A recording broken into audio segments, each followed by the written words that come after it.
Chapter 1282. But the competition will not only involve underwater activities, but also land activities. Explosives, rappelling, and ground navigation will all be used together. I don't know if Yi Qian will have any problems. Look at the army's attitude. You can tell if she will have any problems. Under the reef, the team members who were exchanging diving gear came out of the water one after another. Amidst the sound of the waves, Li Jinyan's indifferent voice seemed to be so soft that it was almost inaudible. Will there be any problems? Would there be any problems with someone who was chosen by Xia Jinyuan and valued by the army? If Yi Qian, who was born in the army, was on land, her comrades in the storm commandos would probably be slightly inferior to her. After more than a month of training, Li Jinyan already had an idea of Yi Qian's abilities. She was outstanding, brave, meticulous, and fearless. How could there be any problems with a female soldier whose blood was as cold as a soldier's? From what you've said, there shouldn't be any problems. But she will be leaving the team on August 29th. Demon King, shouldn't we reduce her training schedule? The Great Mermaid's voice gradually lowered. She has to go through basic combat diving at least once. There's too much to learn about frogmen. She has only learned the basics in the 2 months she's been here. She hasn't even gone through helicopter launching or sniping training. The official members of the Storm Commandos had to go through 18 months of basic underwater training and professional qualification training, followed by a 6-month deployment period. Yi Qian had only been here for less than 2 months, and all she had learned was basic underwater training and some basic training subjects for professional qualification training. Yi Qian did not touch on professional training such as naval combat, combat swimming, communications, close-range combat, ground combat, airborne operations, combat techniques, evasion, and so on. That was why Yi Qian had only learned the basics in the past 2 months. To Li Jinyan and the others, what she had learned was just the basics. But to the normal soldiers, Yi Qian already knew a lot. She had touched on both land and sea. But the Great Mermaid felt that Yi Qian had learned too little. Unfortunately, she still has about 10 days before she leaves. Now that she's resting for 3 days in the remaining 11 days, she can only touch on a few of our training subjects. They will rest for 3 days. Yi Qian will continue. Li Jinyan had other plans for Yi Qian's 3-day break. Big Mermaid felt that Yi Qian had learned too little, but he wanted to see how tough she was. Would she be able to persevere through continuous high-intensity training until she left? The sound of conversation gradually faded away, and the team members under the reef also came out of the water in pairs and swam towards the reef island. That was the end of today's training. At 7:10 in the evening, the last ray of light on the horizon had been withdrawn. The stars above the sea seemed to have lit up in an instant, reflecting the tranquility and vastness of the sea. All the members of the Storm Commandos, who had taken off their equipment and were wearing black rubber diving suits, had gathered. They looked straight at Demon King Li, who was standing in front of them. Looking at the soldiers who had entered the formal training and performed well in all aspects, he who had never shown a smile in front of them, suddenly raised the corner of his mouth and revealed a very faint smile. Borrowing the starlight from the sky, the 9 spearmen standing at the very front saw him smile like this.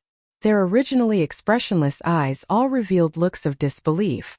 Demon King Li, who had never smiled at them before, actually smiled. He actually smiled. Holy shit. He actually knows how to smile. Then a few of the soldiers sucked in a cold breath, and even their expressions changed. Chapter 1283. Yi Qian looked at Li Jinyan's faint smile without much emotion. She wasn't someone who liked to smile. But to the frogmen who had gone through several months of elimination matches, they were like Tang Sung, who had gone through many trials and tribulations before finally achieving enlightenment. Demon King Li's expression was even rarer than seeing the sunrise from the west. As night fell, the soldiers in black rubber diving suits straightened their backs when they saw Li Jinyan's fleeting smile. Their expressions were unprecedentedly solemn. The frogmen seniors in the team said, Demon King Li's smile represented savagery. It represented that everyone's training had entered even more savage and savage days. In these few months, everyone had experienced Demon King Li's savagery. Those who remained were the sharpest soldiers who could withstand Demon King Li's savagery. The new frogmen who finally felt like they were frogmen looked at Demon King Li's savagery faint smile. It was as if a snowflake wind was blowing in their hearts, causing everyone's hearts to turn cold. It had been 3 days since the last batch of eliminated soldiers left. Those who remained had also begun 3 days of combat diving training.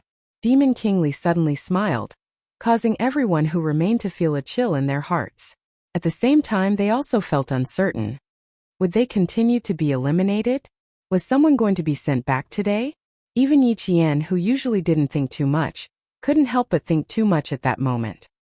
His cold gaze swept across the patrol ship that was about 100 meters away from the beach. His gaze lightly swept across the 5-starred red flag fluttering in the wind, and then he quietly retracted it. Could someone really be eliminated? Yi Qian thought silently. Li Jinyan seemed to know what they were thinking. After his smile, he didn't speak for a long time.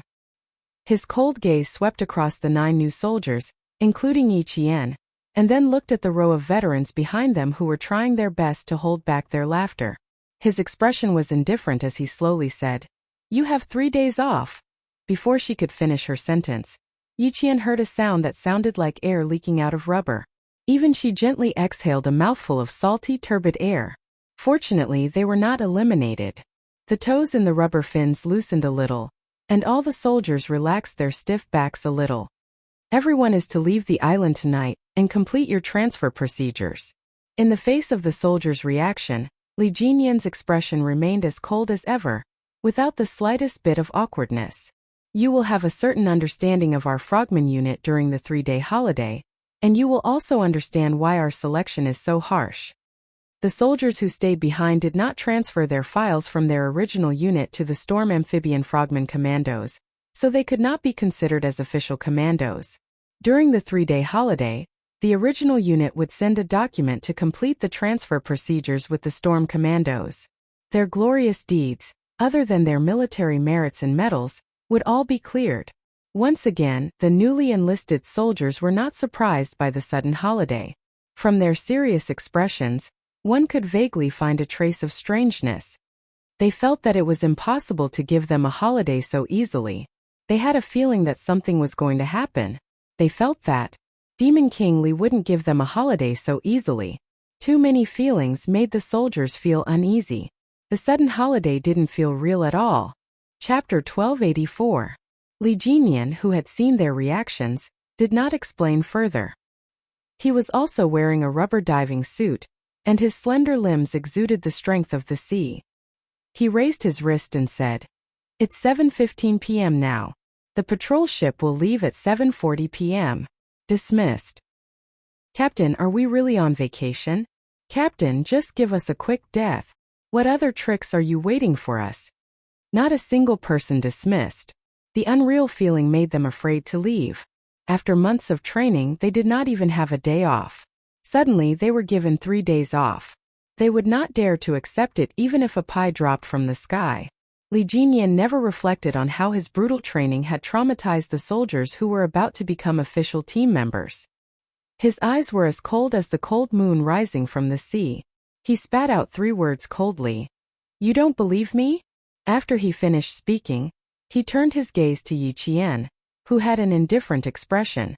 The handsome young major asked the only female soldier in the team. "Yi Qian, you don't believe me either?" "It's not that I don't believe you. We definitely have a vacation. I just don't quite believe that the Demon King would give us a vacation so easily." Yi Qian, who was called out, had a calm expression. She met the other party's cold gaze that could dissect her soul and replied calmly, "We believe in a vacation, but we don't believe that we can leave smoothly. Over." The only female soldier in the team, who was also the only female soldier in the team who was not afraid of the Demon King's training, spoke out the thoughts of the other 8 male soldiers.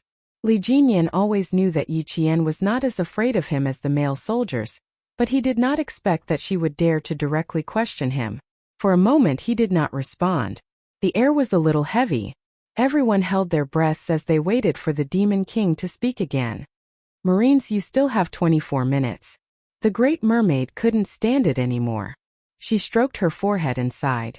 "You are indeed given 3 days off. The documents from your original units have arrived at the port. Everyone needs to go through the transfer procedures in person. One of the 3 days off is for official business, and the other 2 days are for you to rest. As the vice captain and also a part-time ideological instructor, he could feel the warmth of the vice captain every time he experienced Demon King Li's cold winter. Just like now, his gentle voice broke the heavy atmosphere in the air as he slowly said, "There is nothing extra for this holiday.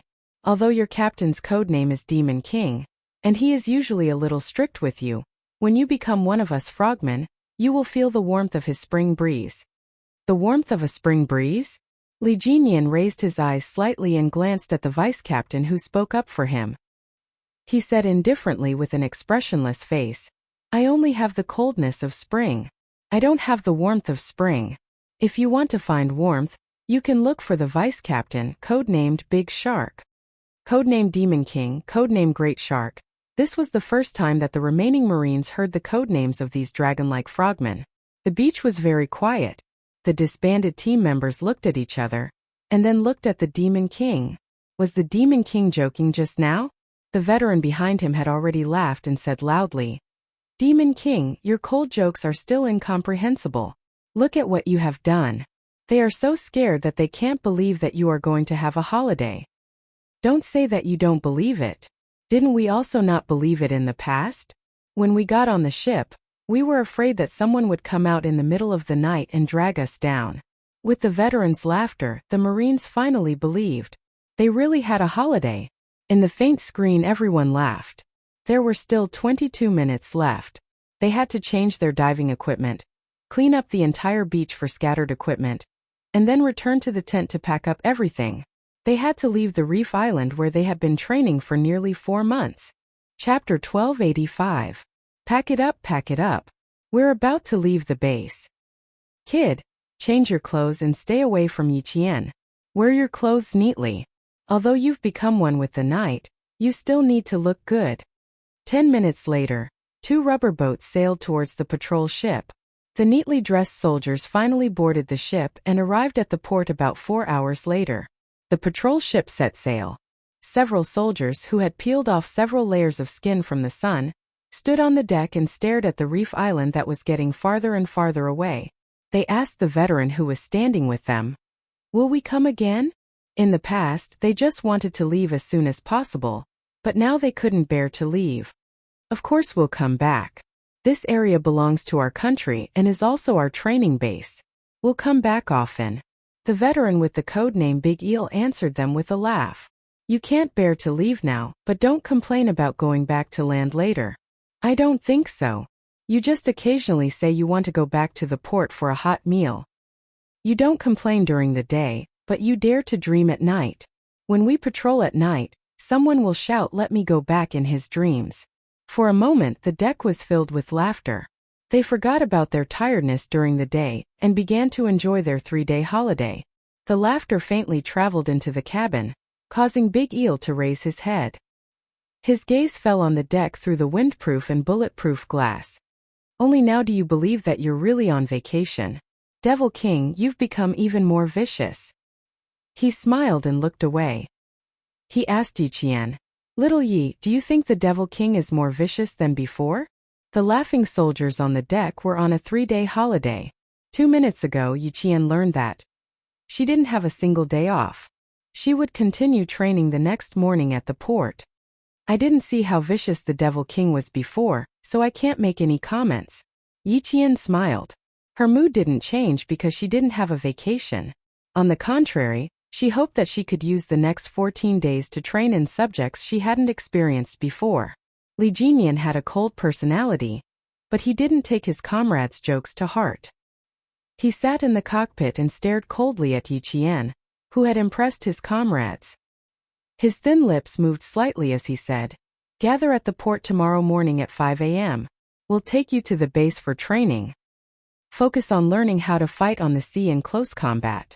Me and 3 other members will go together. Do you have any objections?" Yiqian's smile faded as he said seriously, "I don't have any objections. I'll definitely follow your arrangements." Female soldiers were very good in this aspect.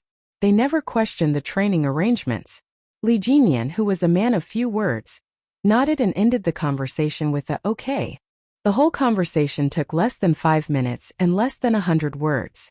It was so concise that even the big mermaid was stunned. One didn't like to talk and the other didn't like to ask. How were they supposed to communicate? How to communicate?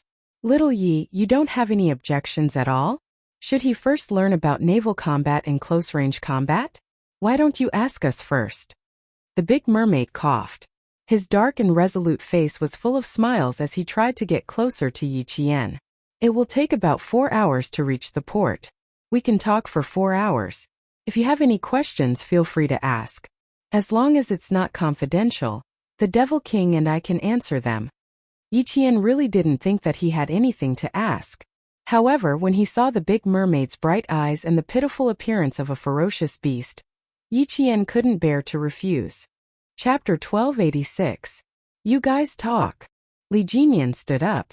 If you have any questions, you can ask the big mermaid first. If she can't answer, you can ask me. Chatting with female soldiers was something he had never done before, so it was better to leave it to the vice captain and ideological instructor. Yi Jian stood up and saluted as she watched the major with the highest military rank in the team leave. Her slender figure was straightened by the light and she stood like a lighthouse. Even when the hull of the ship swayed with the waves, her feet did not sway at all. After 4 hours of sailing, Yi Qian didn't ask about naval combat or close-range combat. Instead, she asked about the frogman's training cycle. This was a good question. The big mermaid, who felt that she had stayed for too little training, said earnestly, "The members of the Storm Commando team have to go through about 4 months of elimination and selection training. Those who can pass the selection process can't immediately carry out missions. After 18 months of basic training, professional training, and 6 months of mission deployment, they are considered beginners. And to participate in their first underwater mission, they need to go through about 12 months of advanced training."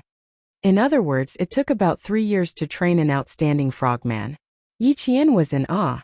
Completing our first mission well doesn't mean that we will be outstanding in the future. We still need to constantly learn and strengthen new skills. We need to always be in peak condition. If we can fight, we must win. Our country's first amphibious frogman commando team is our Storm Commando team. It's also the only special force that doesn't belong to any military region. It's a true independent special force. The force has only been established for a short period of time. There's too much to learn. Take the recent Southeast Asian countries for example. The 126th Assault Team Concord's elite frogman team can stay silent underwater for more than 20 hours. In this aspect, we can't compare to them. Because we were established late, we need even more rigorous training. A strong country has no weak soldiers. Only a strong army can make a strong country. A country can only stand proudly in the world if its military strength and military strength are improved. She didn't ask about naval combat or close-range combat.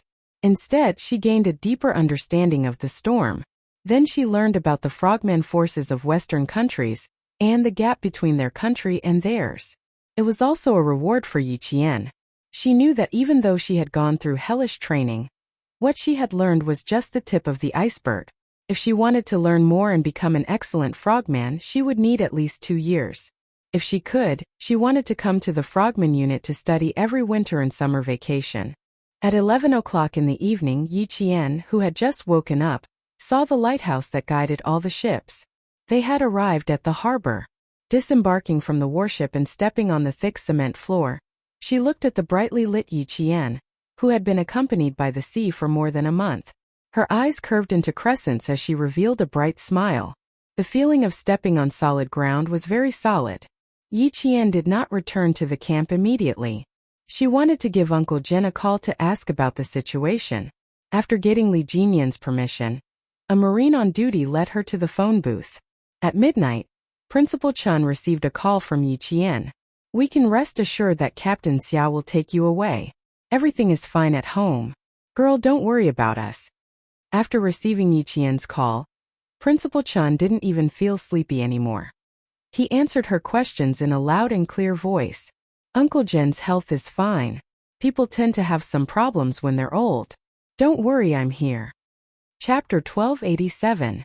Hearing the voice of her family, Yi Qian's mood was as peaceful as the starry sky. "You have to take care of yourself too. Don't overwork yourself. I have the army to take care of me. You don't have to worry about me. Don't worry. You've always known how to take care of yourself. It's just that you're too competitive. You're even more competitive than the male soldiers. You have to change that. We can't be sloppy during training. You have to rest well during rest. Only when you're fully rested can you train better. Principal Chun, who came out of the army, said that he wasn't worried. Every word he said was a reminder. He was afraid that Yi Qian would be too competitive and hurt herself.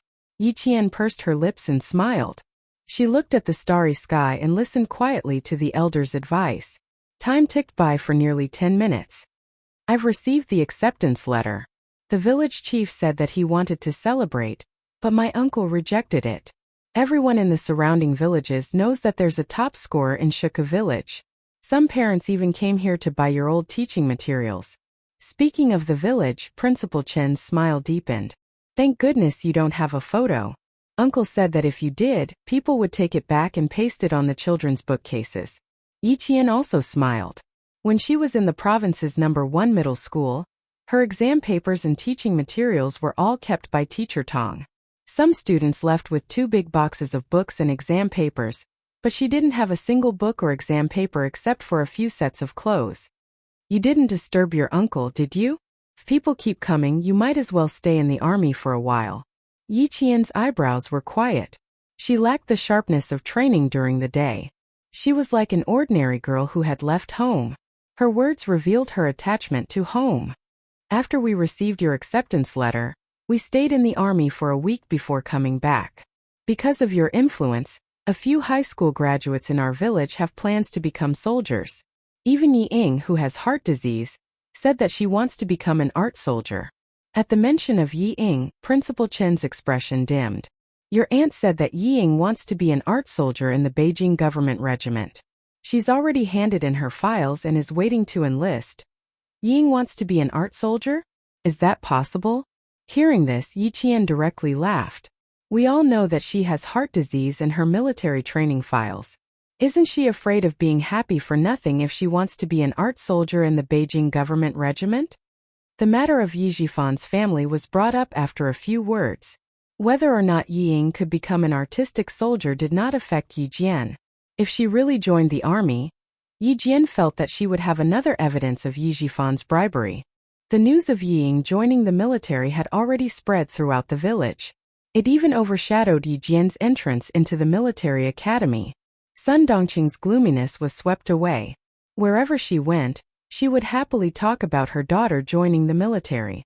At this time, Yi Jian was already sitting on the helicopter with the sniper rifle in her hand. She aimed at the floating object on the sea and completed the sniping. Frogmen often use platforms on the sea to provide cover from the air. After sniping the target, the sniper needs to jump into the sea to support his teammates. He is 57 meters away from the sea and 241 meters from the target. As Li Jinyan reported a set of precise numbers, Yi Qian, who was wearing a diving suit without any oxygen equipment, half-squatted at the door of the helicopter. He used his hands to steady the sniper rifle. His black eyes were as cold as ice as he aimed at the floating target. He calculated the effects of wind and airflow in his mind. His slender finger was on the trigger. 1, 2, 3, a precise shot. Bang! The object on the sea was shattered into pieces by a 7.62 bullet made by the North Korea. Chapter 1288. Yi Qian had a certain level of confidence in her sniping skills. She had gone through all kinds of training under Principal Chun, a world-class sniper.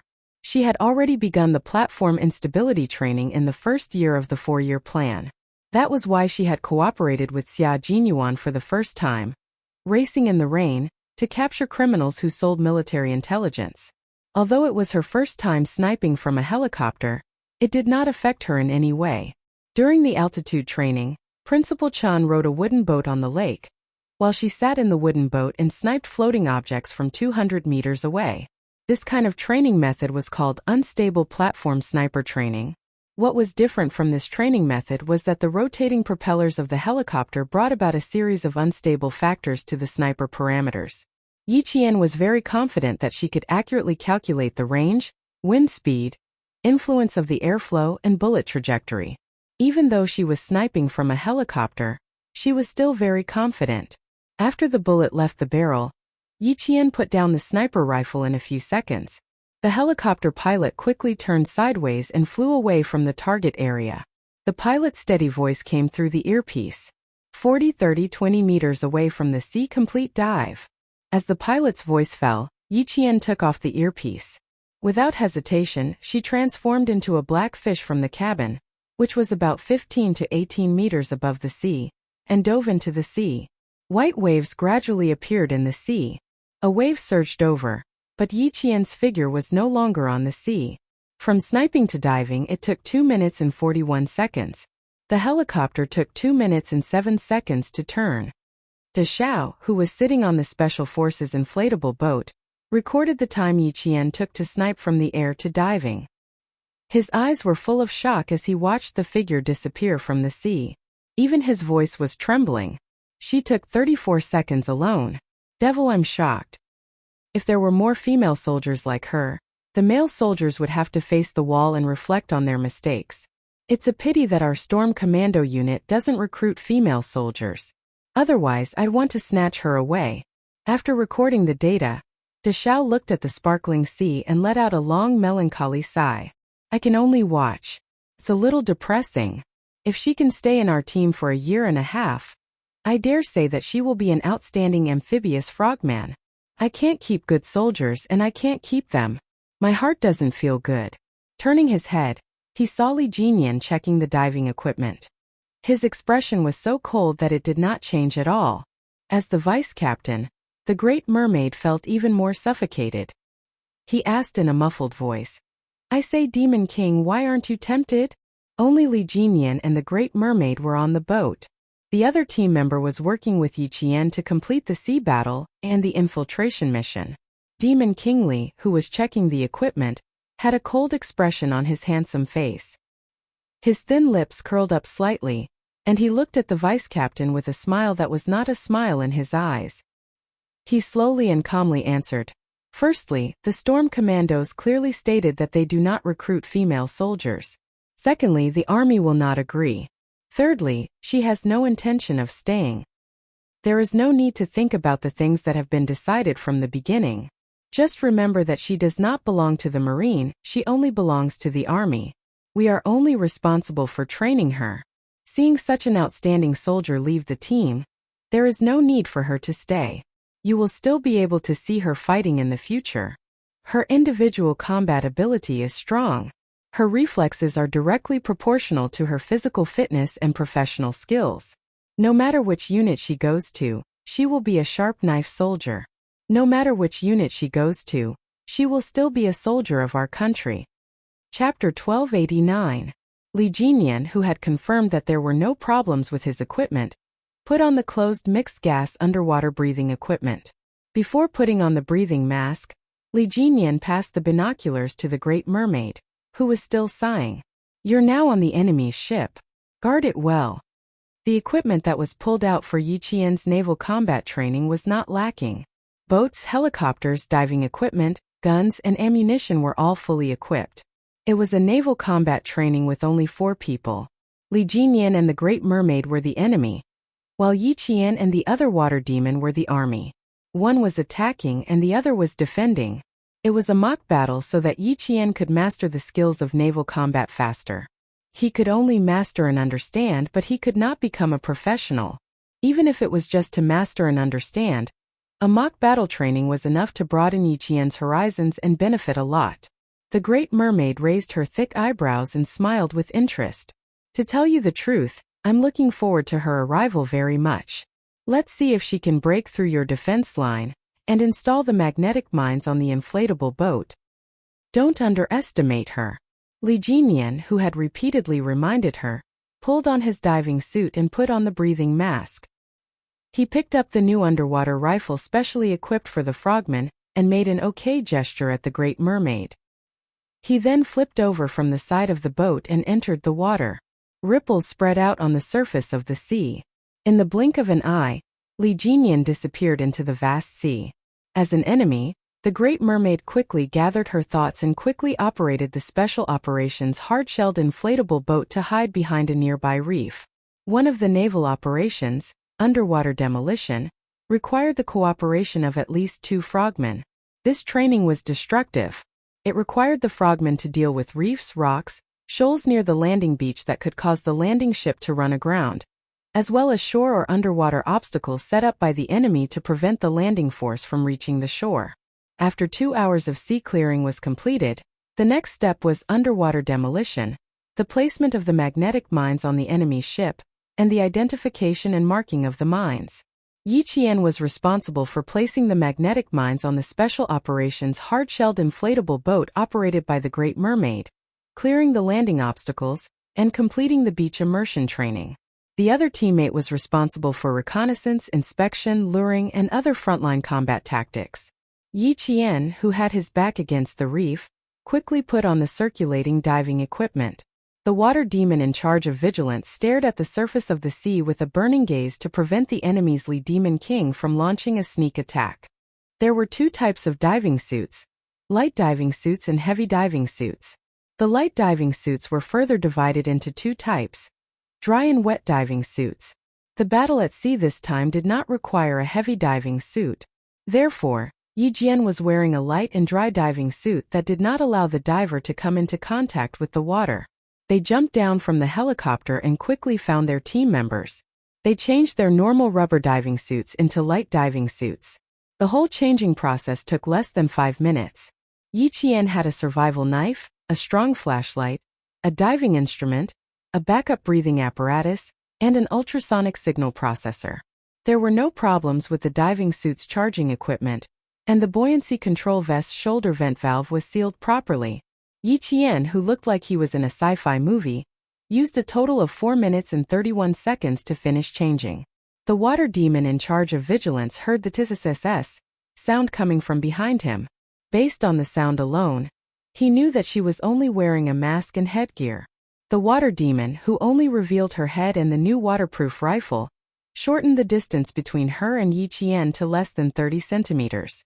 Although her voice was low, she said each word coldly. The Demon King likes to attack.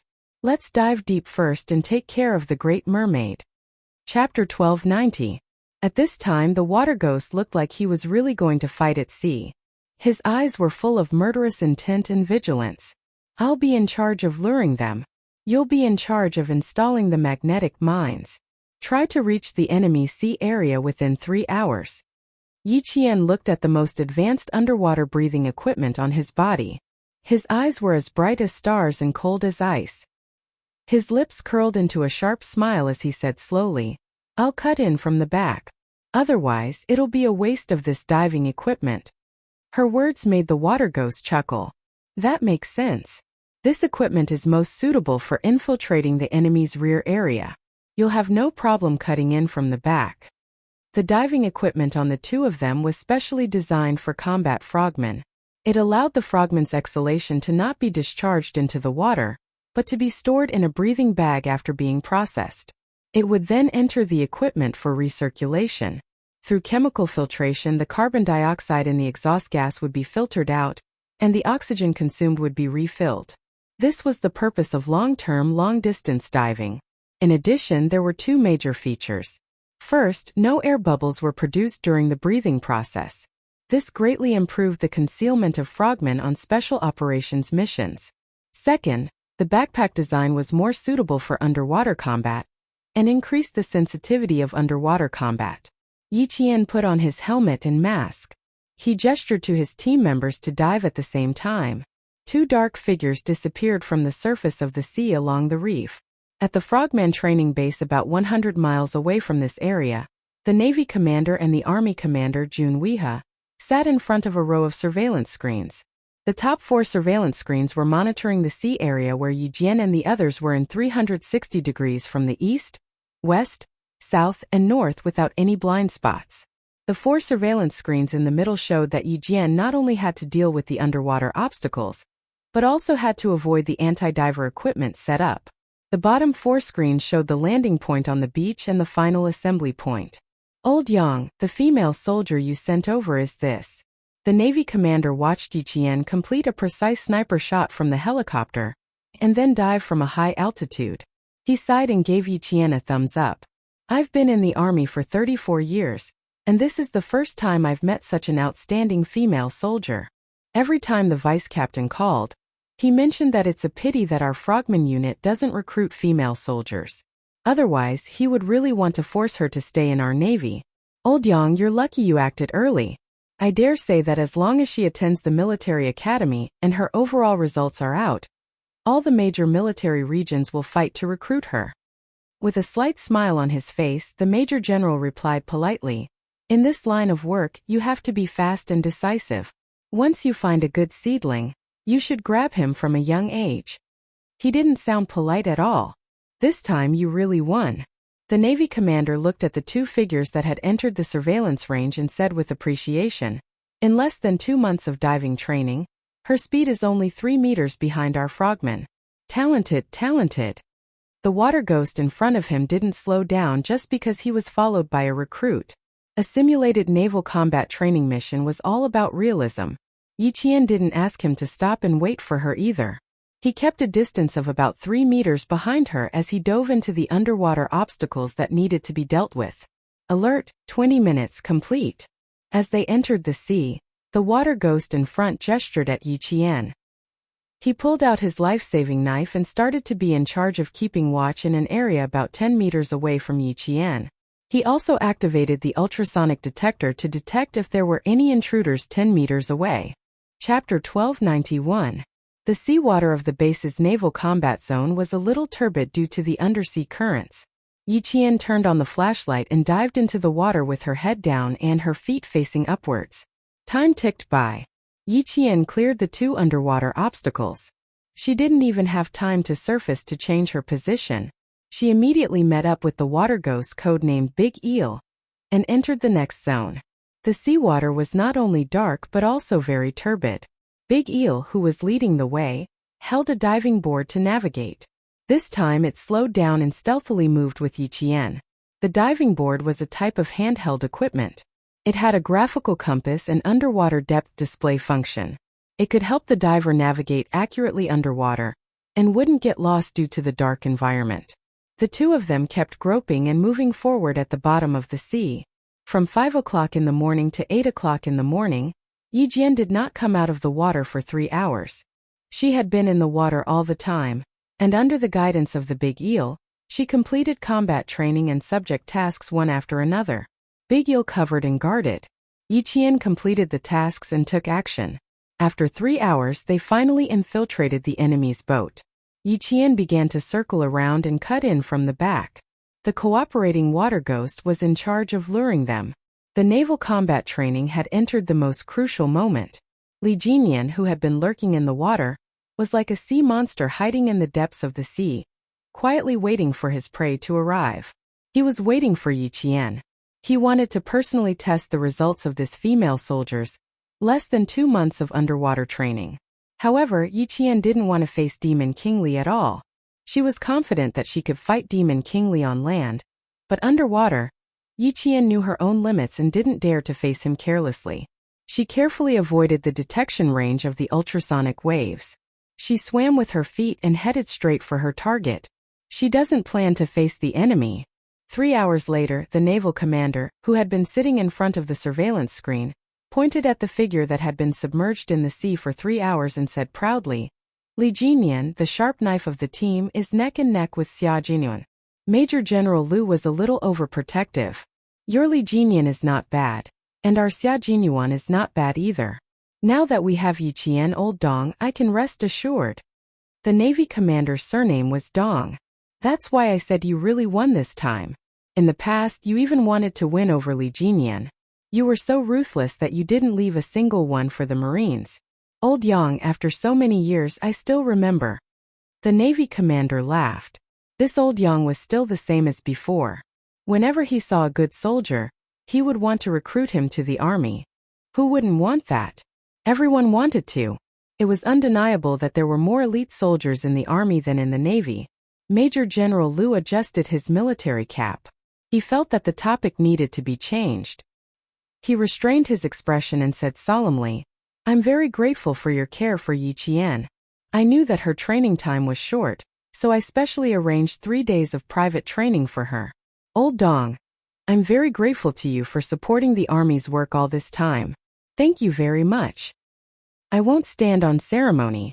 The most important thing is that Yi Qian is indeed a good seedling. Even if she becomes a soldier of the army in the future, she will still be a soldier of our country." On the surveillance screen, Li Jinyan suddenly turned around like a sea monster pouncing on its prey. Even through the screen, his ferocity could be felt. In an instant, he dashed forward a few meters. The naval commander who was speaking immediately cut off the topic. He found the target. Chapter 1292. Everyone in the control room turned their attention to the screen that had the best view of Li Jinyan's movements. The Navy commander ordered the technical lieutenant, "Monitor from all directions." "Yes, sir." The technical soldier's first lieutenant's fingers pressed rows of buttons, and after a series of commands were output, the 2 screens that originally only showed Li Jinyan's movements became 6 screens with the top, middle, bottom, and middle screens showing him in all directions. Not only could they see Li Jinyan's movements in the water without any blind spots, but Yi Qian's figure also appeared on the screen as the underwater probe rotated. Yi Jian was looking for cover. The sense of crisis that made her feel as if she was going to be suffocated by the seawater suddenly surged. It was as if some deep-sea monster was entrenched in the dark, turbid seawater and was stretching out its tentacles to catch its prey. In an instant, Yi Qian knew that she had been targeted by Li Jinyan. Teammate luring failed. Being targeted by Li Jinyan, codenamed Demon King, even increased the psychological pressure. Yi Qian's first reaction was to immediately look for cover instead of fighting the Demon King head-on. The Navy commander who was observing her saw her reaction and her underwater movements. He smiled at the serious-looking Army Major General and said, "Although she only has a month of training, her underwater movement skills are no worse than a real water ghost's. Frogmen are very wary of using their hands to paddle underwater. The correct way to move and dive is to use the 2 feet to provide power, freeing up the hands to do other things, or complete shooting, fighting, throwing in mines, or completing underwater exploration." From Yi Qian's discovery of danger and her avoidance of cover, you can completely see how professional she is in diving. Look at how her feet are moving the entire time, and her hands are constantly exploring. Don't underestimate this movement. When people reach the bottom of the water, their natural reaction is to keep their hands and feet together. Moreover, to practice the natural reaction of the underwater is to move the feet up and down. She needs to complete 2 hours of standing in the water every day. Her head and shoulders must be above the water, and her hands must be raised. She must rely on her feet to float up and complete the training requirements. After that, the naval commander asked the whale who was standing beside him, "I heard that Li Jinyan added something to Yi Qian's treading water training for the first half of the month?" The Major General of the Army, who had been listening carefully, looked at the water ghost who had been training with Yi Qian for more than a month.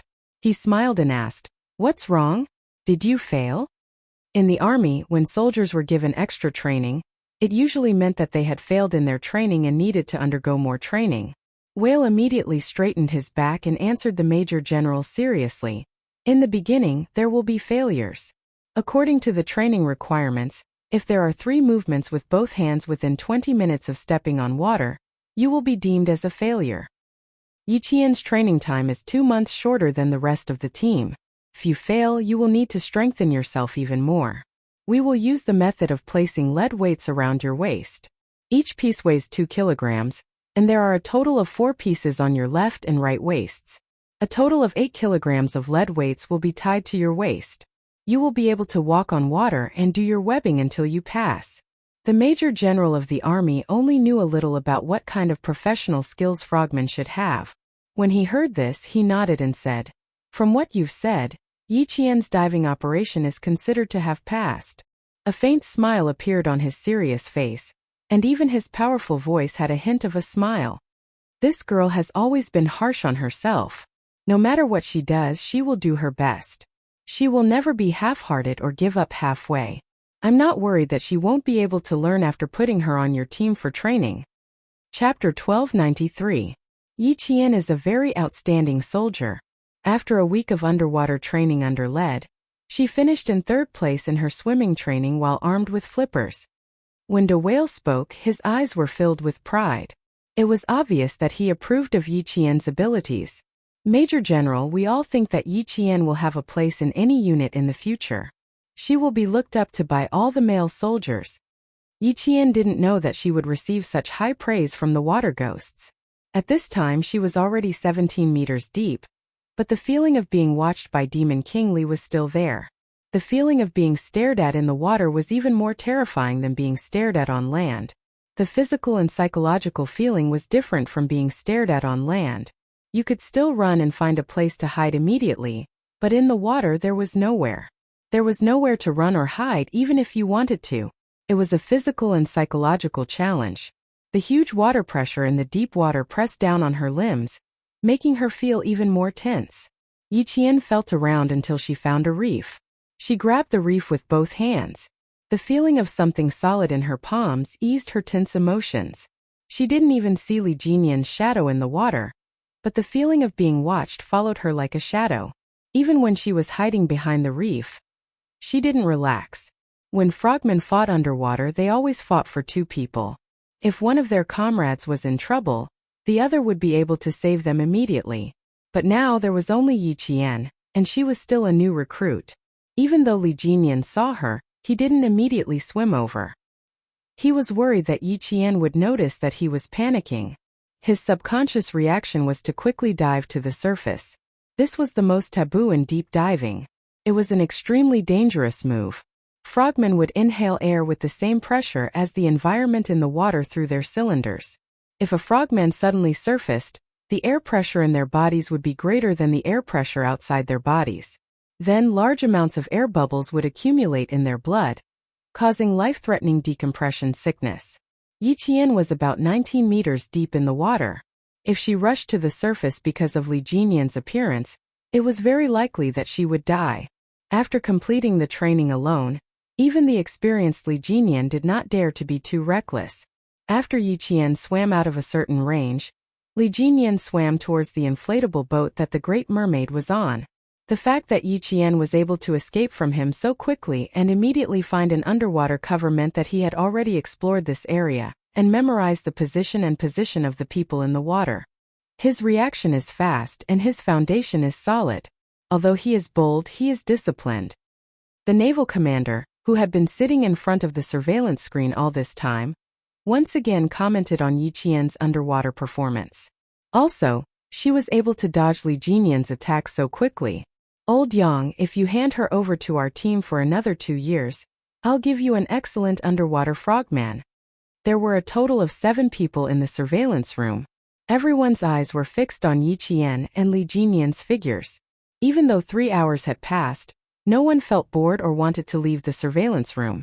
Major General Yang of the army had specially come over to watch Yi Qian's training. He was willing to stay for another 3 hours. Seeing Yi Qian's quick reaction to avoid approaching danger, the Major General, who had watched countless drills and participated in countless actual combat exercises, let out a sigh of relief. We have high expectations for her. We hope that she can immediately join the army to carry out missions after entering the military academy. The Major General's serious voice was low and restrained, as if it weighed 1,000 pounds. Our country's special forces still need to be improved. We urgently need a comprehensive talent like Yi Qian to join us. Chapter 1294.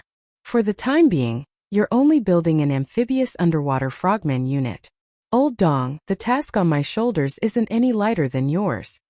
With just one sentence, the Navy commander seemed to have guessed something.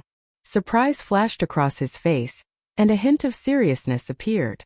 Amphibious unit? I see. I understand now. No wonder they had to send Yi Qian over. It turned out that her future and her future in the military had already been determined. You see further than I do. She has already been training for 5 years plus 4 years of military school. A soldier with 9 years of special training under your command, and she's still so young. Old Yang, you really have great foresight. You make me feel ashamed of myself. There were only 4 people in the surveillance room. One of them was a lieutenant of operations, and the other was a great mermaid. The Navy commander's words would not be leaked, and this kind of conversation would not cause any leaks. Li Jinyan seemed to have sensed that his prey had swam away. He slowly turned his back to the surveillance screen and faced it directly. His expression couldn't be seen clearly because he was wearing a breathing mask, but from the way he swung his slender legs, it was easy to tell that he was in a good mood.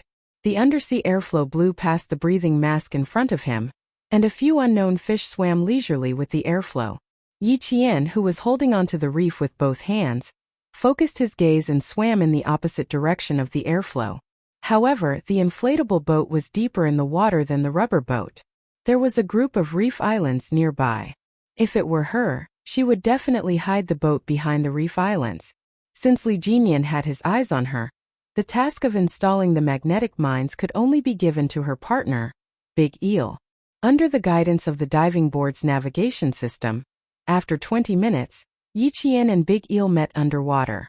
The two of them kept their heads facing up, and they communicated with hand signals at the water level about 50 centimeters below the surface. Yi Qian pointed above the water and crossed his hands. "Keep an eye on me. We'll exchange missions." "Okay."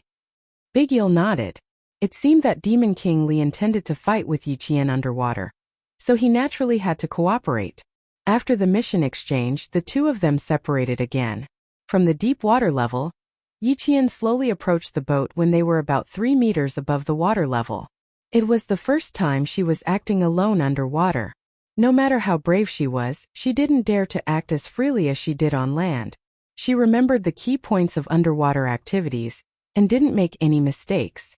Not far away, Li Jinyan, who was defending, floated to the surface. A thin smile flashed across his cold eyes as he said to the Great Mermaid on the ship, "She's coming over. I'll fight her underwater first." "Big Eel, Yi Qian." Big Eel didn't persuade Li Jinyan to give up, but she reminded him again.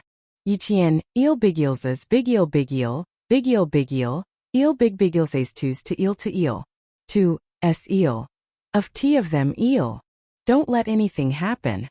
Li Jinyan understood even without Big Eel's reminder. He made an okay gesture, put on his breathing mask again, and slowly sank to the bottom of the sea to intercept Yi Qian. The entire training was centered around Yi Qian.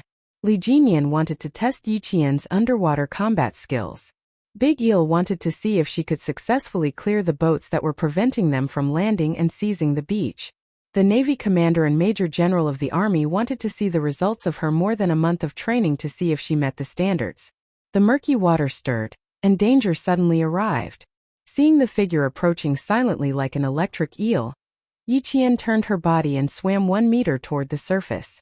She lowered the water pressure first before facing Li Jinyan head-on. Chapter 1295.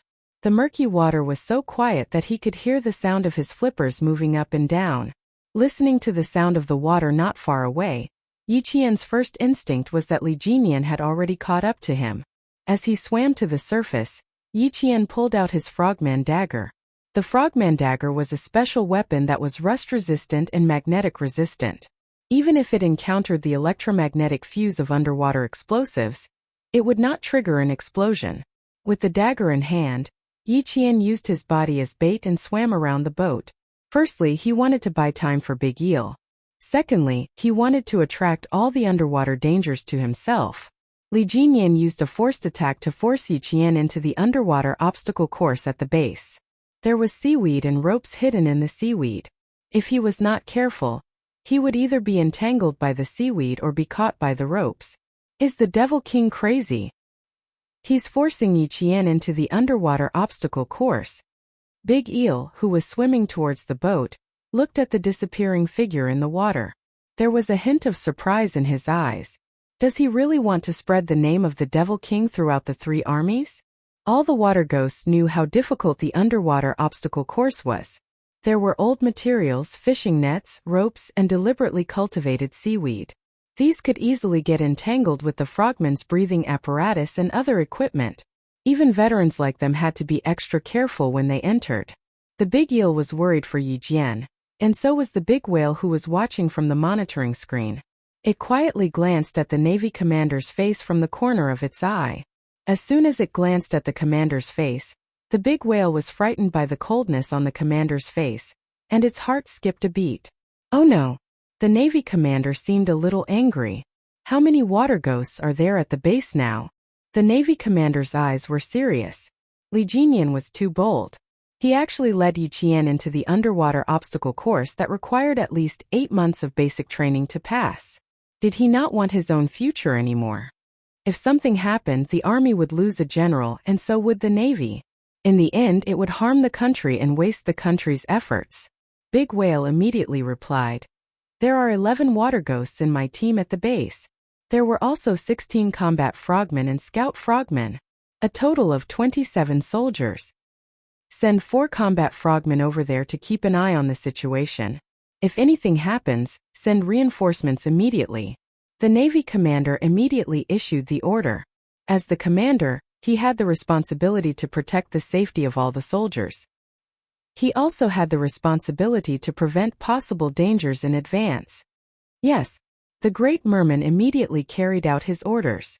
He was also afraid of accidents.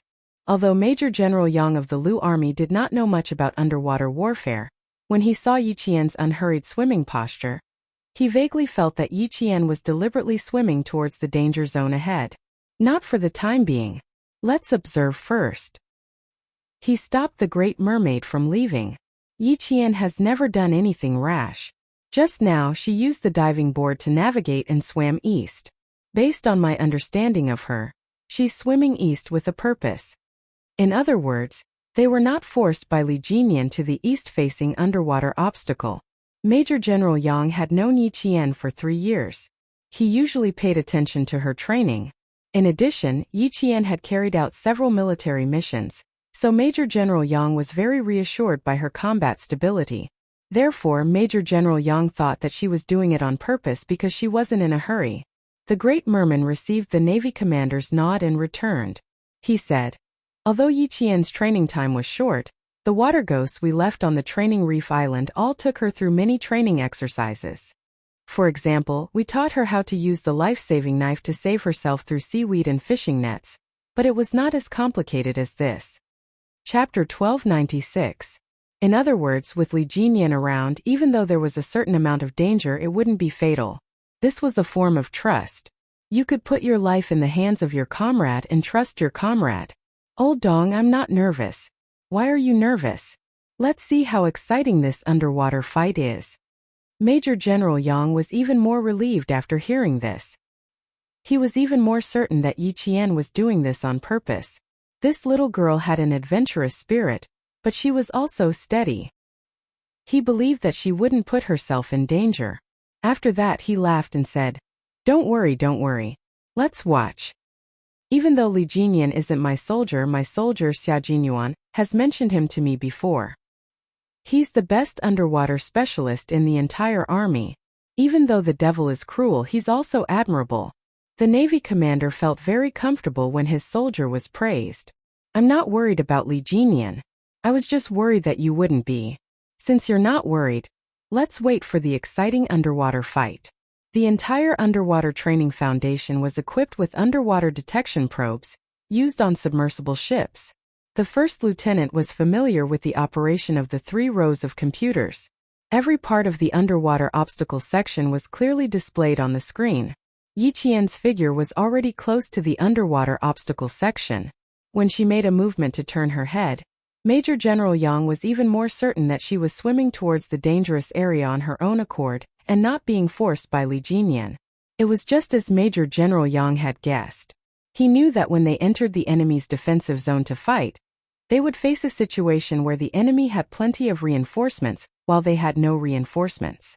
Even though it was dangerous to enter the complicated sea region, and it would bring inconvenience to their movements and reduce their speed, it would also provide them with natural obstacles and cover. Li Jinyan was the captain. How could a rookie like her face him directly? She had to hide quickly and then end the battle quickly. The dagger in her hand, which was the life-saving knife, was extremely useful at this time. This special dagger blade was 2 centimeters wide and 8 centimeters long. The back of the blade had sharp serrations. As long as it was used well, it could quickly cut through ropes, seaweed, and fishing nets on the seabed. This was one of the underwater survival skills that Yi Qian had learned at the beginning of the month. He applied what he had learned and used it creatively. He stepped on the water with his flippers. While pushing aside the seaweed with one hand, he swung his dagger with the other to cut off the long seaweed that might entangle his breathing equipment. Facing these visible and fatal dangers alone was not only a test of one's physical fitness, but also a test of one's courage and willpower.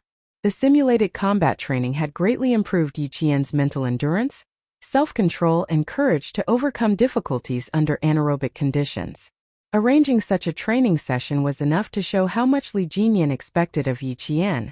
He wanted to fully explore Yi Qian's potential and make her an excellent amphibious frogman.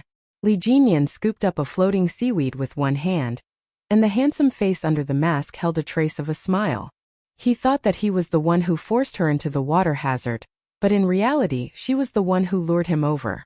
Good job, Yi Qian. This was the first time he participated in a simulated combat training, and he immediately knew how to use underwater obstacles to seize the opportunity.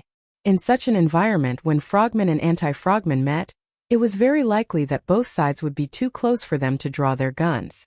At that time, the performance of underwater combat skills would greatly affect the outcome of the battle, so it was necessary to quickly attack and retreat as quickly as possible.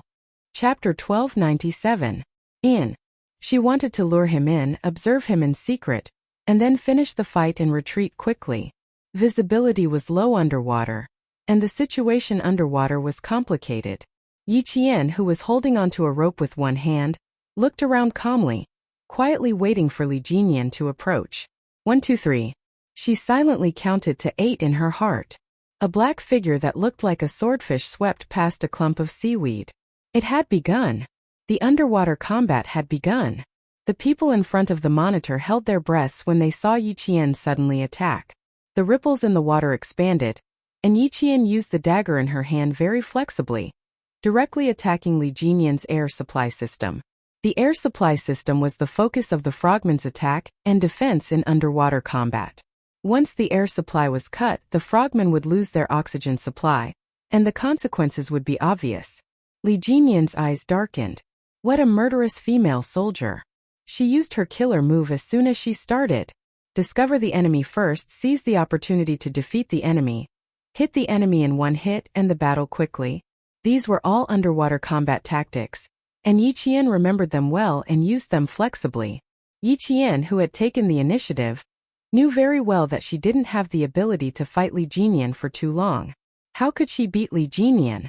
First, she would help Big Eel install the magnetic mine, then use the complicated terrain to escape. Escape was Yi Qian's main tactic. Li Jinyan raised his hand and used his elbow to block Yi Qian's dagger attack.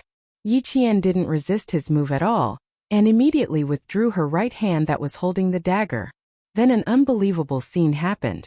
The dagger in her right hand was suddenly in her left hand, so fast that the Navy commander and the big whale couldn't react in time. Major General Yang knew Yi Qian's ability. She was twice as fast as others when she fired a gun.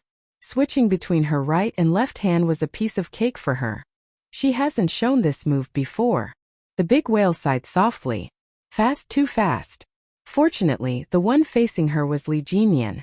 He had to attack the air supply system twice in a row to avoid her. Major General Yang smiled reservedly and said, Yi Qian has a very special ability. She can pull the trigger first and then shoot. What? Hearing this for the first time, the Navy commander felt that it was a little unbelievable. Everyone knew that accurate shooting required precise aiming, and then quickly pulling the trigger. How could she do the opposite? It did not conform to common sense, nor did it conform to science. When Major General Yang heard it for the first time, he thought it was unbelievable, but it was the truth. When I heard that, I was just like you. I was so shocked that I thought it was impossible. But it's true. I've seen her shoot with my own eyes. She picked up the gun in 2 seconds. Her reaction speed is beyond ordinary. Major General Yang said proudly with a deep smile on his face. She's familiar with every type of gun. She told me that as long as I hold a gun in my hand, the blueprint of the entire gun will appear in my mind. The moment I raise the gun and shoot, the blueprint will come alive. I can even feel the movement of the bullet. The big whale sucked in a breath of cold air. This was too unbelievable. What a powerful special ability. In the water, Yi Qian attacked with all her strength. She focused on attacking Li Jinyan's mask, air supply, throat and ears. Her moves were fast and ruthless. Although her skills were not as good as Li Jinyan's, she adhered to the strategy of making weapons before making people. She used everything she had learned to find opportunities to attack. At this time, Li Jinyan was completely faced with Yi Qian's strategy. He realized that the female soldier who dared to face him acted like a seasoned water ghost, not like a new recruit at all. Chapter 1298. To be able to reveal her murderous intent in such a unique underwater environment without a trace of fear. It was obvious that her mental fortitude was no worse than a veteran. He did not pull out his dagger. Every time Yi Qian attacked, he would quickly block. Moreover, he deliberately slowed down his movements so that Yi Qian could see clearly how he should defend himself when facing an attack. Yi Qian quickly realized his intentions, and his admiration for this young major grew. He and Xia Jinyuan were the same type of people. They were both willing to guide and give pointers to their comrades who fought side by side with them. They were not afraid that their opponents would become stronger and suppress them. It was precisely because they were the same type of people that Xia Jinyuan had such a high opinion of Li Jinyan. The dagger in his left hand cut horizontally with a barb, and a string of bubbles flew towards the shoulder vent valve on Li Jinyan's buoyancy control vest. Even though Li Jinyan was only defending, Yi Qian felt that it was a little difficult for her. With the mask covering her face, Yi Qian did not see Li Jinyan's satisfied smile at her every move. Even if it was just a slight twitch of his thin lips, it was like a sudden spring breeze that melted the ice on his face. When Li Jinyan didn't smile, he had the imposing aura of a towering iceberg that made people revere him. However, once his handsome face smiled, the spring breeze blew gently, and peach blossoms bloomed everywhere. Even his cold eyes seemed to be covered with 10 li of flower brocade, so handsome that it made people blush. "Are you thinking of running away?" Li Jinyan asked softly as he held Yi Qian's left hand. Unfortunately, the water and the mask blocked out their voices. Yi Qian could not hear him at all. In underwater combat, you either fight or die. There is no such thing as running away. Knowing that she could not hear what he said, Li Jinyan used his actions to tell Yi Qian that there was no other choice but to fight. Defense became offense and the roles of the two sides changed. Underwater demons Li Jinyan directly suppressed Yi Qian and pressed him against the fishing net. At the same time, he extended his right hand and attacked Yi Qian's breathing tube. Seeing this, Yi Qian loosened her grip on the dagger in her left hand. Her right hand quickly reached out and snatched the dagger back into her own hand. Her movements were so fast that even Li Jinyan was extremely surprised. What a bold female soldier. He was already fighting her face to face, yet she still dared to let go of the dagger. Wasn't she afraid that the dagger would fall into his hands? Yi Qian had already made up his mind before he let go. After exchanging blows with Li Jinyan a few times, he had a better idea of what to do. He would only let go when he still had enough stamina. Trapped in the fishing net, Yi Qian forcefully swung her legs to raise her body slightly above the water's surface. As she blocked Li Jinyan with one hand, her sharp blade cut open the fishing net behind her as she floated to the surface. With a sidestep, she successfully broke through the fishing net and escaped Li Jinyan's fierce attack. In the water, the broken fishing net swayed gently. Yi Qian, who had escaped, did not leave. Instead, she took the initiative to attack. There was a certain degree of difficulty in moving backward, forward, and sideways. Since they were already facing each other, Yi Qian did not hesitate to choose a frontal attack. Even if her movements were limited, she had to fight to the end. Yi Qian lasted for 5 minutes. The great whale stared closely at Yi Qian's defensive moves. Even if she was forced into the fishing net, the great whale was still excited. Demon King Li's moves were all sure-kill moves, but Yi Qian was able to block them. The truth would be revealed underwater. The Navy commander nodded lightly. The admiration in his eyes deepened. To be able to last more than 5 minutes against Li Jinyan, old Yang, you can continue to send her for training next time. Chapter 1299. I'll take your words to heart. Major General Yang laughed. His gaze was fixed on Yi Qian's every counterattack. His expression was slightly serious. De Whale kept a close eye on the time while also keeping an eye on Yi Qian's defensive moves. Seeing that she didn't use any tricks and was only defending from a practical angle, De Whale heaved a sigh of relief. Every move was very practical. Whenever she found an opportunity to attack, she would immediately attack the key points without any hesitation. This female soldier was capable of great things. The obstruction of the water severely affected Yi Qian's speed. Facing Li Jinyan's attacks, Yi Qian used simple and practical moves to attack. She could only attack while defending. Li Jinyan experienced Yi Qian's speed. His eyes darkened as he no longer slowed down his attack speed. Instead, he attacked at the speed he had been training. Facing the attack of the underwater Demon King, Yi Qian's reaction was at its highest level. She even used her underwater webbed swimsuit to protect her mask, breathing tube, and other important parts. The two figures were entangled underwater. Strings of bubbles kept floating to the surface. Yi Qian hugged Li Jinyan's upper body tightly from the front. She trapped his hands and used her mouth to bite down on his mask's breathing tube. Fight. Fight. She could only fight. She had already used the surprise attack move. She had also used the preemptive strike move. She had also used anti-reconnaissance, using the underwater terrain and underwater obstacles to hide her whereabouts. She had used all the moves she could think of, but they were all countered by him. Since she couldn't win and had no hope of escaping, she could only fight. The two of them were glued together. Li Jinyan, who had been shaken by the strength of Yi Qian's arms, didn't know whether to laugh or cry. She hugged his upper body. Her legs were still wrapped around his right leg. She was like a koala bear clinging to him. Yi Qian knew that she couldn't escape, nor could she win against Li Jinyan. She might as well take him down with her. At the end of the day, it was because his professional skills were not up to standard. He had not grasped the essentials of underwater combat, which was why he was suppressed by Demon King Li with every move he made. Li Jinyan, who had one leg entangled, made an ending gesture, indicating that the fight was over. Yi Qian's breathing tube was pulled out by Li Jin, and dense bubbles immediately appeared in the water. Without oxygen, Yi Qian's face immediately turned red. The next second, a pair of strong arms wrapped around her shoulders, and the backup breathing tube was put back into the mask. The oxygen that could sustain life was once again returned to the mask. Go up. Li Jinyan made a hand gesture. Without being entangled, he swam up and down with his fins and took the lead to swim to the surface of the water. In front of the monitor screen, Big Whale was laughing so hard that his shoulders were twitching. Because his commander and the major general of the army were there, he could only force himself to hold back his laughter. At that moment, tears were welling up in his eyes. That bear hug from Yi Qian. He dared to say that Demon King Li was stunned for 3 seconds. His upper body was being hugged by her, and one of his legs was even entangled with hers. This must be the first time the single major had such intimate contact with a woman in his life. I wonder if his face is red? Ha ha ha.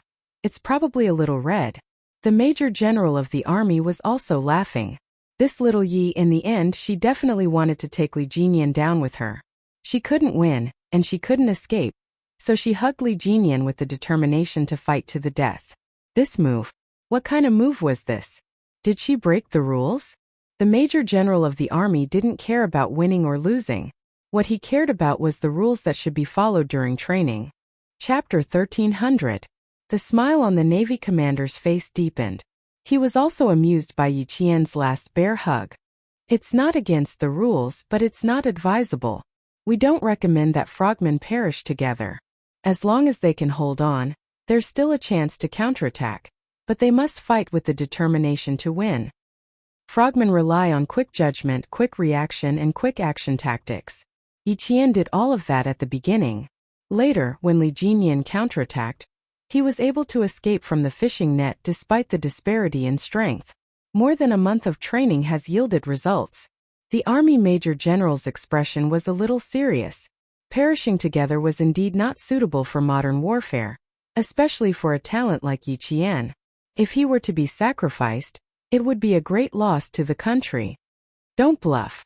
Yi Qian was able to hold on for 12 minutes against Li Jinyan. That's already quite impressive. Also, this time we're mainly testing her underwater combat results over the past month, not her overall results. The requirements can't be too high. True underwater combat is not a two-person underwater combat where the outcome is decided. Now, in the early stages of tracking frogmen, we use underwater sonar and sensors to determine the enemy's general location and direction of advance. Before the enemy enters the water, we wait for the enemy from behind or from the side. Once the enemy enters our attack range, we use underwater firearms to finish them off. Rarely do we engage in face-to-face combat. Yi Qian and Li Jinyan rushed out of the water one after the other. The Navy commander made a pleased gesture and left the monitoring room with the Army Major General. As the Navy commander, he was very satisfied with Yi Qian's results. She has too little time to train. A little more than a month for us frogmen is like a kindergartner who just entered school. Although she has some foundation, she's still far from being qualified. The Navy commander, who was speaking as he walked, stopped smiling. His voice was full of dignity and a hint of coldness. He said in a low voice, "Since World War II, frogmen have become a special force that the armies of various countries have attached great importance to. Our country started late, but we've invested a lot of financial and material resources into the development and training of frogmen. With the informatization of warfare, anti-frogmen operations have advanced weapons, and the probability of underwater combat is not very high. Even so, in order to improve the frogmen's survivability and anti-frogmen combatability, underwater combat training is essential." Yi Qian is already not bad. She has grasped the essentials of underwater combat techniques, but she still needs to be skilled in battle tactics. You can leave her with me during the winter break this year. She'll definitely improve even more when she comes back. Major General Yang nodded slightly. After thinking for a while, he asked, "Do you think she can participate in the competition with the American Special Forces next year? By sending her to your unit for training, we did consider arranging for her to participate in the American team competition next year. He even arranged for her to go abroad to participate in such an important competition?" The Navy commander couldn't hide the surprise on his face. "We do have such plans. So, even if you didn't mention sending her over for training during the winter break, I would have discussed it with you." It was noon and the sun was so hot that it burned his skin. As the Major General walked in the sun, the golden epaulets on his shoulders shone with a cold golden light, showing the majesty of a Major General. This year's winter break, and next year's summer break will be 2 months. The competition in September will take about half a year to train her. The Navy commander didn't have any objections. He had no right to interfere with the Army's arrangements. "I can cooperate with the Army's arrangements. I can let Yi Qian return to the unit for training at any time. However, her training will be interrupted. Once she starts, the hard work she will have to put in is likely to be several times that of the other frogmen." Chapter 1301. At this point, the Navy commander recalled Yi Qian's training report and chuckled. No matter how tough or difficult it is, Yi Qian will definitely be able to persevere. "I can do it here. You can make the arrangements. If there's anything you need us to do."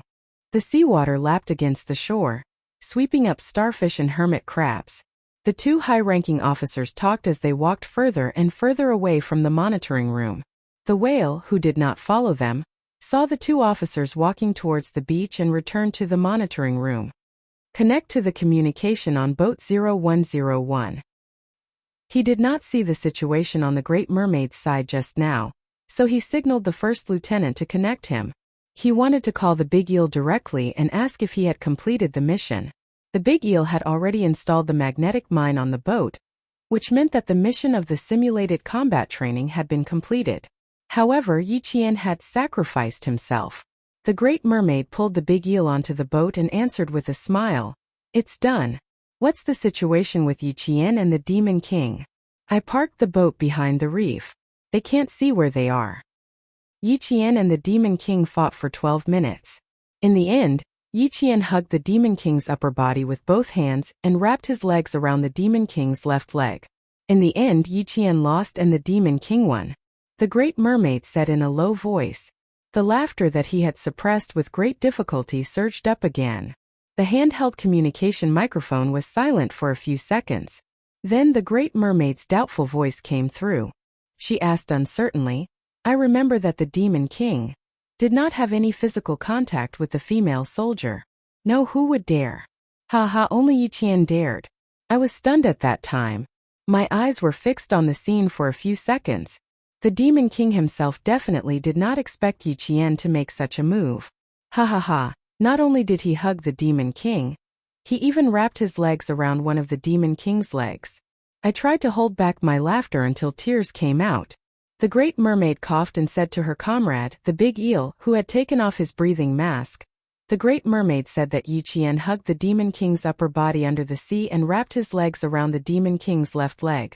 Do you think we should consider letting Yi Qian take some responsibility? Yes, of course. The Demon King's innocence is gone. Gasping for breath, Big Eel slapped his thigh, and at the same time his voice was full of vigor as he said, You must tell Yi Qian about this. The Demon King's innocence is gone. This is the first time I met a female soldier who dared to hug the Demon King. She even hugged him. Amazing. The Great Mermaid nodded solemnly. You're right. The Demon King's innocence is gone. I see that Yi Qian is also a very responsible female soldier. Talk to her and she should be able to take responsibility. What do you think? That's right. A man and a woman, they're quite compatible. Big Eel, what are you trying to say? If a man and a woman aren't compatible, do you think a man and a man are compatible? Li Jinyan, whose innocence had been exposed by his comrade, floated to the surface of the water. He took off his breathing mask and looked at Yi Qian expressionlessly with his cold eyes.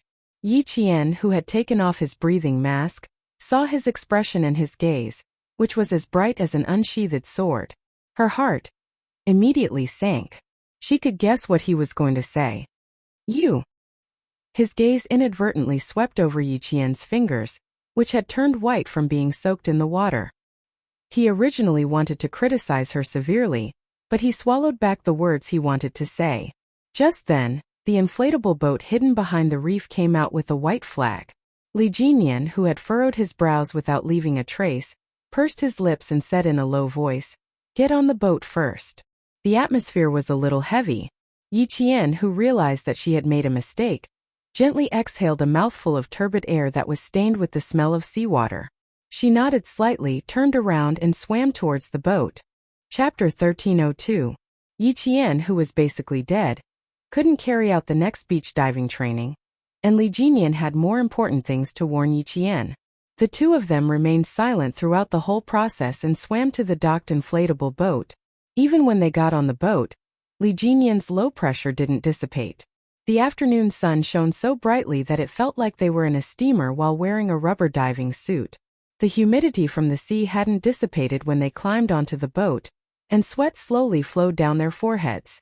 The big shark gently patted Li Jinyan's shoulder and reminded him in a low voice, Don't be so serious. The big whale said that her performance in the water wasn't bad. Don't be too strict with her. After all, she's only been training with us for less than 2 months. She cleared the landing obstacles, confirmed the location of the marked mines, and completed the installation of the magnetic mines. In the end, you have to train her yourself. How can she bypass you and complete the final beach landing when there's such a big difference in strength? Jinyan, you can be strict with her, but you can't be too harsh. He was afraid that his team members would be intimidated and directly criticize Yi Qian, as if he was criticizing his comrades in the team. This would make the shy female soldier feel embarrassed. Yi Qian was still boarding the boat on the other side, and the big eel happened to bend down to pull her up. It didn't notice the interaction between the big shark and Li Jinyan. When boarding the boat with diving equipment, they needed to help each other.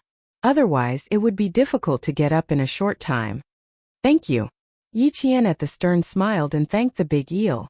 Her clear voice floated to the big shark's ears like the sound of a zither. He then said earnestly to Li Jinyan, who was wiping his breathing mask, Later, no matter what, you have to be tactful about it, okay? No matter how outstanding Yi Qian is, she's still a female soldier, not a bunch of rough men like us. After saying that, the big shark sighed softly and said with a puzzled face, That's not right. What did she do wrong? Why did you pull a long face when you got on the boat? I didn't even ask what she did wrong. It's been 3 minutes since I boarded the ship. You didn't even give me a second to speak. Li Jinyan, who had wiped his breathing mask clean, raised his eyebrows slightly.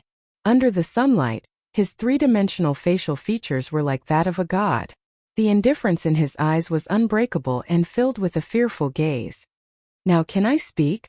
The Great Mermaid took a deep breath. "Then why do you look so strange?" "I'm a little embarrassed, is that okay?" Li Jinyan replied indifferently. His handsome face maintained an indifference that seemed uninterested in anything. No matter how one looked at him, they couldn't see where he was embarrassed. Hearing such an answer, the Great Mermaid choked and coughed several times. It had thought of many things, but it had never thought that, so this was the reason. In the next second, Li Jinyan said indifferently, "She did make a mistake. Mutual destruction? When did we ever teach her underwater combat? If she escaped from the fishing net, she would have had the time to pull out the underwater pistol and aim it at him, but she didn't. Faced with his approach, she had no choice but to choose the stupidest way." He was indeed a little embarrassed to be hugged by her, but more than that, he was angry that she didn't seize the opportunity to directly subdue him and chose the stupidest way in the end. "Say it all at once so that I won't feel so uneasy." The Great Mermaid turned around and looked at Yi Qian, who was tidying up his diving equipment. She couldn't help but lower her voice and say, "You didn't lose anything by being hugged. Don't look so cold as if you've lost your innocence. If you really feel that you've lost your innocence, why don't you discuss it with Yi Qian? Let her take responsibility?" Chapter 1303. In the end it became a joke. 19 years old is a little young, but you're only 6 years older than her. It's not easy to find a female soldier in our team. You should really consider it. Faced with his comrade's teasing and undetectable seriousness, Li Jinyan cast a cold gaze. Without needing to say anything, the big mermaid shut up. The Devil King didn't like this kind of topic. Fine, he wouldn't say it if he didn't like it. But what if he didn't like this topic?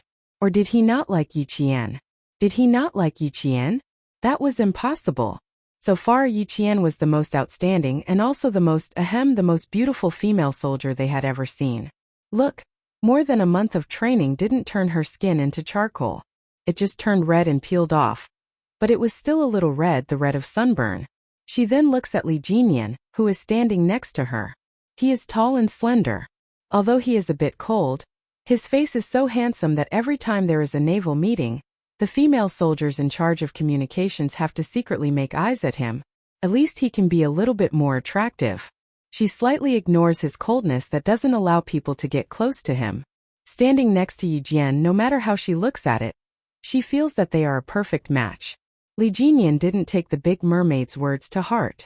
His gaze was so cold that it made Yi Qian feel pressured. When frogmen carry out their missions, they have to pass through various obstacles and pipes. They also have to avoid detection by various detection devices. You already have a certain foundation. Although your overall reaction is not bad, it still needs to be improved. There was no criticism at the beginning, there was even a hint of praise. Yi Qian's expression became even more tense. He felt that the Devil King's horror was still to come. When fighting underwater, unfamiliar waters and complicated water channels will bring you inconvenience. And at the same time, it will add to the psychological pressure. Yi Qian, what is the biggest difference between frogmen and land forces? Do you need me to repeat it? As his voice became colder, Yi Qian knew. The main point was coming. Yi Qian straightened his back and puffed out his chest. He replied seriously, "Sir, there's no need to repeat it. Since you know, why did you make such a low-level mistake underwater? Perishing together? Did I teach you during daily training?" Li Jinyan was a very calm man.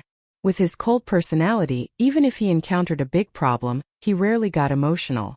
It was the same when he faced with Yi Qian. He was a little angry at that time, but now he had calmed down. From his cold voice, he could tell that although he criticized Yi Qian, he wasn't emotional. "Yi Qian, Yi Qian," Yi said. "Yi Qian, Qian, Qian, Qian, Qian, Qian, Qian, Qian, Qian, Qian. Qian Qian Qian Qian's Qia Qian Qia Qian Qian Qian Qian Qian." Underwater firearms have the advantage of high speed and high lethality. When fired at close range, it will be difficult for the enemy to effectively dodge, even if they have supernatural powers. Yi Jian, as long as we have the opportunity to draw our guns and fire, the firearms will be our priority. and the lifesaver will be our second priority. He didn't criticize Yi Qian. Instead, he pointed out his mistakes one by one so that Yi Qian would understand where he had made a mistake. The big eel and the big mermaid had already arrived at the front of the boat, leaving Li Jinian some space so that Yi Qian wouldn't feel awkward. It took 2 hours for the basic training on the water to reach the port. Li Jinian didn't criticize Yi Qian for too long. He knew that the female soldier was very perceptive. He pointed out her mistakes in a timely manner, so that he didn't have to worry too much about her correcting them. Chapter 1304. Major General Yang of the Lu Army was already waiting at the harbor. When he saw Yi Qian, he walked up to him. "Major General." Yi Qian jumped off the boat and immediately saluted him. "Not bad, although you're a little tanned." Major General Yang smiled as he looked at Yi Jian, who would become a member of the Shuiyu Brigade Special Forces in the future. A deep smile appeared in his eyes as he returned Li Jinian's military salute. He lowered his arm and smiled at the young major who was famous for his harsh training. "Thank you for your hard work, Major Li." Li Jinian, who was neither humble nor arrogant, replied calmly to the Major General of the army. "This is my duty and also my responsibility. I can see the sacred qualities of a modern soldier in you, Major Li. You are worthy of being a role model for our army." Major General Yang really admired the major in front of him. He had once tried to arrange for him to join the Snowfield Brigade with Xia Jinyuan, so that he could train the Snowfield Brigade into an excellent world-class Special Forces unit. Later, after much research, the military decided that the Navy needed to form an underwater commando team.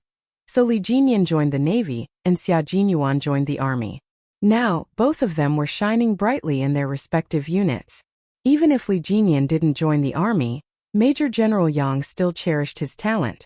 After chatting with him for a while, he finally spoke to Yi Qian.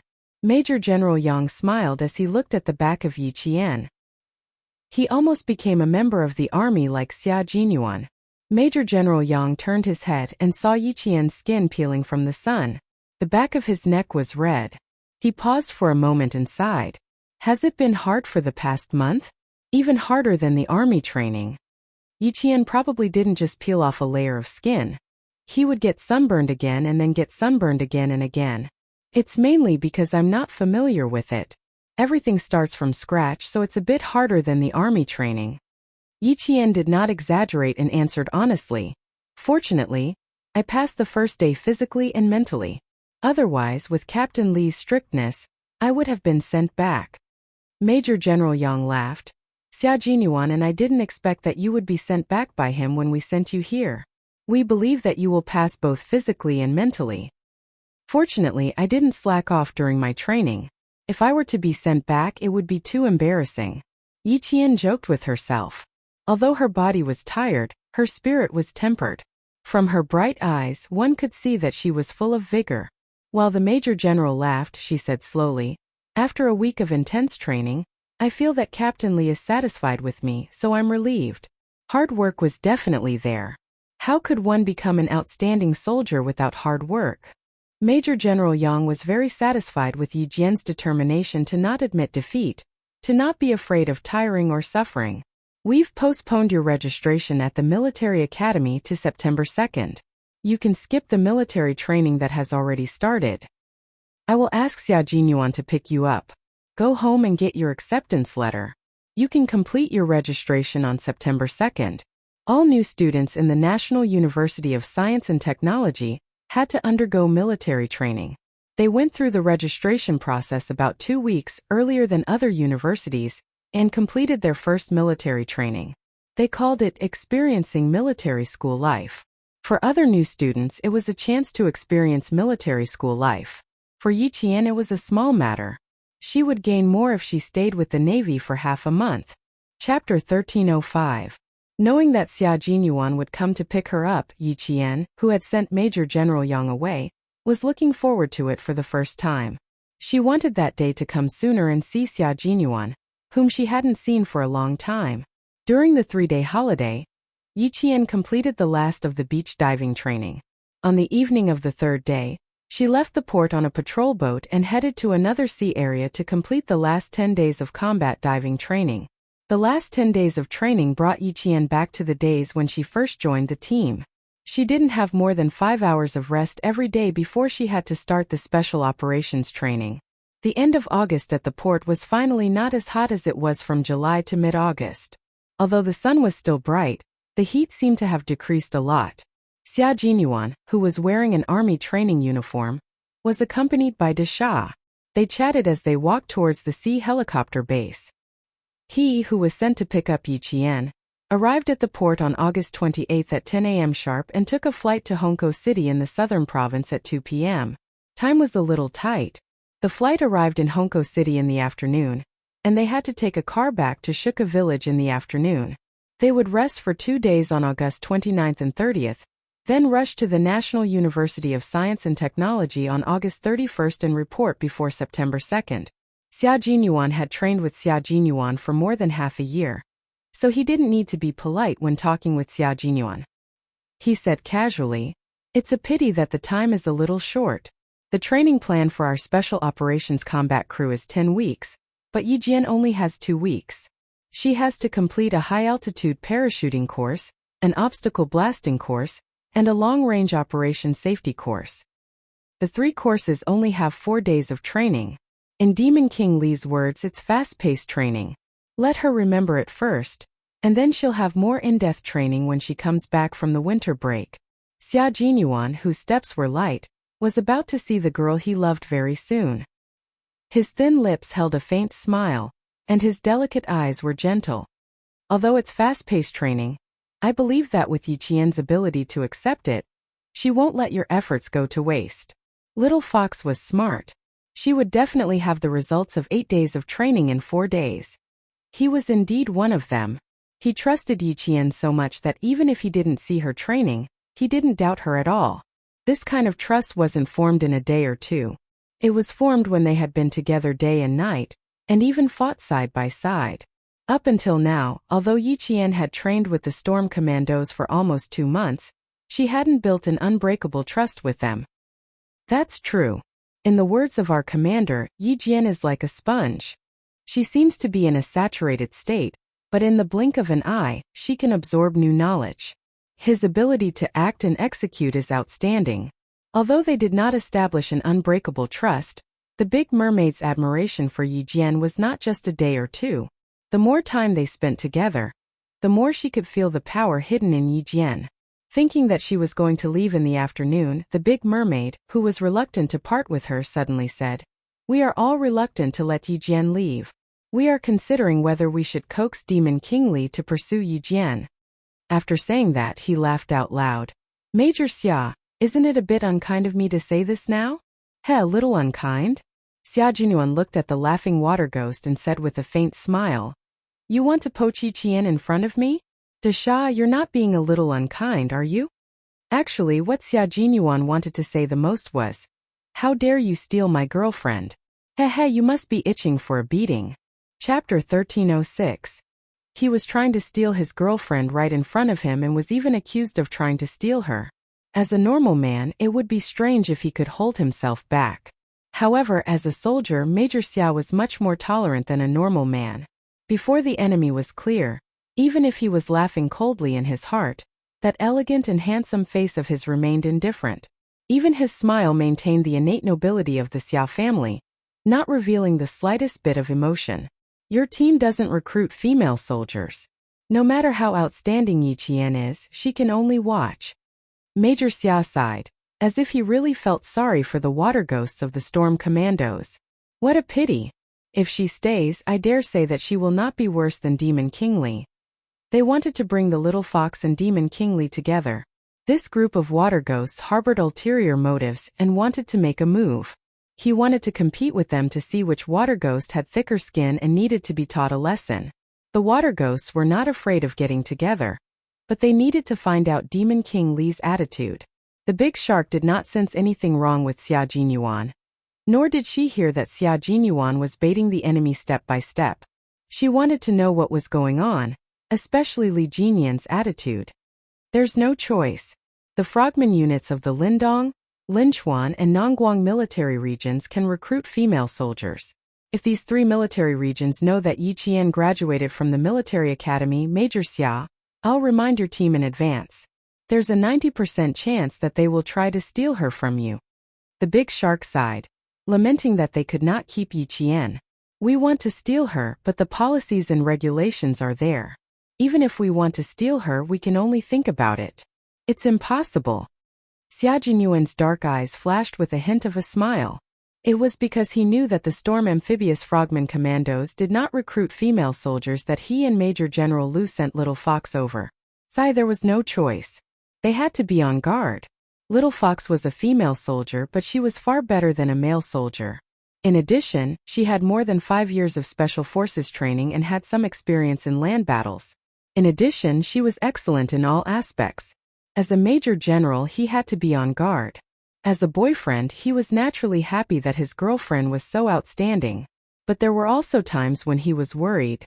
He didn't feel good about being poached. Xia Jinyuan had absolute faith in Yi Qian. He had known her for 5 years and had pursued her for 4 years before finally succeeding. The strong-willed little fox wasn't a fickle person. As she trained with Li Jinyan, she wasn't worried that her girlfriend would leave with someone else. Xia Jinyuan, on the other hand, was already mentally prepared for the fact that someone was trying to steal his girlfriend. Little Fox was outstanding, and there was no shortage of outstanding men in the military. It was only natural that they would take a fancy to an outstanding little fox. Otherwise, why would he try his best to clear his name in advance and become her boyfriend before she entered the military academy? He was already mentally prepared for this. But he didn't expect that someone would be so impatient to try to steal him from the corner. Major Xia gritted his teeth a little too hard. He continued to lure the enemy without batting an eyelid and slowly smiled. This is a good rule. If there wasn't such a rule, I would have to consider whether to send Yi Qian to your unit. That one sentence made the big merman want to vomit blood. His sharp eyes, which were contrasted by his dark skin, glared at Major Xia, who was as elegant and dignified as a civilian in the military. The big merman thumped his chest a few times. Major Xia, you're purposely trying to piss us off. So you've been guarding against us since the beginning. You didn't even send him to the other military districts and chose our Storm Brigade. Major Xia, you're too cunning. Chapter 1307. Why would I do that on purpose? I'm just telling you the truth. Xia Jinyuan put on a lecturing hat, looking elegant and noble. I can't possibly do all the work for them. I still have to be careful. Luckily, your team has a rule against recruiting female soldiers. Otherwise, I might not be able to successfully bring Yi Qian back to the army. Also, you guys are quite unkind. Not only do you want her to stay, you even want Demon King Li to give himself to you. Taking advantage of the situation, Major Xia said earnestly, Great Mermaid, treating people with your looks is not a long-term solution. Great Mermaid took a deep breath, then took another deep breath. She forced a smile and replied warmly, Major Xia, please don't misunderstand. We were just joking in private. It has nothing to do with Captain Li. He doesn't even know what we're thinking. Treating people with sex is not a long-term solution. Major Xia, you're vicious. If Demon King Li found out that you wanted him to sacrifice himself, wouldn't he train himself to death? The smile on Major Xia's face deepened as he nodded. Then, as if he had suddenly realized something, he laughed. You guys, Li Jinyan hasn't said anything, yet you guys dare to speak nonsense. You're quite bold. Unmarried man and unmarried woman. Captain Li is not bad, and Yi Qian is not bad. If they really become a couple, don't you think it'll be a good story? Great Mermaid had no idea that she had just escaped from Demon King Li, and was now being targeted by Xia Jinyuan. She fearlessly expressed her true thoughts. You don't know how compatible they are when they get together. Yi Qian is so outstanding. There aren't many men who are good enough for her. Our Captain Li is one of them. As the vice captain and ideological counselor, Great Mermaid always felt that she had the obligation to solve Demon King Li's marriage. He was already a 26-year-old man. In 4 years' time he would be 30. How could he not have a partner?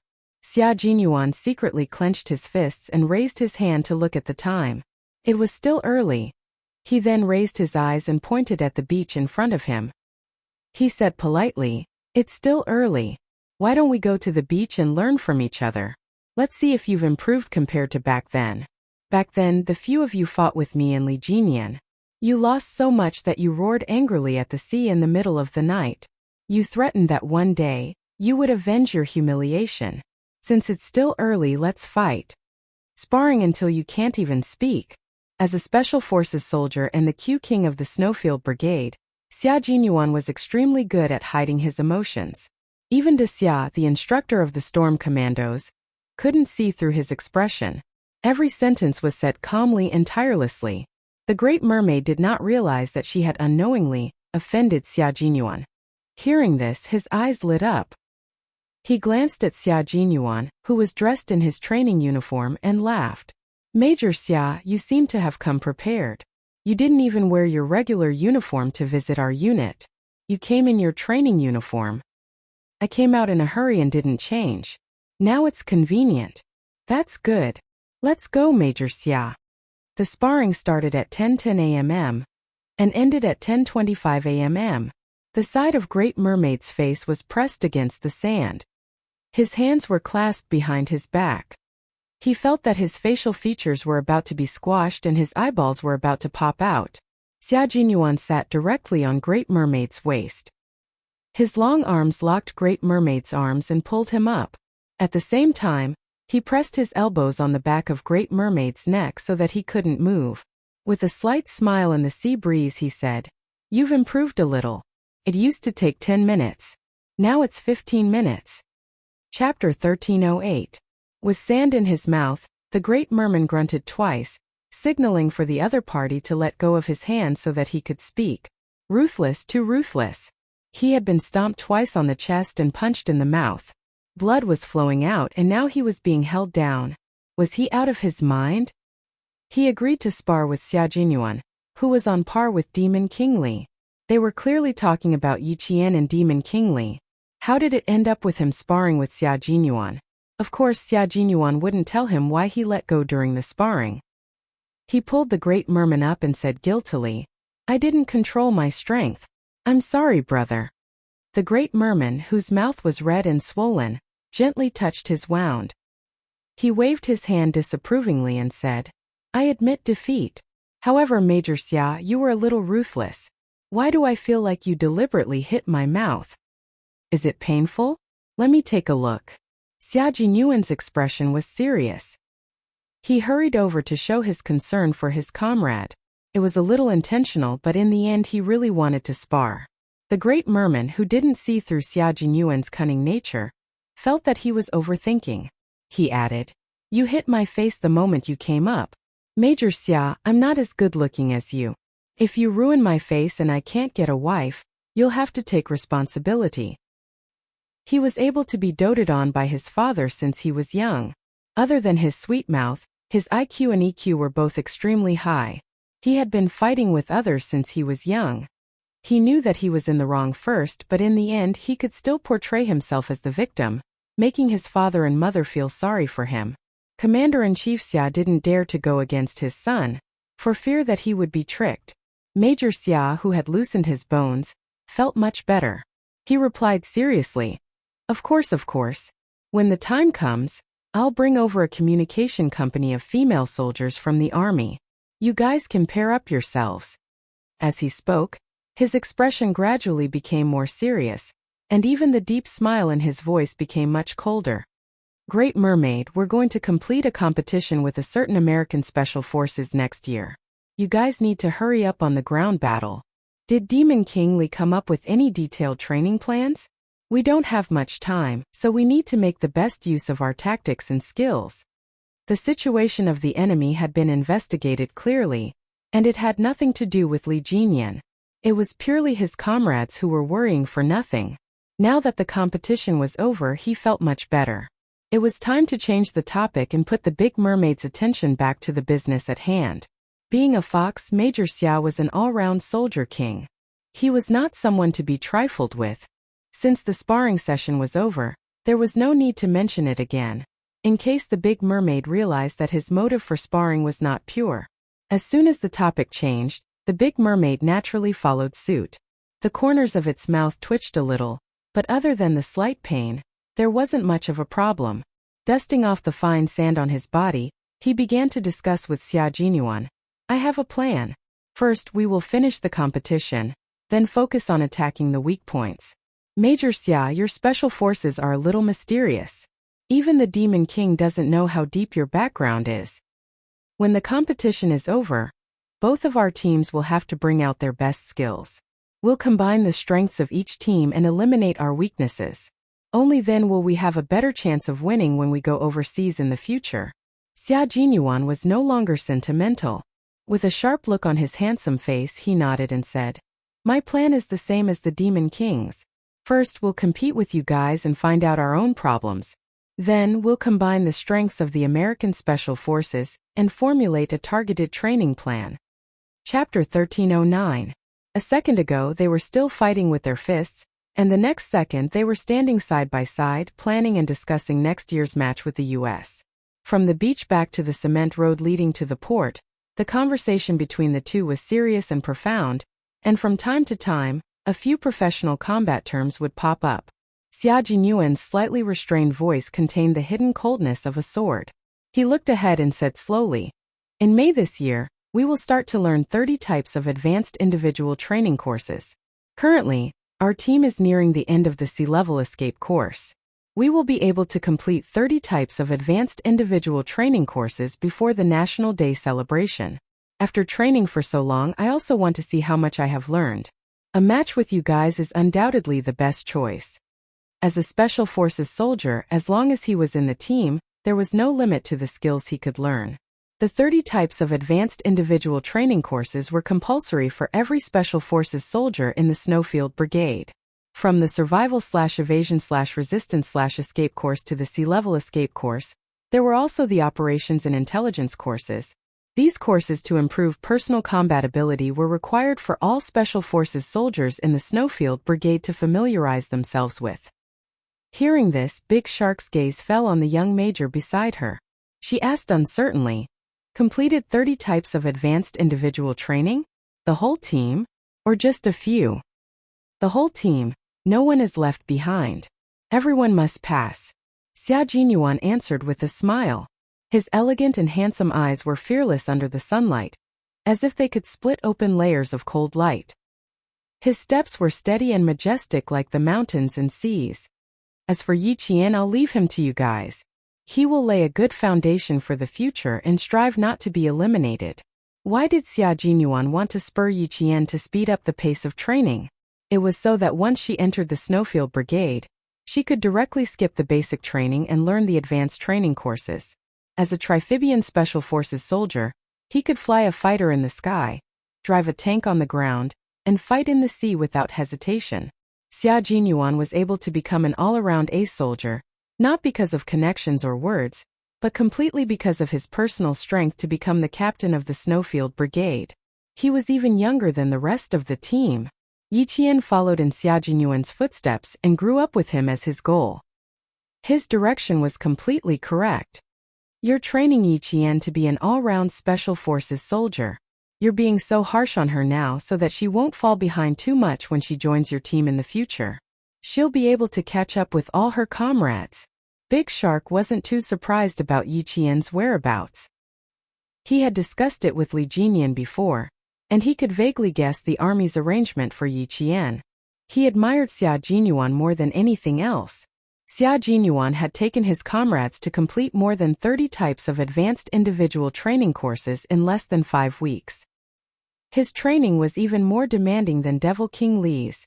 The young military academy student from back then had now reached a height that countless soldiers looked up to. As he grew older and matured day by day, the young military academy student had already become an indomitable soldier who could carry the burden on his shoulders. When he spoke again, Big Shark's voice was full of admiration. No matter if it was before or now, you're a role model for us to learn from. The Devil King has mentioned to us many times that if the army has more soldiers like Major Xia, it would be a country's fortune. How amazing would it be to be a country's fortune? Chapter 1310. He could fight for his country, bring glory to his country, and win respect from other countries. He could kill enemies with a spear and protect his people. How many soldiers could become a country's lucky star? Xia Jinyuan shook his head and smiled. Wearing the military uniform no longer represents myself, but the country. You raised me, nurtured me, and trained me. I'm just doing my duty to repay the country's trust in me. How can I be a country's lucky star? It should be said that I was lucky to be born in our country and grew up in our country. It allowed me to avoid the flames of war when I was young. Everything I'm doing now is to repay my country. It's also the responsibility of a soldier. As a soldier, he had to know his mission and duty well. He had to engrave the sense of honor in his bones, pass down the spirit of not admitting defeat, shoulder the responsibility on his shoulders, pick up the steel spear in his hand, and fight for the country and its people without hesitation. We have to be worthy of the uniform we're wearing. The big merman patted his chest. His tanned and plain face showed the might and determination of a modern soldier. As long as I wear it, I will have to bear the responsibility of wearing it. A modern soldier should be like Major Xia. Xia Jinyuan smiled and looked at the soldier who guarded his country's waters. He suddenly asked, "Then do you think I'm a good match for Yi Qian? Or only for Demon King Li?" Why did these words sound a little off? The great merman suddenly felt that he might have made a stupid mistake. With a subtle expression, he looked at Xia Jinyuan from the corner of his eyes. The great merman smiled and said tentatively, "You're a good match, but it's mainly up to Yi Qian. Didn't we have 3 days of rest previously?" When the Demon King saw that Yi Qian's departure was approaching, he arranged for a mock training exercise. When it came to the underwater combat, Yi Qian saw that he couldn't beat the Demon King. So he rushed over and hugged the Demon King. "Major, do you think Yi Qian has some thoughts about Demon King Li?" He was even probing, rushing over and hugging. The reserved and calm little fox would never do such a thing. The smile on Xia Jinyuan's face didn't even increase or decrease. He said calmly, "Physical contact is inevitable during combat training. You can't just assume that there's some ulterior motive behind a single movement during a fight." She grew up in the army and trained with the male soldiers in the army. During the training, she would often ride on the backs of the male soldiers to capture and subdue the enemy. According to what you said, how many people would Yi Qian have designs on? Great Mermaid, you're overthinking. How can they compare to Demon King Li? Demon King Li is good-looking and responsible. He's also a military academy graduate. If he really becomes a couple with Yi Qian, Major Xia, you should also be happy for Yi Qian. If Major Xia was really interested in Yi Qian, she would definitely change her expression after hearing what he said. When he laughed, his mouth opened a little, and he accidentally tugged on the small wound at the corner of his mouth. The great merman, who didn't think much of it, couldn't help but think, was the so-called exchange of pointers just to teach me a lesson? The great merman grumbled in his heart. Yi Qian stood at the bow of the boat, waiting for the boat to dock so that he could be the first to jump off. Captain Xia must have already arrived at the port to pick him up. They hadn't seen each other for almost 2 months. Yi Qian couldn't wait to see his boyfriend. Chapter 13:11. All the soldiers in the unit knew that Yi Qian was going back today, and they were all reluctant to part with him. They trained together, suffered together, shouted together, ran together, and even wiped their tears together. Suddenly it was time to part. The originally happy atmosphere gradually turned gloomy as the ship approached the port. De Whale rubbed his face. His eyes were bloodshot. He smiled and said, "I feel like the ship is moving a little fast today. We'll be docking soon. Yi Qian, I'll send you to the ship later. Let's go together. Do you still have any luggage to pack at the port? Do you want to buy a few bags of sea specialties? The southern province is by the river, not the sea. Buy a few bags of sea specialties for your family to try." One after another, the gloomy atmosphere was lifted. The masculine faces of the soldiers smiled brightly. They looked at Yi Qian with warm and friendly gazes. Although they had only known each other for less than 2 months, their friendship had been established unknowingly. In addition, when the soldiers encountered difficulties during training, Yi Qian would find a way to solve them. They got along well with each other. At this time, she had not left yet, but there were already soldiers looking forward to the next gathering. Yi Qian liked military life because he had a group of comrades who could share weal and woe with him. The port was right in front of them. Yi Qian answered them one by one with a smile. Someone will come to pick me up. There's no need to send me off. There are only 2 elders in the Haite family. They don't like it, so I won't be bringing them along. I don't think it will be too long before we meet again. Who knows, I might suddenly come back one day. The eel laughed and said, "Of course we'll send you off. It's impossible for all of us to go, so we'll just choose a representative. Let Captain Li show up. He'll send our comrade Yiqian off." "Let Demon King Li send him off?" Yiqian pursed his lips and smiled. His cold face did not look like he was sending him off. Instead, it looked like he was escorting a criminal. The Demon King is too serious. Walking with him alone feels like a police officer escorting a criminal. "Everyone, let me go. I really don't want the person who comes to pick me up to think that I made a mistake in the unit and caused the Demon King to show up." After living together for nearly 2 months, Yi Jian and the water ghosts were already able to get together and joke around with each other. As the captain, Li Jinian was always the topic of the soldiers. They respected him and liked to secretly discuss him. All the soldiers thought of that scene and could not help but laugh. The ship docked at the port, and Li Jinian, who the comrades were discussing about as the representative candidate, appeared in front of everyone. His cold eyes were directly locked on Yi Jian's face.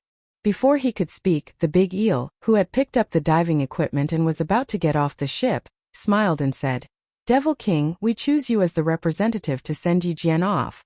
Everyone picked up their diving equipment and stood neatly. Yi Jian, who was wearing an army training uniform, stood at the front. She met Li Jinian's cold gaze and replied with a smile, "There's no need to go through so much trouble. I only have this small bag, straight? Give it to me." Li Jinian calmly interrupted her. He walked over and bent down to pick up Yi Jian's luggage, which contained only a change of clothes, as well as 2 sets of short-sleeved shirts and shorts. When he looked up, there was a subtle smile in his handsome eyes. "Don't worry. I won't send you on the ship like a criminal." He had heard Yi Jian's teasing just now. This female soldier sometimes said things that made people not know whether to laugh or cry. Chapter 13:12. The soldiers laughed even louder. They respected and loved their captain, but at the same time they would also make fun of their captain, who was cold but open-minded.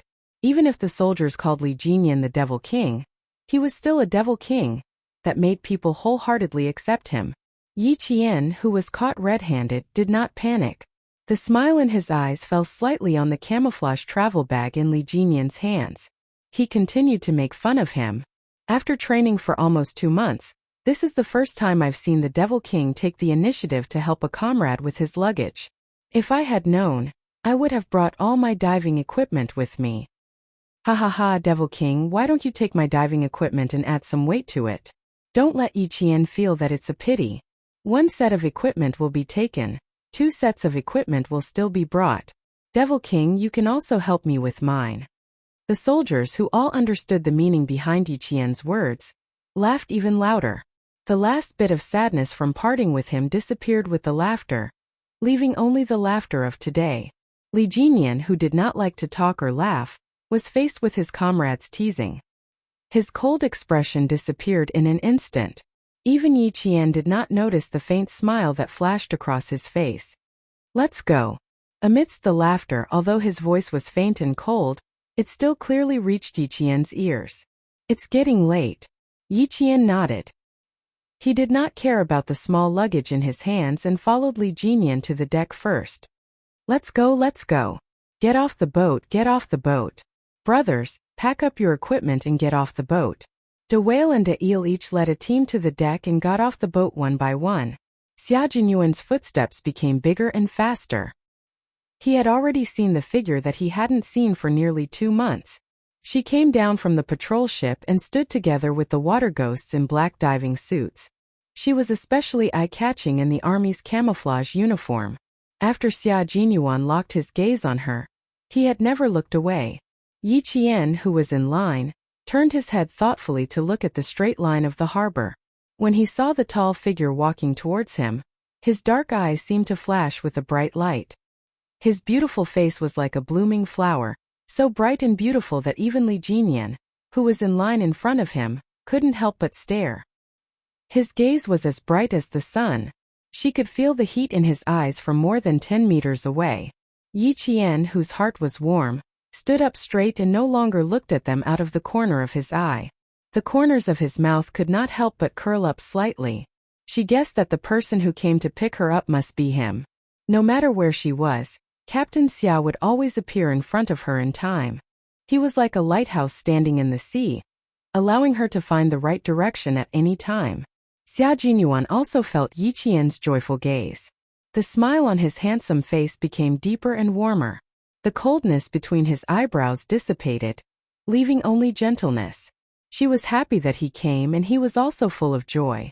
The Devil King definitely treats Yi Qian differently. Look, he even helped Yi Qian wrap her bag. After probing a few times, Dasha's eyes dimmed slightly when he did not find any problems. Major Xia and Yi Qian were only comrades? Based on what he said just now, it was still a question mark. However, since Major Xia did not make it clear, he naturally thought that the two of them were only comrades. Moreover, Yi Qian had just graduated from high school. Based on the intensity of her training and the heavy workload of her studies, she probably did not have much time to fall in love. Most importantly, Yi Qian did not even look at a man like Devil King Li. It was obvious that she did not have any thoughts about love. She was a capable and outstanding female soldier. Devil King Li's marriage would be settled soon. Chapter 13:13.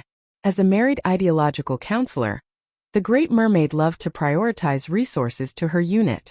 The ideological counselors in other units also had the same problem. They all loved to be matchmakers, as if they had all been trained to do so. Therefore, she continued to maintain her fearless spirit and challenged Major Xia's bottom line again. I've never seen him matchmake a female soldier. There must be something fishy going on. Xia Jinyuan, who was so happy that his handsome face was smiling, glanced coldly at the Great Mermaid as he walked. Don't think about things you shouldn't think about. What you think is absolutely impossible. Also, as far as I know, Yi Qian already has someone she likes. Her partner is right in front of you. Impossible, she just started university. How could she have someone she likes? The Great Mermaid shook her head and insisted on her thoughts. With her outstanding grades, she definitely wouldn't fall in love at such a young age. She has to train during the winter and summer holidays. How could she have time to fall in love? Major Xia, I'm sorry, I just want to be a matchmaker for once. Touching the wound on the corner of her mouth, the Great Mermaid smiled deeply. Xia Jinyuan's attention was focused on Yi Qian. He walked closer and closer until he could see her skin color. His little fox seemed to be a little tanned, but she was full of energy. She didn't flinch even after training under the sun and wind. She persevered day after day and finally became a rare pearl. This was his little fox, the one and only girl that he loved dearly. You want to match her with another man? You must be dreaming. If it's impossible in this life, it's also impossible in the next life. Xia Jinyuan walked closer step by step and carefully looked at the girl he liked. He replied slowly, if she wants to date, there's still time. Besides, she doesn't have time. The person who's chasing her has to find time to accompany her no matter what. Major Xia, who had always been good at self-restraint, felt a little stifled when he heard that his girlfriend had to be matched with another man from time to time. He had made it clear enough. If the Great Mermaid still didn't understand, I really don't know how he got married and even had a precious daughter. Or was he just pretending to be confused? That's highly likely. Xia Jinyuan could not help but raise his guard. The Great Mermaid's smile was somewhat enigmatic. You're right. There's still time to squeeze. Demon King Li is self-taught. He's squeezing time to deliver Yi Qian. Something is fishy, something is fishy, something is definitely fishy. One had to admit that the Big Mermaid was good at pulling aggro. Not only did she pull aggro for herself, but she also made Li Jinyan suffer. It was just a small matter of helping his comrade unpack his luggage, but in his mouth it became a matter of trying to chase after his girlfriend. It was clearly a simple matter, but it turned out to be fishy. No matter how well-mannered Xia Jinyuan was, he was still a little expressionless at this moment. His dark, bottomless eyes seemed to contain some meaning as he glanced at the Big Mermaid with a faint smile. Big Mermaid, you seem to want to be a matchmaker. He could only blame himself for his lack of emotions. The longer he served in the military, the more difficult it was for others to see what he was thinking. Even the Great Mermaid, who was good at political and ideological work, could not guess. The Great Mermaid, who was worried about her comrade's marriage, did not seem to notice Xia Jinyuan's coldness. She laughed and replied, "No, I just feel that Yi Qian and Demon King Li are a good match. Yi Qian was not bad. Demon King Li was not bad. Major Xia was also not bad. He of course would help Demon King Li." Chapter 13-14.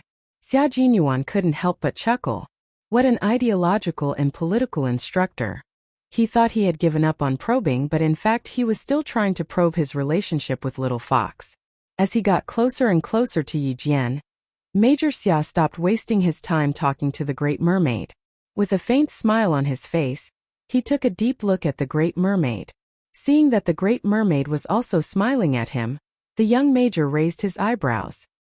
His noble and handsome face looked so calm and elegant. "Just you wait, Comrade Great Mermaid. Let's meet on the battlefield in the middle of October." Seeing this, the Great Mermaid's smile deepened. Although he couldn't tell what relationship he had with Yi Qian, one thing was for sure. This Major Xia didn't want to marry Yi Qian to Demon King Li at all. Unfortunately, the other party was too good at hiding. He couldn't find anything after several probing attempts. Young people nowadays were too good. Even a 30-year-old like him couldn't see what they were thinking. He couldn't even see through Yi Qian, a young girl who wasn't even 20 years old. The two teams of barefoot frogmen turned left and returned to the camp in an orderly manner with their diving equipment. Big Eel and Big Whale, who knew Xia Jinyuan, gave him a friendly smile and a look that said, "See you later." They needed to bring the frogmen who had just joined the storm commandos back to the camp. Xia Jinyuan exchanged glances with them and couldn't wait to look at Yi Qian. Looking at her up close, this unyielding soldier's eyes suddenly felt sour. She didn't have a tan, she had a sunburn. The skin on the back of his neck that had been exposed to the sun had curled up to his ears, revealing large patches of pink skin. There were even traces of blood in some places. Those were marks left behind by the friction of the diving equipment. Yi Qian seemed to feel his heartache for her. She looked up, her bright eyes containing a smile as clear as spring water. She gently shook her head at him, indicating that she was fine. Looking at her bright and beautiful smile, Xia Jinyuan took a deep breath to calm his chaotic emotions. "Long time no see." Li Jinyan took the initiative to greet her, as if he didn't see the interaction between the two of them. "Long time no see." Suppressing the heartache in his heart, Xia Jinyuan's thin lips curved slightly. He and Li Jinyan smiled as they looked at each other. At the same time, they reached out for each other's hands. The moment they shook hands, even the air around them became heavy. The Great Mermaid revealed a mysterious smile and looked at Yi Qian.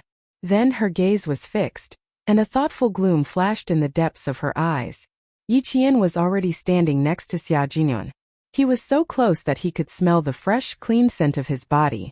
Yi Qian's smile deepened, and his face became even more beautiful. What is love? Perhaps love was just like now. Even when she smelled his scent, she still felt sweet. Xia Jinyuan maintained his gentlemanly demeanor in the face of the strongest competitor he had trained with. He politely greeted him. "Thank you for your hard work, Devil King." "I'm just doing my job," Devil King Li replied indifferently. However, he saw the Great Mermaid standing on Xia Jinyuan's left was constantly winking at him. His brows furrowed slightly. He didn't quite understand what the Great Mermaid was trying to say. The Great Mermaid had many things to say. Seeing that he didn't understand her painstaking efforts, the Great Mermaid took the initiative to say, "Jinyan, I just asked Captain Xia. He and Yi Qian's flight is at 2 o'clock in the afternoon. Since there's still plenty of time, why don't we go out for a meal first?" Chapter 13-15. You're the captain. Now that Yi Qian is leaving, you must have a lot to say. Say whatever you want while we're eating. Otherwise, she won't be able to hear what you want to say when Yi Qian leaves. It was a little quiet. Only the sound of the waves gently beating against the stone pier could be heard. The sound of water splashing could be heard. Li Jinyan didn't understand why the Great Merman would say such things. The flight is at 2 o'clock. It's 11 o'clock now. It's getting late. His gaze swept across Yi Qian's face calmly. His thin lips straightened a little. Also, I've already said what I wanted to say. Yi Qian, do you remember? How dare you say there's nothing fishy going on? I've already said what I wanted to say. You've already said everything? That's good, that's good. Don't leave any regrets. The great merman smiled brightly. He was known as the gentle and easygoing vice-captain in the team. Li Jinyan narrowed his eyes and glanced at the great merman indifferently. It was very indifferent, but it was a cold warning to the great merman not to speak carelessly. When Xia Jinyuan retracted his hand, he seemed to inadvertently take a small step closer to Yi Qian, closing the distance between them to less than the width of a fist. Seeing Li Jinyan warning his vice-captain with his gaze, Xia Jinyuan couldn't help but laugh. If Yi Qian does anything wrong, please point it out, Demon King. There's no need to feel burdened. Since the army sent her to you for training, it's to see her improvement. Moreover, based on my understanding of Yi Qian, she will accept criticism with an open mind and work hard to improve her shortcomings. With that, he changed the topic of the great merman's hidden meaning to the matter of training. The topic finally returned to normal. Even the atmosphere returned to normal. The great merman sighed inwardly after being warned by Xia Jinyuan's gaze. Oh, Demon King, don't tell me you're not moved by such an outstanding female soldier like Yi Qian? Every time the 8 new soldiers in the team saw Yi Qian, their eyes lit up like lamps. They all wanted to show off their skills in front of Yi Qian. You're good. He only knew how to criticize and correct without the slightest bit of tenderness. The female soldiers that you personally sent over won't be too bad. They have improved a lot after more than 50 days of training. Li Jinyan did not say much. As he walked, he talked about Yi Qian's training. After a while, the topic shifted to the match in mid-October. I've already stepped up my training. The new soldiers will be taking part in the match at the same time. If Yi Qian comes up, you'll have to adjust her schedule. Yi Qian couldn't help but glance sideways at Xia Jinyuan. Together? Adjust her time? What's going on? There will be a match between our team and theirs at the end of October. Army intends to apply for you to join. Xia Jinyuan explained to Yi Qian. It was just decided a few days ago. As for you, you still need to discuss it with the military and the school. In other words, it was still unknown whether he could participate or not. It mainly depended on the arrangements of the school and the curriculum. Even Yi Qian did not have the right to decide on such matters. He only had the right to know. Hearing this, he nodded slightly to show that he understood. The 4 of them walked side by side, which made it very easy for Xia Jinyuan to secretly do something. He seemed to inadvertently hold Yi Qian's hand and gently stroke it. With a calm expression, he spoke to Li Jinyan as they walked. We will try our best to get her to join. We don't want her to miss out on such an opportunity. Okay, if you need us to step in, call us at any time. Li Jinyan also felt that this was a very good opportunity for Yi Qian. Moreover, he wanted to see her performance on land. A female soldier with a vicious aura around her, who had already completed missions at such a young age, how exciting would her performance on the battlefield be? Chapter 13-16. Yi Qian struggled a little, but he couldn't get rid of Xia Jinyan's hand, so he just let him be. The 2 of them walked close to each other, and they were only holding each other's pinky. At a glance, she couldn't tell anything. Forget it. They hadn't seen each other for more than 50 days. She couldn't help but want to hold his hand. She secretly hooked her pinky and listened as he chatted seriously with Li Jinyan. His side profile was so handsome that it was almost perfect, like a beautiful jade. When he spoke seriously, the corners of his mouth would slightly tighten, and there would be an inexplicable coldness between his brows. When he smiled, the coldness would dissipate, and he would be like a branch covered in a spring breeze. It was so soft that she couldn't help but want to raise her head and stroke his eyebrows. She could feel the warmth of the spring breeze. After looking at Yi Qian for a long time, Xia Jinyuan, who was talking, seemed to have sensed something. He looked over and immediately saw the affection in Yi Qian's eyes. Such a gaze. Xia Jinyuan felt exceptionally happy. Even his heart was filled with sweetness. It turned out that Xia Jinyuan, who was only holding Yi Qian's hand with his pinky, directly used his slender hand to hold it tightly. He held it so tightly that his thin lips couldn't help but curve upwards. He was in an exceptionally good mood. If it's possible after this, We can have an interactive training session to improve the tacit understanding between the two teams. Li Jinyan, who was looking straight ahead, said in a low voice as if he didn't know anything. With 2 to 3 months of tacit understanding training, we'll have a better chance against the Americans. When Xia Jinyuan spoke again with a smile, his low voice was so light that Li Jinyan and the big mermaid couldn't help but look over. Facing their gazes, Major Xia, who was holding hands, didn't panic at all. He answered clearly and seriously, 2 to 3 months is a little difficult. If we combine it with winter training, it might be much better. Seeing how serious Xia Jinyuan was, Yi Qian silently looked ahead. He would lose to Major Xia in terms of mental strength. He would lose to him in terms of thick-skinned skin. He would lose to him in terms of courage. He would lose to him in terms of courage. He held her hand, and his fingers hooked into her palm from time to time. He was constantly doing little things in private, but he was still able to look serious. The campsite was right in front of them. 2 sentries were standing guard at the dock. Xia Jinyuan had to stop his little actions and let go of Yi Qian's hand. When he let go, Yi Qian seemed to hear a reluctant sigh. After getting the warning, the mermaid pursed her lips slightly and sighed reluctantly. Seemed that Major Xia had something to do with Yi Jianzhen. The two of them had been communicating with each other through their eyes, and the intimacy they showed made it impossible for anyone to get in between them. It took less than 10 minutes to walk from the military dock to the campsite. Since Xia Jinyuan understood Yi Qian's situation during training, he also chatted with Li Jinyan until the mid-October match. When he bid farewell to the Navy commander, he chatted for about 10 minutes before leaving. The military jeep that was heading to the helicopter base started. Li Jinyan watched the two of them leave until the jeep drove out of his sight. Then he looked coldly at the big mermaid. Big mermaid, you talk too much today. I just feel that Yi Qian is quite a good match for you. The big mermaid took off her military cap and touched the top of her head with one hand. Her voice was a little gloomy. It's not easy for us to find a partner. You don't know how to coax girls. You have to solve this problem. Although Yi Qian is young, he's calm and has a good character. He can do everything.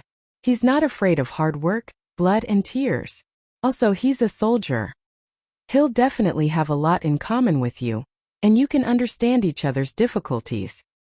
Jinyan, my heart. It doesn't feel good. Chapter 13-17. Big Shark's sigh reflected the sadness of many instructors who were concerned about the soldier's marriage. The words feeling bad also reflected the thoughts of many instructors. Especially for special forces like Li Jinyan and the others, it was extremely difficult to find a partner.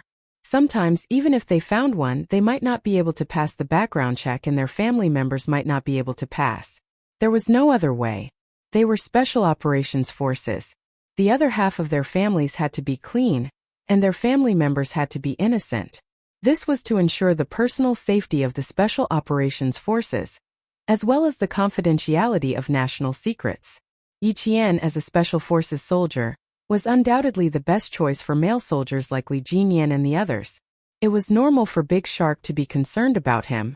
Soldiers shouldered the responsibility of protecting the country. They held guns in their hands during the day and thought about the distant her late at night. They also thought that there was another her who was thinking about him at this moment. The jeep was so far away that they couldn't even smell the exhaust fumes.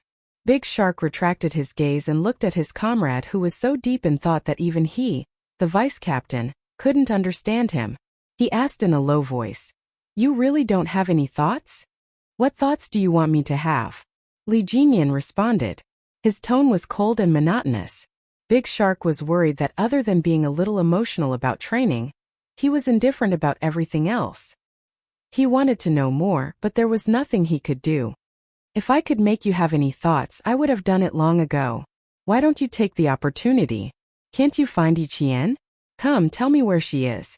Why don't you have any thoughts at all?" The instructor was so anxious that his face turned red. Fortunately, his skin was dark so it couldn't be seen. "I don't believe that you don't have any thoughts when such a beauty is standing in front of you." He had to get to the bottom of this or he wouldn't be able to eat or sleep well. Thoughts? What thoughts? Thoughts about the female soldiers under his command? Li Jinyan pursed his thin lips. He didn't change his words under Big Shark's gaze. You're thinking too much. Asking an introverted person to talk about his feelings towards girls, the Big Mermaid was undoubtedly asking for trouble. The words "you're thinking too much" directly killed the Great Merman's next words of persuasion, leaving him unable to recover for a moment. After staring at his comrade who maintained a cold expression no matter what, the Great Merman's face was filled with helplessness. Jinian, how can you go on like this? Can't you lower your standards a little? Even Yi Qian doesn't have any feelings for you. I really wonder if you don't have any feelings for any girl. Finally, there was a female soldier who was perfect in every aspect, but she said that he was thinking too much. Li Jinian turned around and walked toward the military port. His cold and deep eyes looked at the reinforced concrete walls of the military port. As he listened to the sound of the waves crashing on the shore, a face that was even more stubborn than the male soldiers flashed across his mind. A faint smile that was almost invisible flashed across the corners of his mouth. The female soldier was very good. Even if he had some feelings for her, it would be in vain. Xia Jinyuan personally sent her here, and took her back in the midst of his busy schedule. This already explained everything. If he still thought about something, it would only add to his troubles. The female soldier was very good. Unfortunately, she already had someone by her side. I really don't understand you guys. Major Xia said that there's nothing between him and Yi Qian. You also said that you don't have any feelings for Yi Qian. This won't do. When I go back, I have to ask the single soldiers in the unit who have feelings for Yi Qian. I don't believe that such an outstanding female soldier like her doesn't have any pursuits from the male soldiers. Chapter 13:18. Li Jinian heard the Big Shark talking to himself behind him. He only paused for a moment, but he did not look back. He walked into the military port with his long and powerful legs. If he let the Big Shark worry about Yi Qian alone, would there be no male soldiers pursuing him? Who would dare to go after him when he had Xia Jinyuan by his side? Xia Jinyuan had no feelings for Yi Qian? That was still a question mark. Li Jinian did not remind his vice-captain. He knew him too well. He would not give up until he reached the Yellow River, and would not turn back until he hit the wall. He would let him do as he pleased for a while, and when he realized that something was wrong, he would naturally stop. Li Jinian really did not have any feelings for Yi Qian. He was purely appreciating him, and there were no romantic feelings. An outstanding female soldier was eye-catching, but how could he fall in love with her just because she was outstanding? The Big Shark did not think too much. He just wanted to solve his comrade's marriage. As the saying goes, too much concern leads to confusion. The gate of the military port slowly closed behind him. Li Jinian, who was dressed in a Navy training uniform, walked under a tall coconut tree. He seemed to have thought of something and turned around. His gaze fell on the Big Shark's injured mouth. How did the wound on your mouth come about?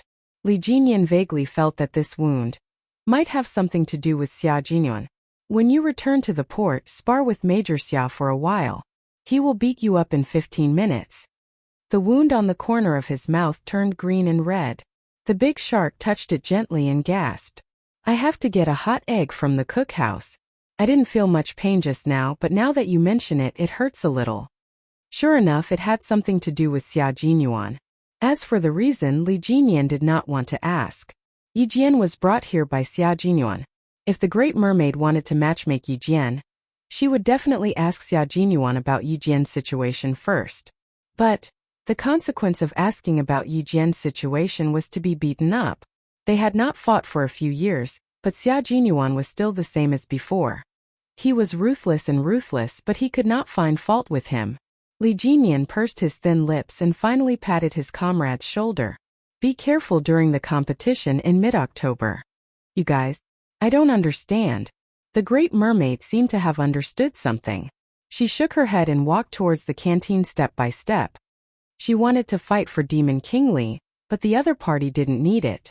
Since that was the case, it would depend on fate. But he could also tell that Major Xia definitely treated Yi Qian differently. As for why it was different, he didn't get any answers even after asking for a long time. Pressing the corner of his mouth, the Big Merman sighed. What am I worrying about? The Demon King was right. They had to be careful during the competition. Major Xiao's soldiers would only be more ruthless, but not the most ruthless. When it was close to noon, the navy that had just returned from their training had already gathered. The sound of the chant drifted out of the military port with the sea breeze. Sitting in the car, Yi Qian looked up at the distant sea. More than 50 days of frogman training had ended just like that. Are you a little reluctant to part with it? Xia Jinyuan, who had been holding her hand the moment they got into the car, had been restraining himself. He resisted the urge to pull his little fox into his arms. Looking at the sunburn on the back of her neck, he didn't dare to hold her hand too tightly. He was afraid that he would lose control and hurt her. The car turned a corner, and a mountain blocked Yi Qian's view of the sea. Retracting his gaze, Yi Qian smiled faintly and gently held his hand. I've lived here for more than 50 days. I'm a little reluctant to part with it. Chapter 13:19. They took good care of me. Knowing that I was late, they specially took time out to train with me so that I could catch up with my comrades. Captain Xia, it was my fortune to have met them. They jumped into the sea together to feel the stillness of the water. They ran along the beach with weights on their backs. They swam together, and when they were almost drowned, their comrades pulled them up in time. They ran against the rising sun together, and then they lay on the beach together, exhausted, and let the water wash their bodies. They lived together for more than 50 days, leaving behind memories that were unforgettable for the rest of their lives. Yi Qian was used to being alone in his previous life. In this life, it was as if he was trying to make up for the regrets of his previous life. No matter where he was, he would always meet many people and experience many things. It would always add another precious scenery to his memories. He watched her talk about the training in detail. When she mentioned the water ghosts, her eyebrows were bright and beautiful.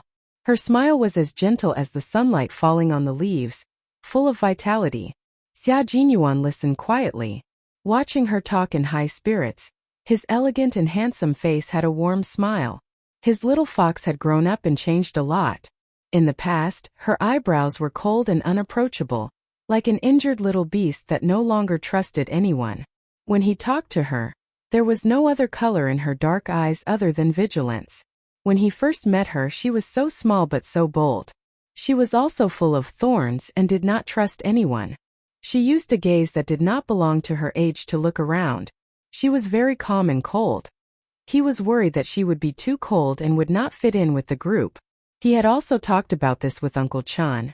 Until now, he completely believed that as long as his little fox was willing, she would be able to gain kindness, friendship, and the love and respect of her comrades wherever she went. His little fox had grown up. He no longer had to worry about whether she was used to being in the army, or whether she could get along with the soldiers. The grown-up little fox finally had a bright smile in her eyes. She was no longer cold and no longer rejected people. She had things that made her happy, comrades that made her think about, and goals that made her persevere. I'm very grateful for their help. If it weren't for them, I would have been constantly criticized by Demon King Li. With such a group of comrades by my side, no matter how hard or tiring it is, I will still be filled with joy. Although Yi Qian's eyes shone brightly as he spoke, his voice was like a musical note under the sun, full of vitality. His girl knew how to be grateful and valued friendship. She was a great girl, wasn't she? The smile at the corner of his mouth became deeper and warmer, and even his eyes were as gentle as water. We won't be apart for too long.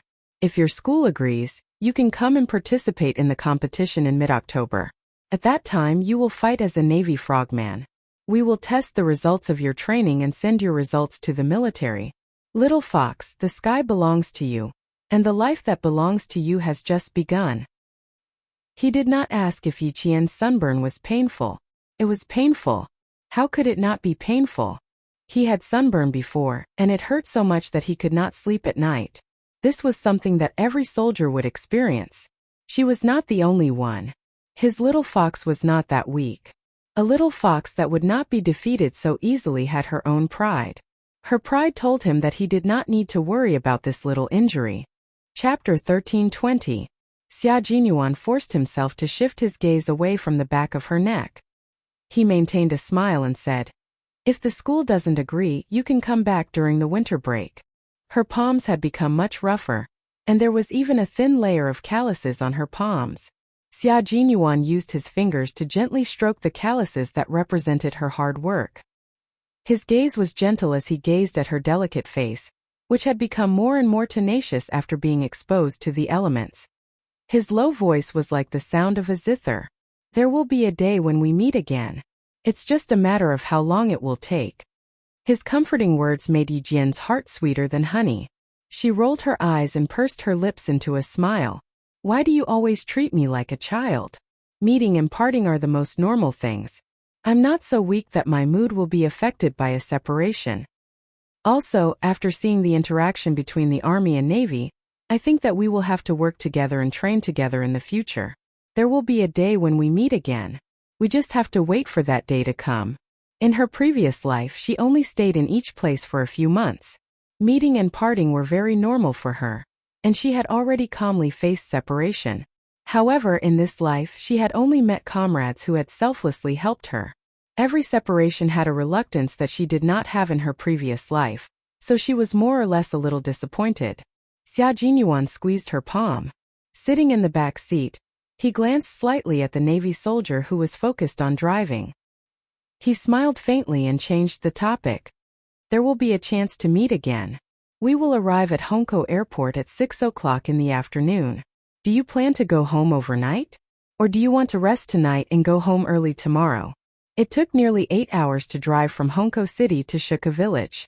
The main reason was that it took 6 hours to drive from Shuka Village to the city, and it took another 2 hours to drive from Hongkou City to the city, so it would take 8 hours. Yi Qian answered without thinking. We can go back to the city from Hongkou City first, rest for the night, and go home around 4 o'clock in the morning. In summer, the sun rose early, and there was a faint light around 4 o'clock in the morning. Okay, we'll go with your arrangements. Xia Jinyuan agreed wholeheartedly. Seeing that there was still more than an hour before they would arrive at the airport, his gentle gaze swept across the dark circles under her eyes. He said softly, "Take a rest. I'll call you when we arrive." Although the road from the military port to the helicopter airport was winding and bumpy, it was all asphalt. Driving steadily with a little bit of shaking would indeed make one feel sleepy. Yi Qian woke up at 4 in the morning and finished his last morning training. He rested his head on the headrest in the back of the car. Within 5 minutes of Xia Jinyuan's warm breath, he fell asleep with a smile on his face. She fell asleep in 4 minutes and 8 seconds. Xia Jinyuan narrowed her eyes and looked at the sunburn under her ear again. If it weren't for the serious sunburn on the back of her neck, it wouldn't be a problem for her to drive back to Shuku Village tonight. Also, why was this little fox sleeping so obediently? She rested her head on the headrest and didn't move. Why didn't he see her body sway to his side and rest her head on his shoulder? With the Navy soldier in the car, Major Xia wouldn't take advantage of the female soldier so blatantly. He could only wait for Yi Qian to sway and rest on his shoulder. In the end, Yi Qian's sleeping posture was too obedient, and the Navy soldier drove steadily. After waiting for more than 10 minutes, Xia Jinyuan decided not to come over. He went over. Chapter 1321. The car made a 180-degree turn. Taking advantage of the fact that the Navy soldier was focused on driving and didn't look at the back seat, Major Xia pulled Yi Qian's hand to his side and finally allowed Yi Qian's head to rest on his shoulder. However, the two of them were separated by the luggage that was used to cover their hand in the beginning. Major Xia glanced at the luggage that he had helped them with just a moment ago, and in the next second, he directly opened it so that Yi Jian could completely lean on his shoulder. "Major, there are still a few more turns ahead. Please hurry." The Navy soldier thought that he was in too much of a hurry and took the next turn even slower. Xia Jinyuan raised his wrist to look at the time and said calmly, "There's no need to slow down. We're in a hurry." If he slowed down, how could he find an opportunity to pull Little Fox closer to him? Right now, the distance between the two of them was only the distance between their luggage bags. The elegant major always found a good way to make his wishes come true. The military port was getting further and further away from Yi Jian. Gradually, she couldn't even see the sea anymore. After more than 50 days of frogman training, Yi Jian, who had just returned, embarked on a new journey. She walked towards her goal with determination. They arrived at the heliport at 1:37. Xia Jinyuan was reluctant to wake up Yi Qian, who was sleeping soundly. He paused for a moment before lowering his head and saying softly, "Little fox, we're here. Sleep after we get on the helicopter." After calling out to Yi Qian, she opened her eyes. There was no trace of confusion or drowsiness in her eyes. She was shocked to find that she had fallen asleep leaning on Xia Jinyuan's shoulder. She immediately sat up straight and looked at the driver's seat. "Silly girl, what are you panicking for?" Xia Jinyuan saw her frightened expression and couldn't help but chuckle. "I'm too tired. What's wrong with sleeping on a comrade's shoulder? Are you afraid of what others will say?" Yi Qian glared at him and said in a low voice, "Captain Xia, I always sleep in the same position. Don't think that you can hide your little movements from me. You're a major after all. If the soldiers see you, it'll look bad." Soldiers also valued their reputation. For example, Xia Jinyuan and his men had to pay attention to military prestige. Would I be that careless? Xia Jinyuan raised his eyebrows and smiled. There was a hint of naughtiness in his elegance. Not only did it not ruin his temperament, but it also added a kind of wanton flirtatiousness that could make a woman's heart flutter. You have to be fast and natural when doing this kind of thing. Yi Qian was speechless at his behavior. Just as she was about to open the car door and get out, she heard him say with a smile, "I've already restrained myself. Otherwise, I would have hugged you in my arms." She pushed the door open and got out of the car. Then she closed the door. She needed some fresh air. She was shy so quickly. Xia Jinyuan got out of the car elegantly with his luggage in hand. His thin lips were still curled upwards. When they boarded the military helicopter, Yi Qian held onto the cabin door with both hands. She looked back one last time. Her brows revealed the coldness of a soldier. She pursed her lips a little and left the area guarded by the Huaxia Navy with the sound of the propeller. At 6 o'clock in the evening, Yi Jian and Xia Jinyuan, who had changed into casual clothes, arrived at the downtown area of Hongkou City. Xia Jinyuan, who was dressed casually, carried their shared luggage and took Yi Jian directly to the parking lot of a shopping mall. The car that Ho Zi had prepared had been waiting for them for a long time. Xia Jinyuan took the car key and opened the door for Yi Qian. He smiled at Ho Zi's subordinate and said, "Thank you for your hard work. Go back and tell Brother Z that I'll look for him when I come back." Chapter 1322. "Okay, young Master Xia." The person who delivered the car to Xia Jinyuan was Ho Zi's trusted assistant. He knew both Xia Yue and Xia Jinyuan, so he was very clear about Ho Zi's attitude towards the two siblings. He only turned and walked out of the parking lot after Xia Jinyuan drove away. They didn't stay in Hongkou City and even had dinner in the car. They drove all the way to Anyang City. When the car passed by number 1 middle school, Yi Qian looked at the bright red neon sign that read Anyang City First Key High School in the night and couldn't help but laugh. That year I came to enroll alone. In the end, the vice principal of number 1 middle school told me that I could only attend number 1 middle school as an accompanying student. If I didn't agree, I wouldn't be able to attend high school. Thinking back to what happened 3 years ago, it seemed like yesterday. Thanks to her good memory, she could still remember everything that had happened that day. She even remembered the conversation with the vice principal. At that time I was quite angry. I knew that Yi Zhifan might have done something behind my back. At that time I thought that it was fine if I didn't attend this school. Even if I did, I was afraid that the college entrance examination would be difficult. I was angry, but I thought that since I still had a way out, I tore up the notice in front of the vice principal, took my luggage and left the registration place. I felt so good that I wanted to laugh all the way and leave in a cool and unrestrained manner. Unfortunately, she wasn't arrogant. After tearing up the notice, she left under the shocked gazes of the parents and students. Xia Jinyuan, who was driving, didn't turn to look at her. He smiled faintly and said, "I came here to look for you, but the security guard said that you weren't there. I called to check and found that you were suspended from school." "You came to number 1 middle school to look for me? Why didn't I know about it? You didn't mention it to me. It's all in the past. What's there to talk about?" Xia Jinyuan sneered. Seeing that she was looking at him with great interest, he continued, "When I rushed over, it happened to be the first snow in Anyang City. When the school guard heard that I was looking for you, he secretively told me that you weren't studying in number 1 middle school. For more details, you can ask around at the canteen in front." When he found out that you tore up the notice, the vice principal was so angry that he chased you for several miles. At that time I was wondering why the girl was suddenly so arrogant. You said that you didn't want to study. You're too presumptuous. Yi Qian laughed. And Jin's grandfather arranged for me to train. I didn't think too much about it. But since Yi Jifan was the one and I didn't want to waste a year, I didn't. I didn't. That year was the year I gained the most. I went to the highlands, the snow mountains, the plains, and almost got stuck in a swamp. Finally I came to the desert. At the mention of the desert, Yi Qian's eyes lit up like the stars in the sky. Do you know what desert I went to? The Taklamakan Desert. I saw the most beautiful scenery in the desert poplar trees.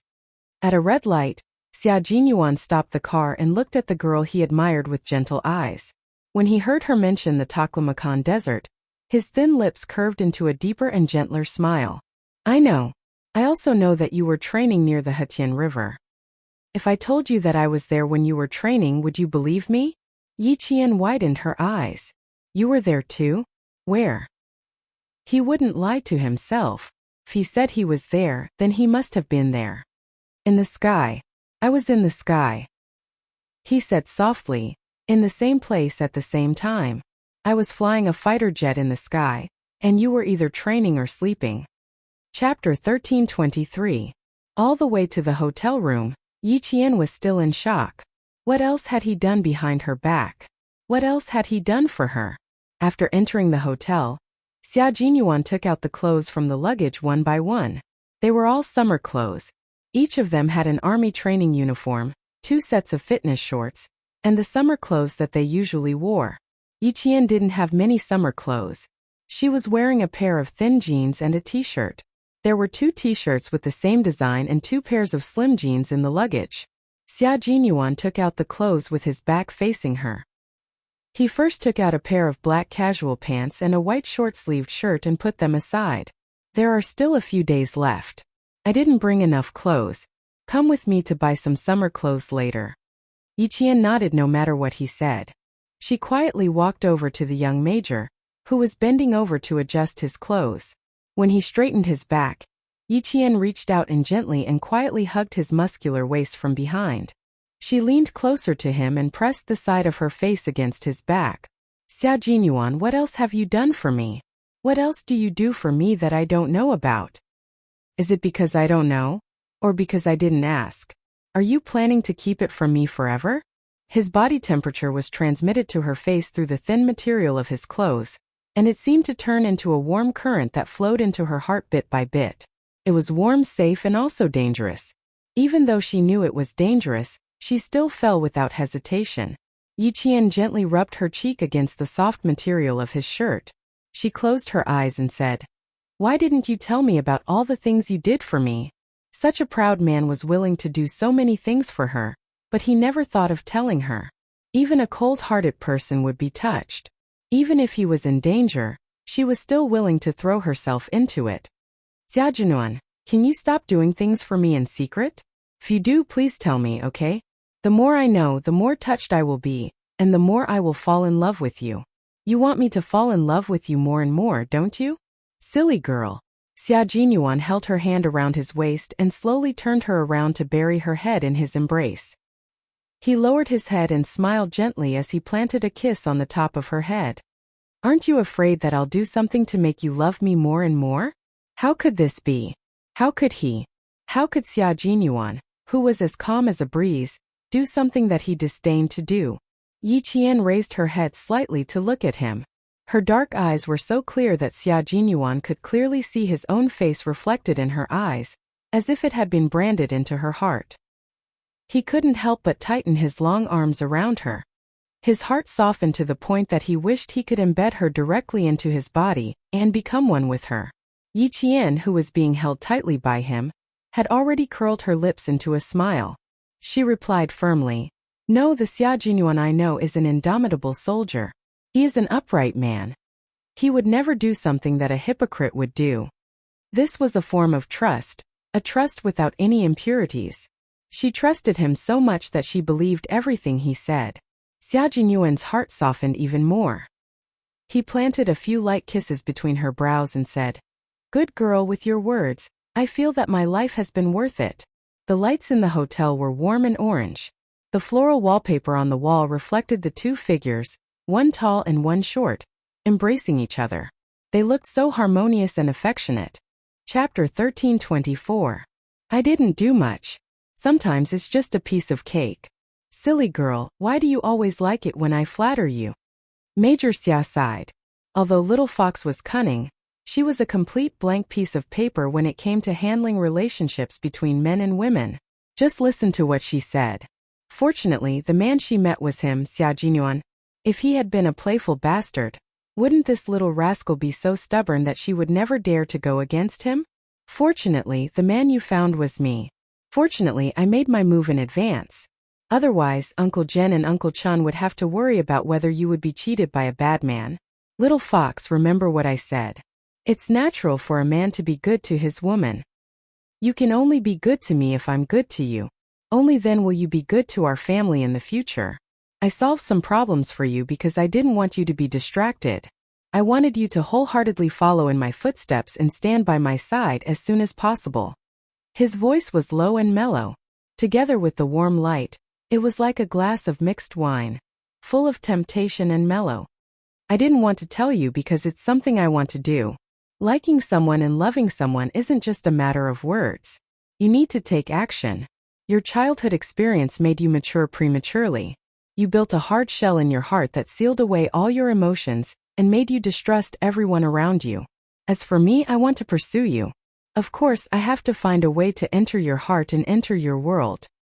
After he spoke, Xia Jinyuan had no intention of stopping. He knew Yiqian too well. If he didn't make it clear, she would continue to ask and remember it in her heart. He only hoped that she would happily complete her training every day and wholeheartedly walk the path of the military without any distractions or burdens. Yiqian could already hear his words. Tears welled up in her eyes. She buried her entire face in his chest and felt this man's love for her. Xia Jinyuan, you've been so nice to me. Aren't you afraid that I'll go back on my word? His voice was a little muffled, but the corners of his mouth were raised high. Yiqian knew that he was so happy that he felt like he was soaking in a jar of honey. Even his voice was full of sweetness. Xia Jinyuan, who was hugging her tightly, suddenly laughed and said calmly, "I will do something that moves you every day, and you will love me more and more. You should be worried that I will turn against you one day." The girl was about to cry. She could bleed and sweat during training, but when she returned to normal life, he couldn't bear to see her cry at all. "The girl I love. I only wish for your sky to be free and carefree. To enjoy the sweetness of love, how can you cry? My good girl, you should be smiling like a blooming flower." Xia Jinyuan lowered his head and gently rested his chin on Yiqian's head. With a gentle gaze, he deliberately raised his voice and teased, "Sai, I didn't think what I did was amazing, but after hearing what you said, I feel like my image has improved. Also, I can tell that my little fox wants me to love her a little more and dote on her a little more. Don't worry, I'll use my actions to tell you that I will love you a lot more, and dote on you a lot more."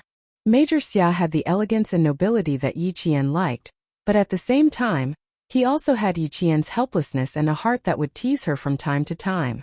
Chapter 13:25. Originally, she was so touched that her eyes were sore and she wanted to cry. At this moment, she only wanted to pinch the muscles on his waist. Her hands happened to be around his waist, so Yiqian did not hesitate to pinch the muscles on his waist. "If you go back on your words one day, I'll carry a gun and carry a cannon on my back. I'll go to heaven and earth to find you." "That's scary?" The young major laughed out loud. "Then I'll have to be more careful. With my little fox's instincts, I'm afraid a sniper bullet would be enough to kill me. That's too scary. I'd better be honest and stay by your side." "I'll stay by your side. How about that?" He was still laughing at the beginning, but when he lowered his voice at the end, Yiqian was caught off guard and blushed. "Can't we talk properly? I'm going to take a shower. Hurry up and go back to your room." Even though Yiqian had a strong heart, he couldn't help but sniff at those sweet words. Xia Jinyuan laughed even louder. He quickly lowered his head and kissed her lightly on the lips. "I'll leave my luggage with you. Let's go out to the night market in 5 minutes, okay?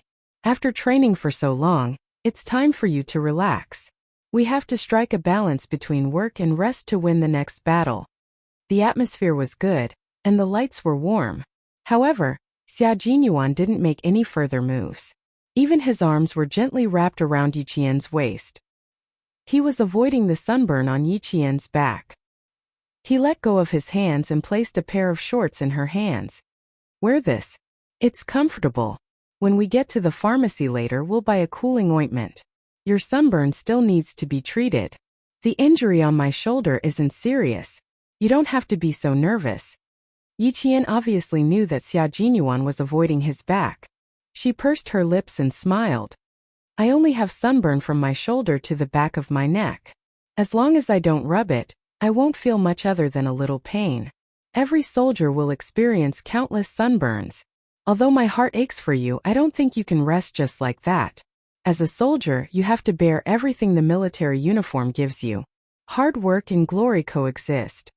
Xia Jinyuan, who had even restrained his smile, quietly looked at the girl who had always been strong. He said in a low and gentle voice, "Training hard is just for the sake of fighting in the future. Little fox, I'm sorry that you're injured. However, as a soldier, my principles and your pride tell me that you're not a fragile porcelain doll. You don't need to be too concerned about the most common sunburn." He was the one who knew him best. Yi Qian smiled brightly. I like the considerate Captain Xia. Wrong, you should say that I love the considerate Captain Xia.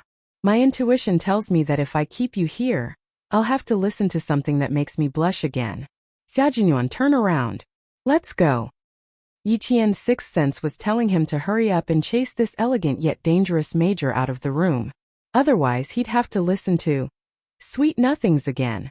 After taking the clothes, Xia Jinyuan turned around and left with a smile on his face. His little fox was shy again. The door closed.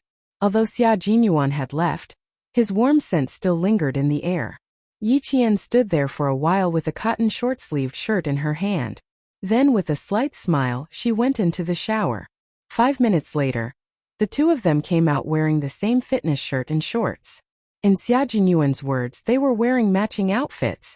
Yi Qian, who didn't understand the situation, replied bluntly, "Then I'll wear matching outfits with my comrades in the army every day." Chapter 1326. In that second, Major Xia's expression froze. After a while, he rubbed his forehead and sighed. We have to stop talking about this topic. We can't talk about it anymore. If he had known, he would have worn his own clothes. When Yi Qian took the initiative to hold his arm, Major Xia took his girlfriend to the busiest night market in Anyang City. The city in summer was even busier at night than during the day. The night market in the center of Anyang City had just begun. Wearing the army's uniform, the two held hands and went shopping for the first time since they started dating. The two of them weren't very interested in eating. They wore the army's uniform all year round and used the uniform issued by the army. Therefore, the two of them only needed to hold hands and walk among the crowd. They listened to all kinds of sounds and enjoyed the rare time they had together. I used to dream of holding your hand, going out for a walk with you, going out for a look. From holding hands to interlocking fingers, Xia Jinyuan, who had a lazy look on his handsome face, turned to look at Yi Jian, who also had a relaxed look on her face.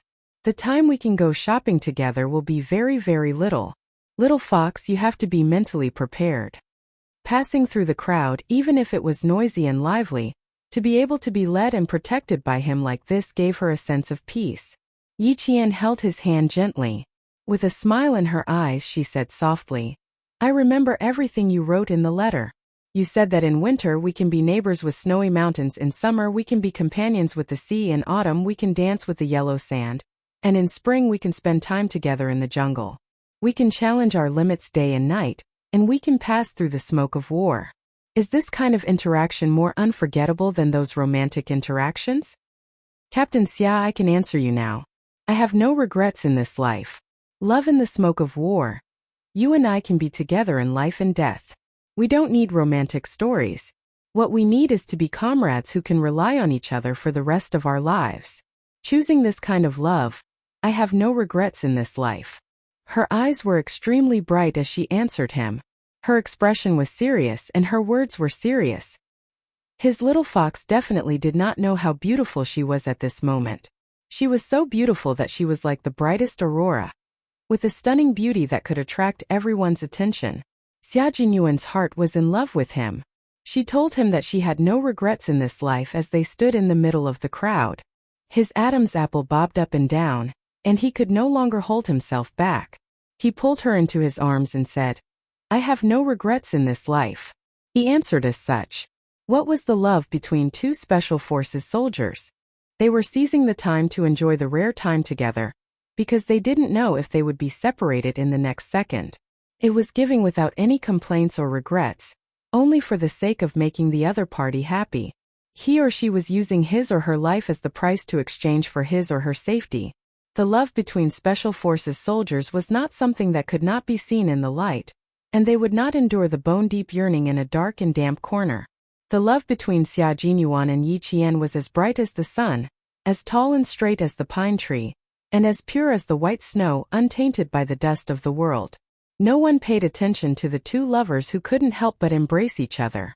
Some people walked past and some people walked over. Yi Qian couldn't hear those voices, and all he could hear was the sound of his strong and powerful heartbeat. The buzzing sound of his cell phone broke their embrace.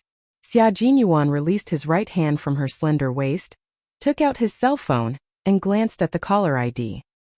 He suddenly glanced at Yi Qian, and then picked up the call. It was 9 o'clock. Why would Uncle Chung call him? Chapter 1327.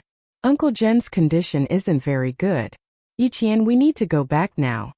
It was such a hot season, but the cold suddenly came out of nowhere and rushed into her body, making her shiver violently. It was too cold, too cold. It was so cold that her mind was still blank and her teeth were chattering. She wanted to say something but no words came out. The moment Yi Qian's vision blurred, Xia Jinyuan held her hand tightly with his warm and strong hand. Seeing the color on her face fade, the major felt a stab in his heart. He held her trembling hand tightly and said calmly, "Let's go back to the hotel now, pack up and go back to town." His warm and strong hand supported her like a pillar. Yi Qian pursed her pale lips and said, go back to the hotel immediately." Her voice was very stiff and she didn't even feel like she was talking. She grabbed his warm hand and took a deep breath. "I'm afraid Uncle Jen's condition isn't very good. Uncle Chan and the others never contacted me about family matters. This time they contacted me through you. It seems that Uncle Chan has already asked around in the military. Captain Xia, I want to go home. I want to go home immediately." After all, Yi Qian was a special forces soldier who had undergone special training.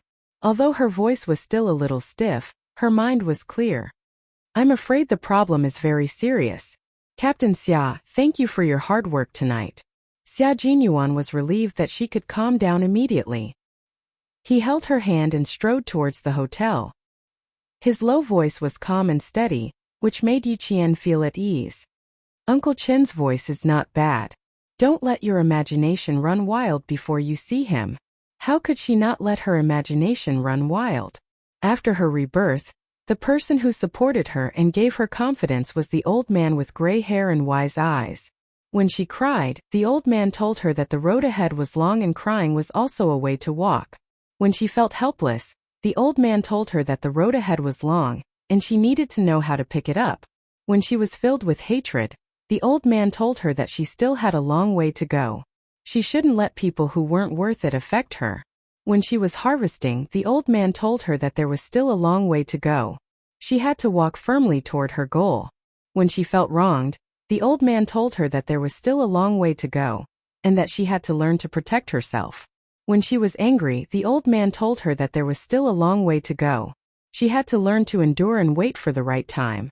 It was because of this tolerant, magnanimous, and wise old man that she did not let her rebirth be buried by hatred. Instead, she walked a path that was more exciting than hatred. If it wasn't for Uncle Jen, Yi Qian could imagine that even if she was reborn, she wouldn't be able to join the military. She would probably only have one goal, which was to take down Yi Jifan. She would grow up in hatred and become someone who only knew revenge and no longer cared about herself. Tears flowed down her cheeks unknowingly, drop by drop. In the end, her eyes became blurry. Xia Jinyuan didn't say too many comforting words. He just put a tissue in her hand and said softly, "It takes 6 hours to get to town from Anyang. I'll drive for 3 hours and you'll drive for 3 hours. After you're done crying, take a nap." He started the car and adjusted the rearview mirror to make sure that when he looked up, he could see Yiqian's personal situation clearly. His little fox was an introverted and calm person. Words of comfort would not have much effect on her because she knew in her heart that this was not the case. Chapter 1328. She wouldn't cry even if she was hurt, so she decided to cry for a while. Once she did, she would feel better. Yiqian understood that because she understood everything, she felt even sadder and sadder. In her previous life, when she returned to Shuka village at the age of 19, Uncle Jen was no longer there. Yiqian didn't even make a sound as she cried. 2 streams of tears flowed from her eyes, down her cheeks and down her beautiful chin. She held a white tissue in her hand and cried silently without moving. Xia Jinyuan, who was driving, felt his heart clench in pain. The car drove out of Anyang City and entered the entrance of the provincial highway. Without the neon lights, the car was plunged into darkness. Xia Jinyuan instinctively wanted to turn on the interior lights, but just as he raised his hand, he heard Yiqian say hoarsely, "Don't turn on the lights. I'm fine. I'll be fine after crying." Yiqian wiped her tears with the tissue. Her nose was red and she lowered her head. Her thin shoulders were so sad that they seemed to have collapsed. Xia Jinyuan pursed his lips and said softly, "Birth, old age, sickness, and death are natural laws. No one can avoid them. Besides, the situation isn't very good right now. There's no other bad news. Get some sleep. We still need you to drive in 3 hours." This was the only way to let her sleep for a while. Only by sleeping could she have the energy to face everything. Yiqian's nose was a little blocked from crying. She sniffed softly and showed a hint of weakness that she didn't usually have. She didn't want to talk, so she nodded gently. She leaned against the car door and closed her eyes. She didn't say a word. Even her sadness was silent. Xia Jinyuan couldn't bear to see her like this. He turned the steering wheel to the left, turned on the car's emergency lights, and parked by the side of the road. His handsome face tensed up as he pushed open the door and got out of the car. Yiqian heard the noise and opened her eyes. She saw Xia Jinyuan walk around the front of the car. The glaring headlights shone on his figure, and she could clearly see that his handsome side profile was tense. Yiqian couldn't help but sit up straight. She watched him walk to her side and open the car door. "What's wrong? Is it?" Before she could finish, he grabbed her hand and said in a low voice, "Get off, Yiqian." Yiqian, whose eyes were swollen from crying, got out of the car. Before she could steady herself, he grabbed her waist and pulled her into his embrace. "I want to kiss you right now. You can open your eyes and look at me, or you can close your eyes and feel me." "What?" Yiqian, who was a little dizzy from crying, couldn't keep up with his rhythm. While he was distracted, the man's refreshing scent came crashing down on him. He didn't have time to think or guess why he suddenly did this. His lips were kissed. The night breeze was not as hot as it was during the day. It was cool and refreshing. Yiqian, who was kissed by him until she could not breathe, clutched his t-shirt tightly. She stood on her tiptoes and endured his fierce kisses. His nimble tongue swept across her mouth, and he sucked hard on her lips. Occasionally, he would curl his tongue around hers and steal her breath. Yiqian, who had never been kissed like this before, leaned into his embrace. Her hands gripped his t-shirt tightly so that she wouldn't collapse from the kiss. She didn't know how long they kissed, but when he let go, Yiqian's eyes were misty. She looked up at him with her misty eyes and asked in confusion, "What's wrong with you?" He kissed her so fiercely that her lips started to hurt. Chapter 1329. Don't suppress your sadness. You still have me. I'm standing right in front of you. Xia Jinyuan was not good at kissing, but he knew that their lips must have turned red this time. He pursed his lips, which were still a little sore from the kiss, and said slowly, "Don't cry alone. My shoulders, my arms, and my body are all for you to rely on. I'm right here. You only need to look up to find me. You only need to call me, and I'll respond immediately." She curled up in the corner and cried quietly, as if she had been abandoned by everyone. She was so pitiful that it made his heart ache. "I can understand your hardships, and I can understand your joy. Similarly, I want to understand your sadness. With me here, you don't have to suppress your tears. Don't be afraid that I'll see your sadness. Who am I? I'm your boyfriend. I'll be your pillar of support for the rest of your life. I'm also your comrade who will fight side by side with you. Little fox, remember? I'll always be your pillar of support. Always. Yi Qian, who had been looking up at him, blinked gently and tears fell from her eyes. It turned out that he was feeling sorry for her again. Xia Jinyuan. She murmured softly, and slowly wrapped her arms around his waist. She buried her head in his warm embrace, and the tears that she had tried so hard to hold back gushed out again, wetting his clothes drop by drop. The last time she went back to Shuka village, she saw Uncle Jen's increasingly hunched back, and his hands were so thin that the veins on his hands were bulging. She listened to his suppressed coughs, and at that time she was already slightly worried, but she still held on to the hope that nothing would happen. There was no such thing as luck. Once something happened, her self-righteousness would become a joke. I thought that nothing would happen. I thought that there was still a lot of time. I thought that Grandpa Jen could continue to accompany me, and I could continue to accompany him. I didn't go home during the holidays, and I didn't stay to accompany the old man. Now I want to accompany the old man. Captain Xia, I want to accompany the old man. She spoke intermittently, and each word seemed to contain beads of blood. Her sobs were so sorrowful that the surrounding air was dyed with sorrow. Xia Jinyuan only dared to hug her waist and quietly listen to her sobs. Occasionally, he would raise his hand and gently stroke her back to calm her rapid breathing, or lower his head to kiss her hair to give himself silent support. Listening to her crying, he looked at the girl in his arms with the warmest and most gentle gaze. Let's go back to accompany Uncle Jen now. There's no need to rush. We'll go back now. Uncle Jen won't blame you.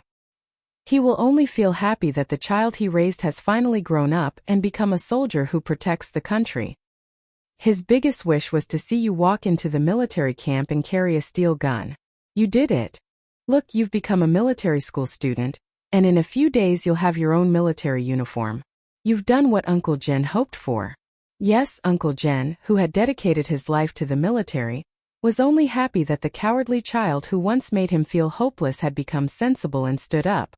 He had even become a special forces soldier who could protect the country and fight on the front line. He was very happy, very happy. Uncle Jen, whose nostrils were plugged with a breathing tube, had a slight smile on his face.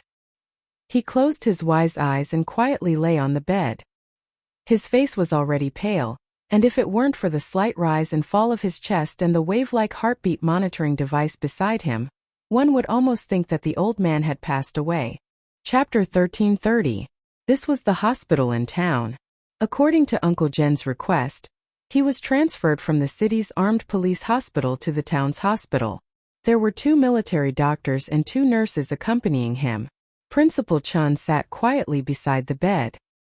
He hadn't slept for 2 days and his eyes were bloodshot. Looking at the old man lying motionlessly on the bed, this world-class sniper even shed tears. He couldn't take it anymore. He had endured until now just to wait for Yi girl to come back. Someone gently pushed the door open and walked to Principal Chen's side. He patted his shoulder and said, "Old Chun, go and rest. Old Yin and I will keep watch tonight." Then Commander Liu put the bottle of mineral water he bought into Principal Chen's hand and said, "You don't eat or drink. Do you think you are made of iron? Yi girl should be back in the second half of the night. You have to be alert and talk to her. Also, if you are like this, what will happen to her? She is already sad enough.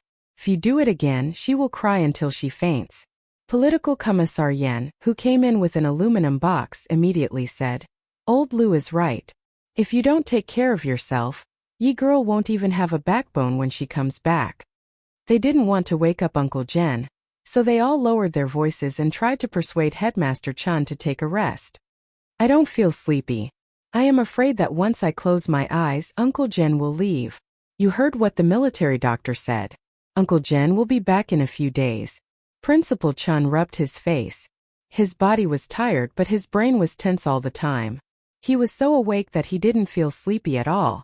The 4-drip was dripping down the tube, replenishing Uncle Jen who couldn't eat for a week and maintaining his life. Headmaster Chen's gaze landed on the 4-tube. His voice was so hoarse that it sounded like gravel rubbing against stone. He said bitterly, "And the people from the military academy haven't come over yet. If we don't settle everything, we can't sleep." Since the military academy has already agreed, it should be tomorrow. Political Commissar Yen opened the aluminum lunchbox and even prepared a spoon for Principal Chan. "Eat something. You won't sleep or eat. Do you want little Yi to come back and take care of you?" Principal Chun put the lunchbox into his hands and sighed deeply. "I don't feel hungry and I don't feel tired either. But you're right. When little Yi comes back and sees me like this, she'll be worried about me. I'll go back and change my clothes later. I don't want her to worry."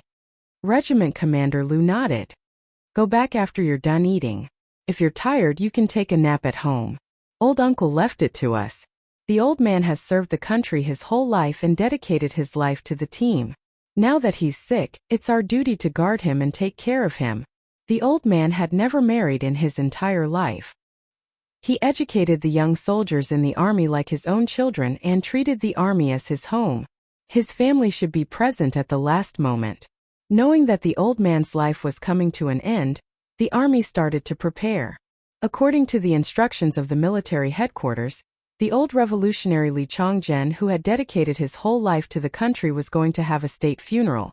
All the flags in the army were to be lowered to half, and all the soldiers took off their hats to mourn. Old Uncle Zhen's consciousness had always been in a blurry state. Now that he was in a deep sleep, even the military doctors didn't go to rest. 2 military doctors and 2 nurses took turns to be on duty just in case. Dr. Zhou from the town hospital, who was in Jessen's mother, stopped her daughter who wanted to go to the ward. She warned her in a low voice, "Don't go and cause trouble. If Yi Qian comes back, I'll tell you. Go to bed and lie on your stomach. It's already 12 o'clock. Do you want to sleep?" Chapter 1331. And Jessen, who was chewing gum to refresh herself, retracted her leg and said to her mother with a serious expression, "Mom, the old man lying inside is Yi Qian's grandfather. He's her most important relative.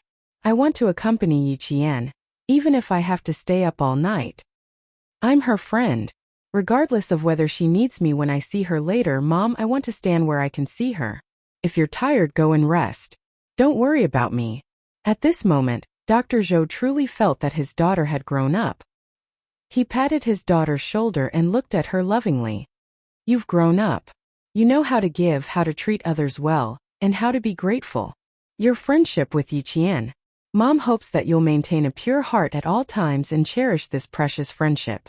Mom, I won't persuade you anymore. I won't persuade you anymore." When children grew up, they had different thoughts from adults. They had their own sense of propriety and their own attitude towards life. As adults, they did not need to control their children all the time. When it was appropriate and right, they should let go if they could. And Jessen's lips curled up into a smile. She held Dr. Zhou's hand and said softly, "Thank you, Mom. Go and rest. I won't cause trouble in the ward. It's the same for me to stay here." The doctor on duty's office was at the entrance of the ward. She would be able to see Yi Qian when she returned. Dr. Zhou stroked his daughter's black hair and reminded her, "Yi Qian's grandfather is not a simple person. You can tell that he's usually an officer in the army. When you see Yi Qian later, don't force your way through to avoid causing trouble for others. Do you understand?" Besides, Yi Qian was able to guide all the girls in the dormitory to get into one of the top universities in the country. It was obvious that he was a very self-disciplined and opinionated child. A child like this would have his own plans and did not need too many people to make decisions for him. His daughter just needed to accompany him quietly and not interrupt. I know. I've known Yi Qian for 5 years. Mom, I know him better than you do. Go and rest. Go and rest." As she spoke, and Jessen pushed Dr. Zhou's shoulder and walked toward the waiting room. Although it was called a lounge, it was just a partition separated by a screen. Behind it was a single bed that was just big enough for one person to lie on. As soon as the mother and daughter walked to the cubicle, they heard footsteps coming from outside. And Jessen, who seemed to have sensed something, turned her head and saw a familiar figure walking through the narrow office door. Beside her was the soldier who she didn't dare to look directly at. With her boyfriend accompanying her, she felt much more at ease. That was Yiqian, wasn't it? At some point Dr. Zhou had also turned around. He narrowed his eyes slightly and asked with uncertainty, "It should be Yiqian, right?" And Jessen's face flashed with surprise as she nodded. "It's her. Mom, go to sleep. I'll go to the door and take a look." While there were not many people in the middle of the night, she stood at the door and watched. When there were more people in the day, she would come back. It was really Yiqian, who was not afraid at all when facing the criminals that night. He was even calmer than an adult. After not seeing him for 4 years, this child's aura was so strong that it was frightening. Even if they did not see each other face to face and only saw her passing by, the calmness in her movements was not like that of a 19-year-old girl. She was like the army officers who came in and out of the town hospital over the past few days. Chapter 1332. Military school is indeed the best choice for her. Dr. Zhou sighed. Who would have thought that an orphaned and weak child would reach this stage today? She became a celebrity in Fujian town, the first child in the town to be admitted to military school. Now, who did not know Yiqian's name? When Yiqian was mentioned, the first thing people said was, "Wow, amazing, the top scholar in Shuka village, the first student in our town to be admitted to military school. Amazing, amazing." Birds of a feather flocked together. Yiqian's achievements today were probably due to the influence of that old woman. And her daughter also had her help. Otherwise, with her daughter's grades, it would have been difficult for her to get into a second-tier university, let alone Pu University. "Mom, I'll go take a look. I won't accompany you." What Jessen saw was not Yiqian's fierce military aura. She saw Yiqian's sadness that she had never seen before. She said sadly, "She's not feeling well. I'll go accompany her." What was a true friend? A true friend might not appear when you were glorious, but they would definitely appear when you were sad, or helpless. They would give you selfless help that you did not need in return. They would not disturb you when you were happy, but when you were worried, they could not help but worry for you. You only needed to look up and you would see a true friend silently by your side. And Jessen was such a friend. She did not walk into the ward. She only saw Yiqian standing by the bed, seemingly unwilling to take a step forward. Her tears fell like rain. She knew it. Yiqian would be very sad, very sad. Fortunately, her boyfriend was by her side, comforting her and giving Yiqian a stronger emotional support. She would not have to face it alone and be sad alone.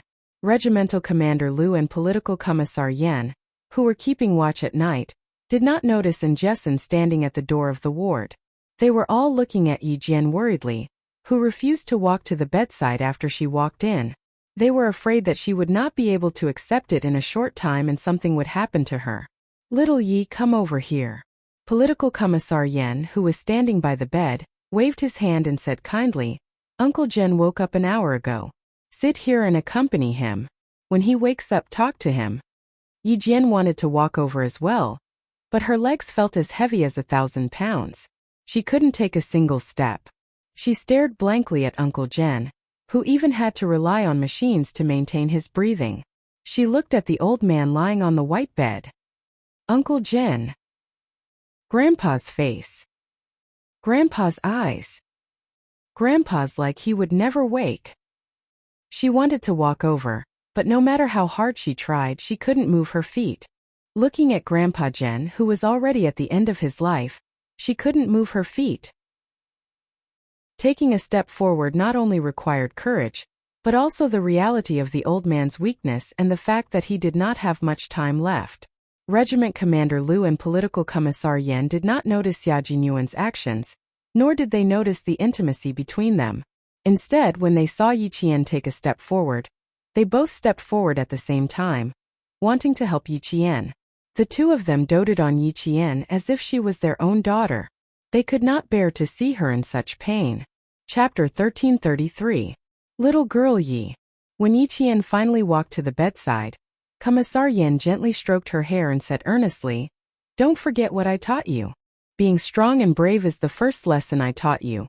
You must always remember it in your heart. No matter what you face, you must be strong and brave. Do you understand?" Yiqian's lips trembled slightly at the elder's sincere teachings and meticulous care. Tears reached the corners of her eyes, but she held them back. When she nodded heavily, the tears finally came out. I understand. Don't worry. She was already in this state, but she still knew to tell the people who cared about her that she was fine. His little fox's pure heart also made his heart palpitate. Yiqian sat down and held Uncle Jen's skinny right hand. She lowered her head and let the tears flow down drop by drop. It was very quiet in the ward. Everyone's breathing was so soft that it was almost inaudible. After speaking softly, they stood aside and quietly watched Uncle Jen sleep. His chest was only moving up and down slightly. They were afraid that if they made too much noise, they would wake up the old man from his light sleep. In fact, everyone knew that he was not in a light sleep. He was in a coma. Colonel Liu gestured to make a phone call and quietly left the ward. He wanted to call Principal Chun, who had gone back to wash up. It took 6 hours to drive from Anyang to town by car at 60 kilometers per hour, but they only took 3 hours. The two of them drove from the provincial highway to the highway, and little girl Yi arrived at 12:30. Let's go together, Commissar Yen said softly and said to Xia Jinyuan, Major, let's stand outside for a while. Leave some space for little girl Yi. This child is too restrained. Xia Jinyuan had the same idea. He nodded slightly and followed Colonel Liu and Commissar Yen out. Commissar Yen sighed and said softly, We'll leave little girl Yi in your care. Uncle Jen's funeral will be handed over to the army. Please help us take care of little girl Yi. Why didn't they transfer him to the provincial hospital? Don't the doctors have any way to save him? Xia Jinyuan, who was handsome and cold, had to turn around to take a look before he spoke, as if he was afraid that Yiqian would hear him. He lowered his voice and said, How can you stay in the town hospital? Uncle Jen has been in poor health for the past 6 months. During the new year, we even stayed in the provincial hospital for more than 20 days without telling little Yi. At the end of May, we stayed in Anyang for more than 10 days. Every time, Uncle Jen told us not to tell little Yi. This time, he suddenly fainted. We used a helicopter to send him to the city. There's no other way. The old man's life has entered the countdown. Before this, old uncle strictly ordered us not to disturb little Ye's training. When he woke up at around 9:15 last night, he told us that little Yi had finished her training and came back on a big ship. Old uncle said that he wanted to see little girl Yi and talk to her. He also said that he wanted to see little girl Yi wear her own military uniform and salute him. As Commissar Yen spoke, the corners of his eyes turned red. Old Chun immediately contacted Major General Yang of the army. At 9:30, we knew that little girl Ye's training had really finished. You even went to pick her up. I didn't expect that old uncle's dream was actually real. Little girl Yi was really training with the Navy and came back on a ship. He missed her too much, so he had dreams. Chapter 1334. Xia Jinyuan's Adam's apple moved slightly and he pursed his thin lips. Did the military academy send anyone over? Yes, Major General Yang personally contacted the University of Science and Technology of China, and the school was very cooperative. They brought Yiqian's student ID and military uniform and rushed over by train. They will arrive tomorrow morning at 8. They will arrive in town in the afternoon. Upon hearing this, Xia Jinyuan's eyes darkened. The bus from the city to town will take 7 hours. I'm afraid they won't make it in time. Arrange for a helicopter. I will arrange for a private helicopter. Political Commissar. Call the air traffic control and approve the flight route. Okay, this is not difficult. Political Commissar Yen sighed countless times that night. He was also afraid that they would not make it in time. He even considered whether to mobilize the military helicopter again. Principal Chun, who had received the call at the entrance of the town hospital, ran all the way over. He ran up the stairs in a few steps and saw Xia Jinyuan standing under the dim yellow light. Before he could speak, Xia Jinyuan heard the noise and looked up. Uncle Chun. It's good that you're back, it's good that you're back. Principal Chun walked over in a few steps. His eyes were bloodshot. He condensed all his words into one sentence and repeated, It's good that you're back, it's good that you're back. It's good that you're back, it's good that you're back. Yiqian can send Uncle Chun off, and Uncle Chun can rest in peace. Xia Jinyuan was not unfamiliar with the experience of life and death. As a special forces soldier on the frontline battlefield, he had experienced several farewells in the past few years. However, at this moment his heart was still in pain. Yi Qian is accompanying Uncle Jin in the ward. She hasn't stopped crying since she received your call. She only slept for 2 hours after I told her that we needed to take turns driving. Xia Jinyuan explained Yi Qian's condition in detail to prevent Principal Chan from worrying. She's fine now. She's not too emotional. It's just that when she entered the ward just now, she couldn't take a step out. She's still afraid that the moment will come. She understood everything. But if the moment really came, the calm Yi Qian would be so sad that she would lose control of her emotions. Xia Jinyuan was afraid that she would hurt herself if she was too sad. With Uncle Jen around, little Yi will listen to Uncle General. She will listen to Uncle Jen. Principal Chan, who had suddenly aged a few years, said in a low and hoarse voice. His usually resolute eyebrows were filled with grief. My uncle always said that his life was worth it. Even if he were to die one day, he would die peacefully. The only thing I'm worried about is little Yi. If I ask you to go over later, say something to make me feel at ease and let me leave without any worries. His words made both Commander Liu and Political Commissar Yan's eyes turn red. This first-rank sergeant major, who had dedicated his whole life to the army, raised an orphan with selfless love, let her receive the best education, and led her to a bright future. Now that she was going to leave, who would be willing to part with her? Xia Jinyuan nodded solemnly. Uncle Chun, don't worry. I will swear on my life that I will take care of Yi Qian for the rest of my life. We will advance and retreat together, and I will never leave her. When Commander Liu and Political Commissar Yan heard this, they finally realized the relationship between the two of them. However, there was not much joy on their faces. Instead, there was a hint of worry. Would Lieutenant General Xia agree to this? My dad already told me that he recognizes Yi Qian as his daughter-in-law. I already called my dad on the way here. I will arrive in town around 6 o'clock tomorrow morning. Uncle is worried about Yi Qian. I will let him leave with a smile on his face. Chapter 1335. Principal Chan patted Xia Jinyuan's shoulder heavily. Good. You're a man of your word. Uncle Jin believes in you. I believe that you'll take good care of little Yi. Lieutenant General Xia knew and admitted it himself. Only then did Commander Liu and Political Commissar Yan, who had been worried, feel relieved. They all believed in Xia Jinyuan and believed that he would really take care of little Yi for the rest of her life. And Jessen, who had run back to the doctor's office when she saw them coming out, gritted her teeth, stood on her tiptoes, and moved gently with her back against the wall. She wanted to go directly to the ward to talk to Yi Qian. Thinking that she hadn't been discovered, she moved into the ward, patted her chest, and secretly heaved a sigh of relief. Turning around, and Jessen saw Yi Jian holding Uncle Jin's skinny hand tightly. Yi Jian's back was filled with sadness. She quietly looked at the old man who was breathing weakly, and Jessen's heart ached terribly. She walked over and called out softly, "Little Jian." Outside, Xia Jinyuan looked away from the ward and explained, "And Jessen, Yi Qian's best friend. Her mother is Dr. Zhou from the town hospital. It's already so late.